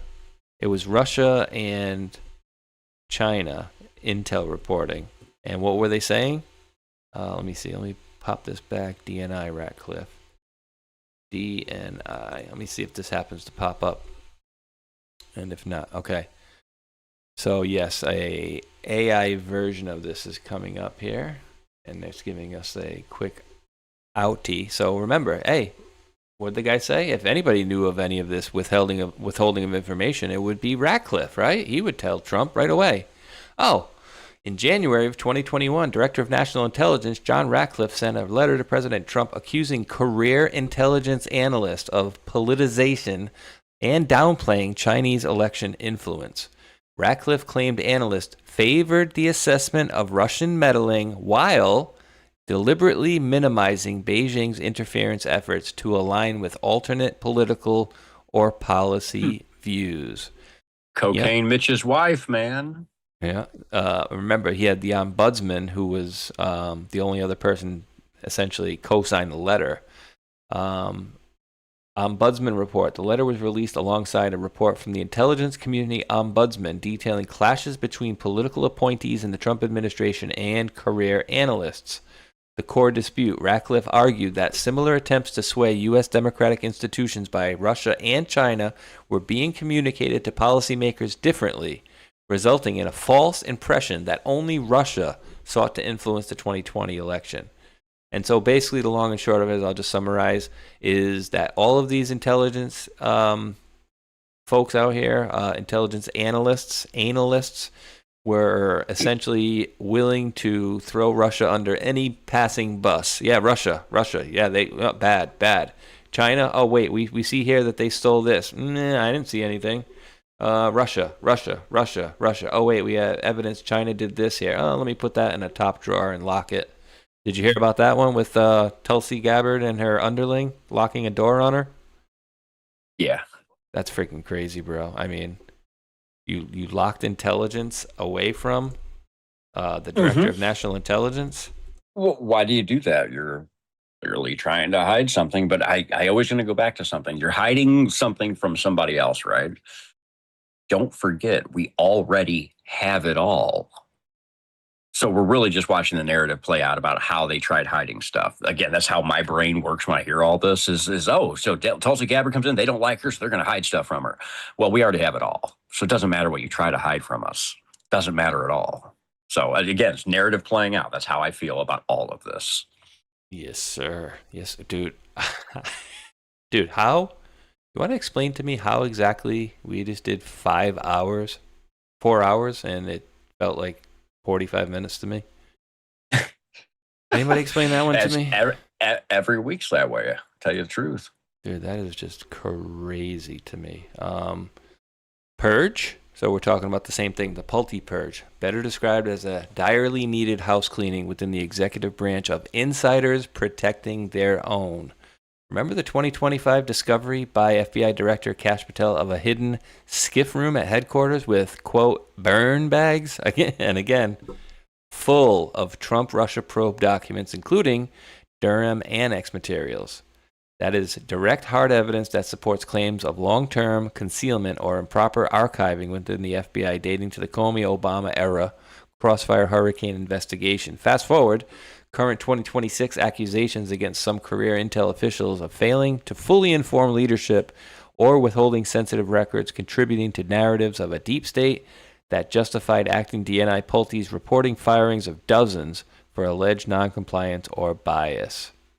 I love it, dude. I love it. And these are the people that you need to get out of the way so they can start actually doing their job. And again, I think this is all timely because he could have done this in his first administration, but I think the plan was to never address this in his first administration because you needed the deep staters to do what deep staters do, is resist, right? You needed that the whole way through, and we needed to exhibit to people what they were doing. Yep. Absolutely. 100%. Abso-freaking-lutely. Let me see. I also think that's how they get the other people that they did. Like, we have it all and we've taken care of some people, but there's a lot of people left out there. I think the white hat set it up to where the bad people were still left in positions of power. So they were allowed to basically hang themselves and get themselves in trouble over this period of time. That's another thing that I think was allowed to happen too. Like, they know this guy did this and that, but they're going to let him stay in office and not let him know because he keeps on doing illegal things. So he's going to not only do his illegal things, but he's going to ensnare other people that are connected to him and his illegal stuff. I think that's one big part of the trap with all this too. Heck yeah. And we have to cover, and the only reason I'm covering the Travis and Taylor wedding is because it's our buddy Brian Cates. And dude, I did not even see this. And all right, what does everybody think of Dolly Parton before I show anything else here? What does everybody think Dolly Parton? She's a good chick. I always thought she was like a sweet woman and da-da-da-da, you know. No children's stuff. I believe Branson, Missouri is where it's located, if I'm not too far off, I think. Yeah, Dollytown, wherever that's at. Ready? Watch this video Travis, quick. it's Dolly. Hold on. I just don't want anybody to see. Hopefully you guys didn't see what they were talking about, but just watch her during all this, and I want to see if anybody else happens to pick it up. Taylor and Travis, it's Dolly. And I was just told that you two are making a donation of $2 million to my imagination library. Thank you, thank you, thank you. I'm blown away and overjoyed with that gratitude. Now, it's evident that you two have made giving back a key part of your lives, so hey, when you have your firstborn, can I have it? Because that is going to be one special baby. You know, the mission of the Dollywood Foundation is to dream more, care more, learn more, and be more. And thank you again for your very generous gift. And we'll continue that mission, even in bigger ways now with your money. So thank you, and know that I will always love you. Catch it? You mean the fact that she wants to take their baby? Their firstborn? Yeah. Anything else? Watch again. Made giving back a key part of your life. So, hey, when you have your firstborn, can I have it? Because that is going to be one. So, hey, when you have... Oh, her fingers that went up like that. I didn't know. I didn't look at her fingers. Holy crap. A key part of your life. So, hey, when you have your firstborn, can I have it? Because that is going to be one... Dude, look at even the look on her face. Like, that's the only part of this video where she looks like evil to me. She put that hand signal right there up, and wow. Like, can I have it? And look at the face she made. She looked evil there when she said it. Can I have it? When you have your firstborn, can I have it? Oh my God. Right? Wow. Does this lady ever age? She looks younger now than I saw when she was 10 years ago. Is that really Dolly Parton is my question. I don't know, bro. I got to see what the chat's saying about this. If they had caught that before I'd rewounded that. I rewounded that. Did she have a stroke? A Violet asked. Probably. Yeah, Bamlo says, can I have your baby when it's born? I'm just seeing if anybody caught the hand signals before. Never. Yeah, horns. Wheezy girl caught the horns. Looks like she caught it pretty early, too. Making a donation. Hand signs, Marlu Renee. And she's a tranny, don't stop believing, said. WTF123R MAGA says. And North Georgia Dog says, Dolly took the COVID shot on TV to promote it. Oh, and Aethel Flade says, devil horns with her hands. Joy, clone Dolly. Yep, that's what I'm saying. How does a lady not, in any way, shape, or form, age? What is she like? She got to be close to 80, if not 80. Yeah. And she seriously, she looks really, really good if she is 80 freaking years old. I don't think that's her. And that's just, of course, my opinion. Yeah, I know you can get plenty of surgeries, but come on, man. 80 years old, you look damn good, chick. Yeah, she is. That's ridiculous. She's exactly 80 years old, apparently. Wow. Turns 80 January 19th, 1946. Is that her? Wow. Yeah, she's born before Trump. Holy crap, man.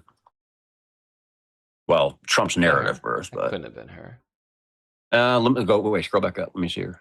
Couldn't have. No, that's that's not her. And her boobs don't look big enough. Not blonde enough, even though it's probably fake. But yeah, that can't be her. But yeah, I will always love you. Remember, she wrote that song that Crackhead made famous.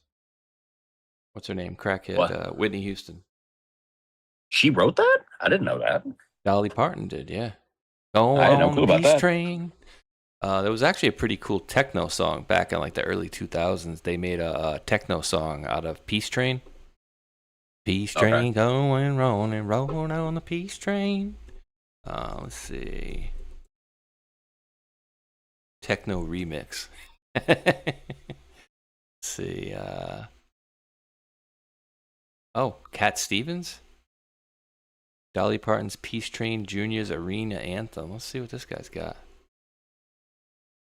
Unmute it. The heck? No.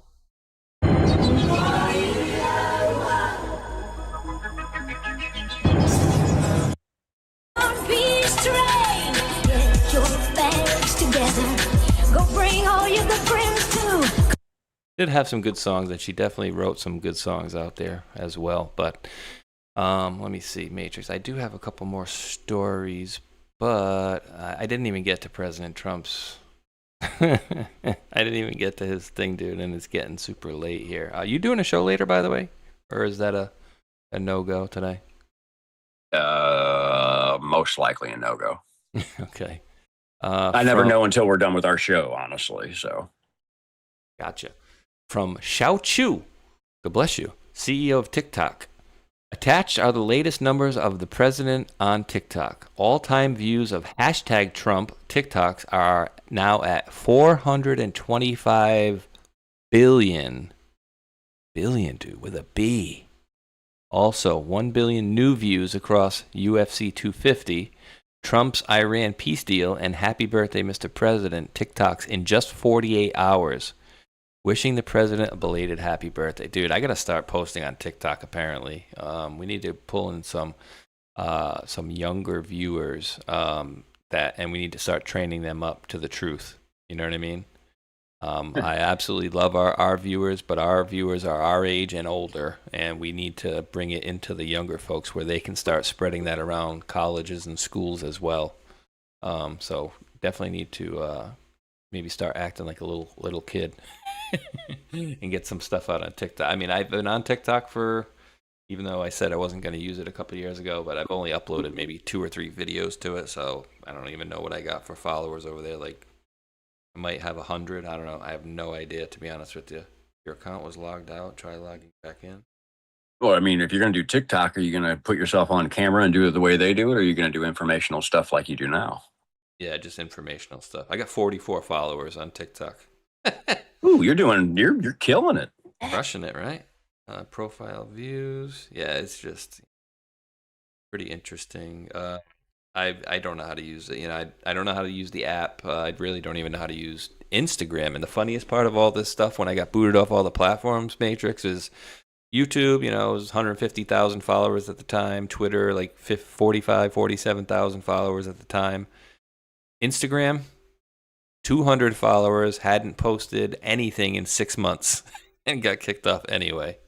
But the funny thing is, the one that I haven't gotten back, which I don't know, bro. Twitch.tv, they just won't let me go back on, bro. And they basically, if I try to log in, they set me up and say, oh, your password doesn't work, you need to reset your password. And then I go through the whole thing of resetting the password and it still doesn't go through. So they like bricked me out of the system where I can't even send in like an appeal. And the funny thing is, me and Hulk were doing simulcast all the time, right? So essentially the material, if you go over to his, I think he's on Table of Titans. If you go over there, all the videos that you see, they wouldn't give me my channel back. I hear you. Look at, wouldn't give me my channel back. Who wouldn't? This day wouldn't give me my channel back. That's me. But yeah, so you know, all the videos that are on here. Look at Hulk and Space Shot Show. Well, that's on my channel, but all mine got removed. So for whatever reason, I was singled out and made an example of. But again, I don't know how. Exactly 5 years to the day is when they gave me my YouTube channel back, bro. I still can't make heads or tails of that. I really can't. And it was like 2 or 3 times in between that I got the channel back for like a week, and then they resuspended me. Let me, how long have you been doing interviews with 107? Probably 2018, 2019. All right. I will just throw this, my little thought into the ring.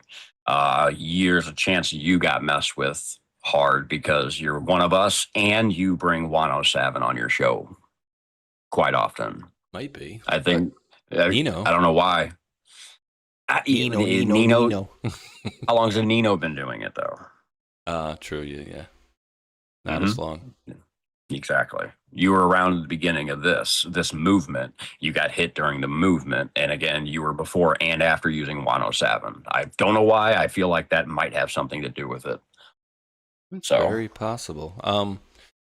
I know a lot of you guys did tune in to UFC 250 because it was the White House. I would say if any of you guys enjoyed the fights at all, if you enjoyed the fights at all, I would recommend you guys take a look at this next card coming up this Saturday. This is actually going to be a really good card, bro. And so these guys actually fought 15 years ago when they were both 18, 19, 20 years old, and Conor McGregor beat him.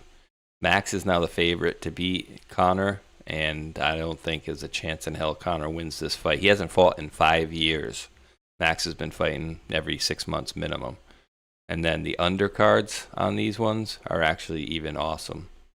That fight's going to be good. This guy just lost to Justin Gaethje, who beat Ilia Topuria in the main event.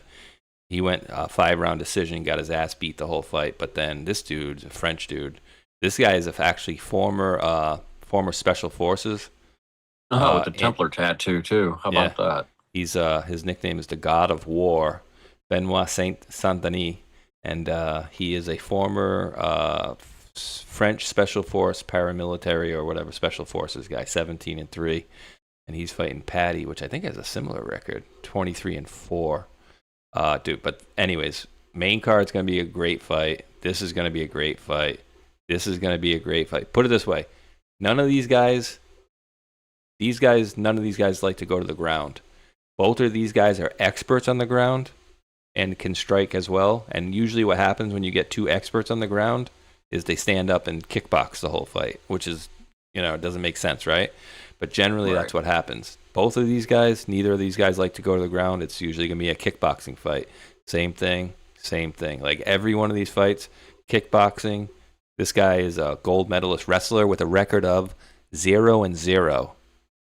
Gable Stevenson, he's an Olympic gold medalist in wrestling for us, and he's a beast. But he's going to strike. So none of these fights that I can see, maybe this girl fight, maybe. No, I mean, I can almost guarantee for all of you guys that anybody that hates to watch people wrestling on the ground or whatever, I can all but guarantee most of these fights will not be on the ground. They'll be standing up, punching and kicking each other all fights, and they're all really good. So highly recommend if anybody enjoyed that stuff, go take a look next weekend. All right, Matrix, I'm tapped out, bro. 4 hours and 16 minutes. I was going to do some thank yous over on the pilled side and say hello to the folks over there. Absolutely. Absolument. Where we have, we're ending, which they always do this, very cool, ending in 17. Observe and Learn dropped 100 gold pills. Thank you for that. And says, arrest Obama. Well, you got to get the lower tier rats to rat out. But I mean, dude, they got it pretty dead to rights on him. Excuse me. They knew the intelligence community assessment that he wanted rewritten, right? They knew it was a bunch of BS. And dude, I actually told Hulk this when I was on the show yesterday. So it was 4th of July, and my aunt, who's my father, who is a Trump supporter who lives in Florida now, my aunt, his sister, sent me out a text. And you know what? I got to play it, dude. I got to show you guys because, yeah. And it is news related. Don't worry about it. You're going to see what I'm talking about. Put it this way. Here's my response. Here we go. Notes, pictures. So here's my response. Oh no, Auntie Jill.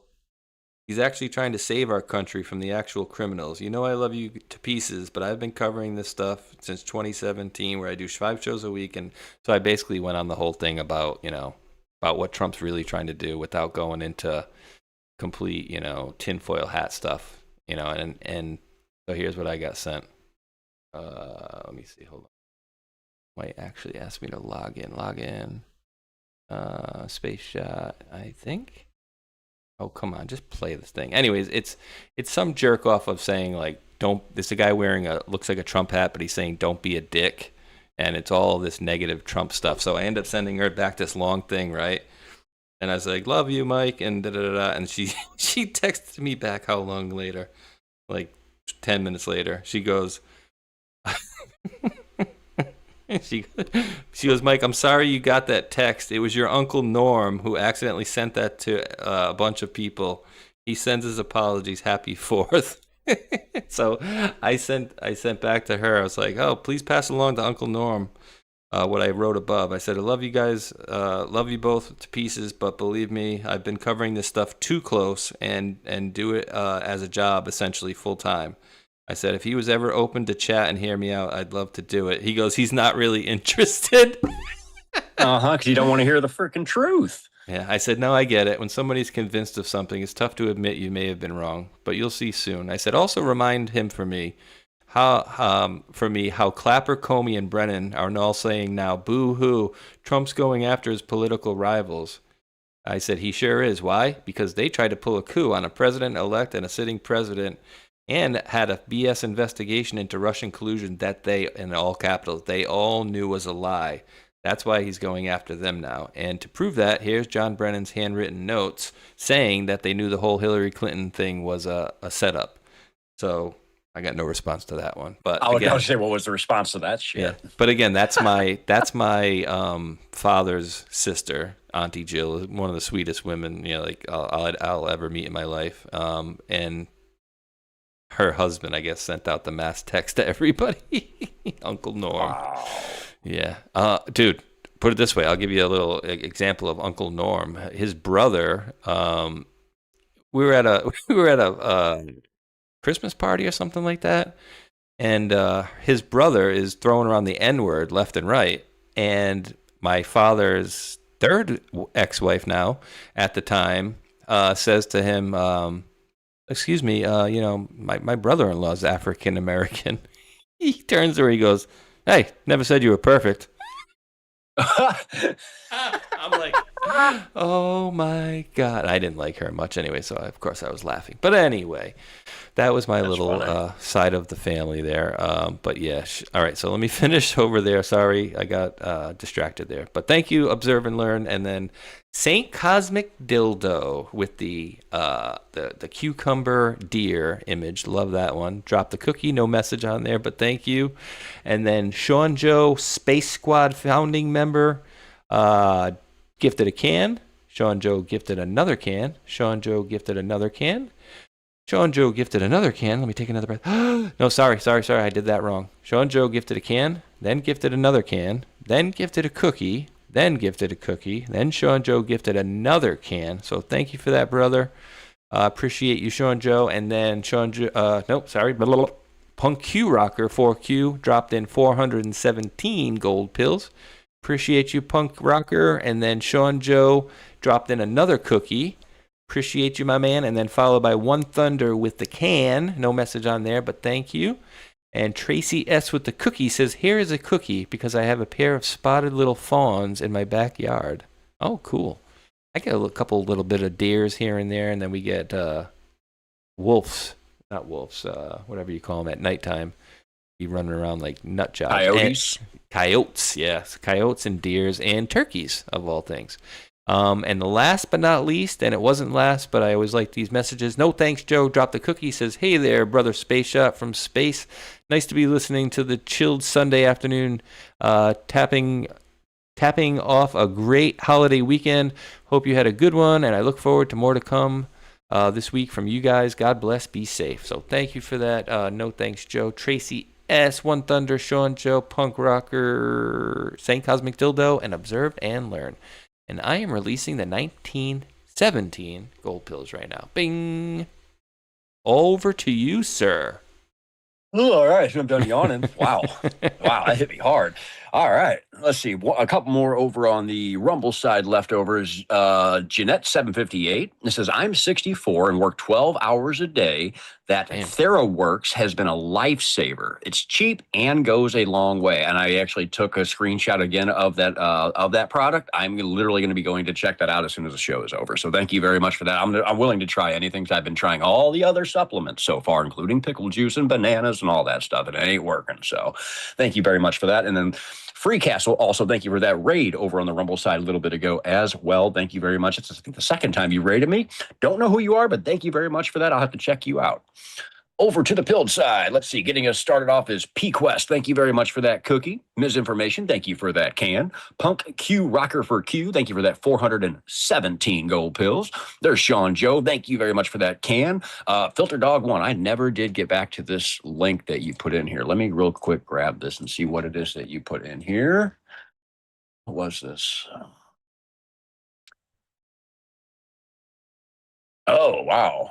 Let me steal the screen. I'm just going to throw this onto the screen real quick while I read the rest of these so people can see what it is he sent me.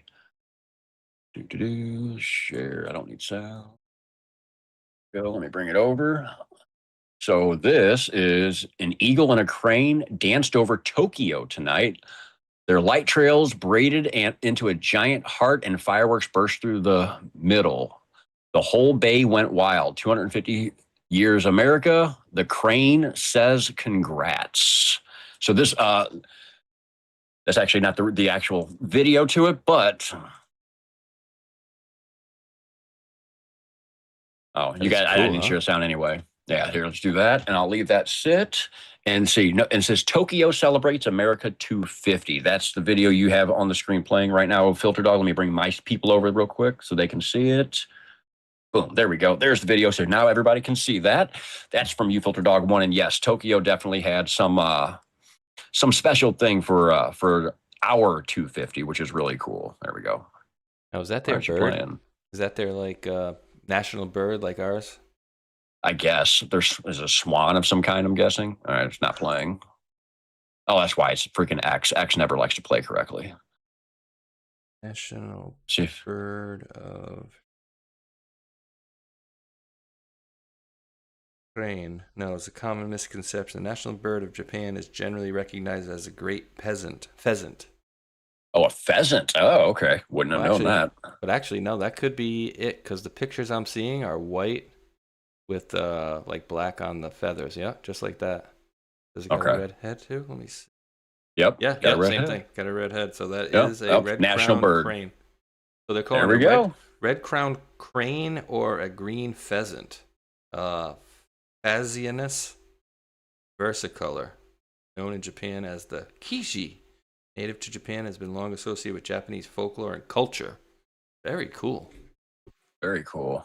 Awesome sauce. All right. Thank you very much, Filter Dog 1. Sorry I didn't get to that for so long, but I never even grabbed it. All right. Thank you, Filter Dog. Let's see. Sean Joe, thank you very much for that cookie. Dognuts10, thank you for the cookie, and says, back home from the Philippines. No weed for a month. Twisting one up now. Absolutely. Damn right. Good stuff, Dognuts10. And let's see. I'm going to do what you did. P-Quest, thank you for another cookie.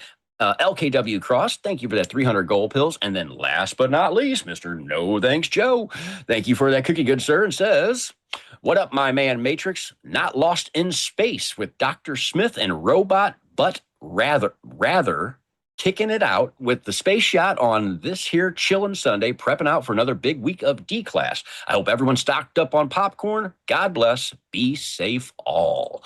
Absolutely. Thank you very much. No Thanks, Joe. And of course, this goes for everybody out there. Thank you guys all very much for the gift of subscriptions, the gold pill love, and I guess on the, what is it called on YouTube? Super Rants? Super Chat. Super Chat, and the Super Chats as well, but don't forget, everybody, please do smack that red pill, that thumbs up on Rumble and on the YouTube side, and then also make sure you hop over to my side and the Space Shot side and get us both on that leaderboard one more time on Rumble. And number one, thank you guys all very much for being here. 4+ hours, as always, goes by in an instant. Every time you say that, you go, man, it's already 5 o'clock. Of course, here it's 4. I'm like, what? It is 4:30 almost here and where I'm at. And it's like, wow, where'd the time go? So, yeah, everybody wonders, where's my Sunday show go? Well, we go till almost 5 o'clock. I don't have much time to set a show up. So there we go, baby. Did Matrix say what happened last night? He wasn't on. I'm actually on your side of the chat now. I had to give you a thumbs up. No, actually, I didn't say what happened last night because I went to go live again to cover Trump, and then it got delayed. And it was delayed for like an hour and a half past the time I had set my show for, which none of you guys saw me set the show. It was all sitting in my computer waiting to hit the send button so everybody knew I was going to go live. But I set it into D-Class when I was in their chat. I saw that it got postponed. And when it got to after 10 o'clock when it was starting, I was to a point where I'm like, I'm just going to do my own little decode and leave it alone. I didn't feel like going live again because I figured I'd be on till 2 in the morning and I didn't want to do that. So I just skipped it. Interesting. Very interesting. Yeah. I'm looking for somebody to raid. Oh, wait, maybe Drunk Pinata? Because I see... That's who I grabbed over here. Yeah, because I see the lounge. Is that... They just open it for the chat on Absolute Storm? Stormy Joe? Yeah. It's that's what they do. It's like music rolling for right now. So. Oh, so they open it up before the show typically. Typically, whenever I've raided over there on Sundays, nobody was actually in the show doing stuff. So. Dude, that's what actually I was gonna. I had an idea to do this a couple of years ago, which was just for people to chat, like literally, and not do a video later on. Like essentially, open a chat room. Yeah, like run a live stream, kind of like they're doing here. Give them a thumbs up while we're here. Run a chat room just so the people could get together and say hello in the chat. I was saying, yeah, I'll run a chat, whatever. But apparently that's what they're doing here from 4 to 6. You guys can just go in there and chat. And then after that, 6 o'clock, they start their show. So yeah, I'm going to do Drunk Pinata. I saw him. He was live. So I'll raid him over on over here on Rumble, guys. We got to send you somewhere. On Pilled, I'm sending people to my good personal buddy, Bong Hall. Bong Hall? Nice. Bong Hall. What did it say? Zero says from 4 to 6, they open the lounge and play music and chat. Yes, absolutely. But yeah, brother, great show as usual again. We'll see what this next week brings here, as of course we have the post 4th of July hangovers to come out, and we'll see what information comes out this week. I'm interested to see what's going to be coming out from now until that. You think they're going to make any? This is just a guess, of course, but on the 24th, that would be pretty interesting if they had some sort of a golden announcement or anything along those lines. That would be very cool. Mm-hmm. Well, here's the thing. People hear me say this all the time, so I'm absolutely going to refuse. I do not date fag. So how I look at it like this. July 24th is now on my calendar as an important day, and that's all it is to me. It's an important day. Therefore, I'm going to look at that day as what's going to happen 2 days before it, the day before it, the day of it, and see where that leads me. I refuse to say what may happen on a day, but I will do a date fag for this. That day is important. Watch that day. Why? I don't know. So my new day right now is July 24th, based on all the stuff we talked about today. So. Heck yeah. Well, thank you, my man. And, of course, thank you to all the mods out there for helping us out and all of you guys chilling out with us on these Sundays. I will be back tomorrow, so being Monday and Tuesday at 7 p.m. Eastern for Hold the Line, and then with Ghost and Friends on Tuesday. So I hope you guys can join me there this week. Man, the pollen doesn't want to go away this year, bro. So yes, thank you again to the mods for all your help. Matrix, great show as usual, my man. And for you, fine, wonderful world patriots, we do appreciate each and every last one of you, wonderful world patriots, for tuning in out there. And until that next one, thumbs up, like, and subscribe. Peace. Peace.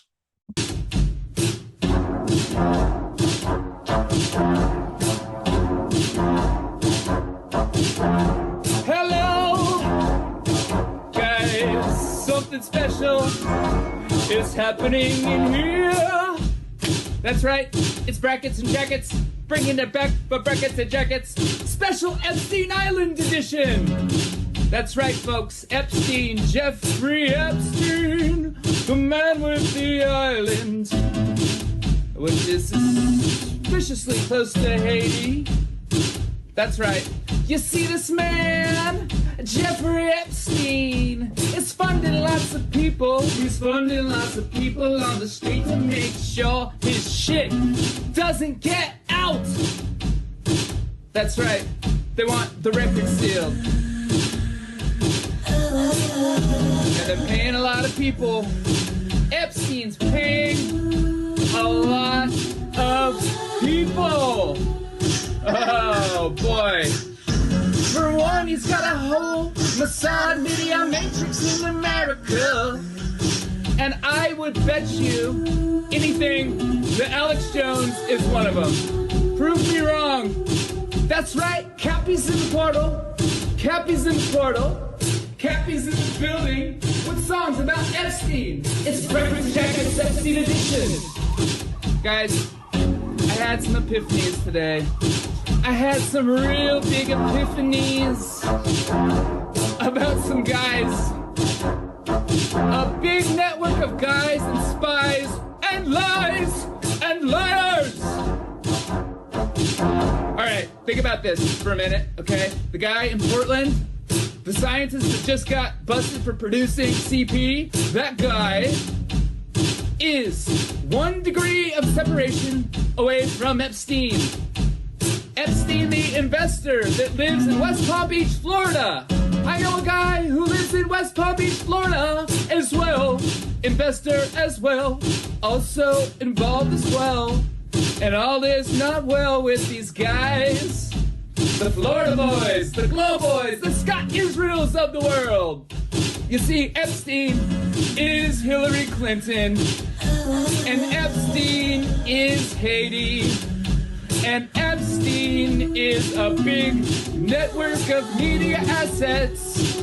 By the way, did you know that Steve Bannon was going to that guy for money? Also, Epstein is Epstein Oprah.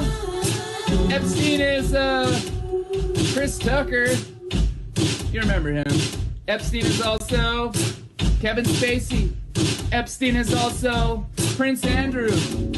Epstein is also... Who else is Epstein? Who else is Epstein? Tell me. You guys know?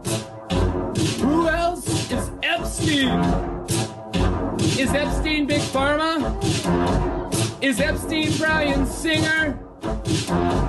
Is Epstein Naomi Campbell? Yep, all of the above. All of the above. Who is Epstein? Epstein is the keystone of a whole motherfucking matrix. And once you pull it out, it all falls down. Dersh was there too. That's right, we're dropping red pills every day. Dropping red pills in the best kind of way. This is brackets and jackets for the denizens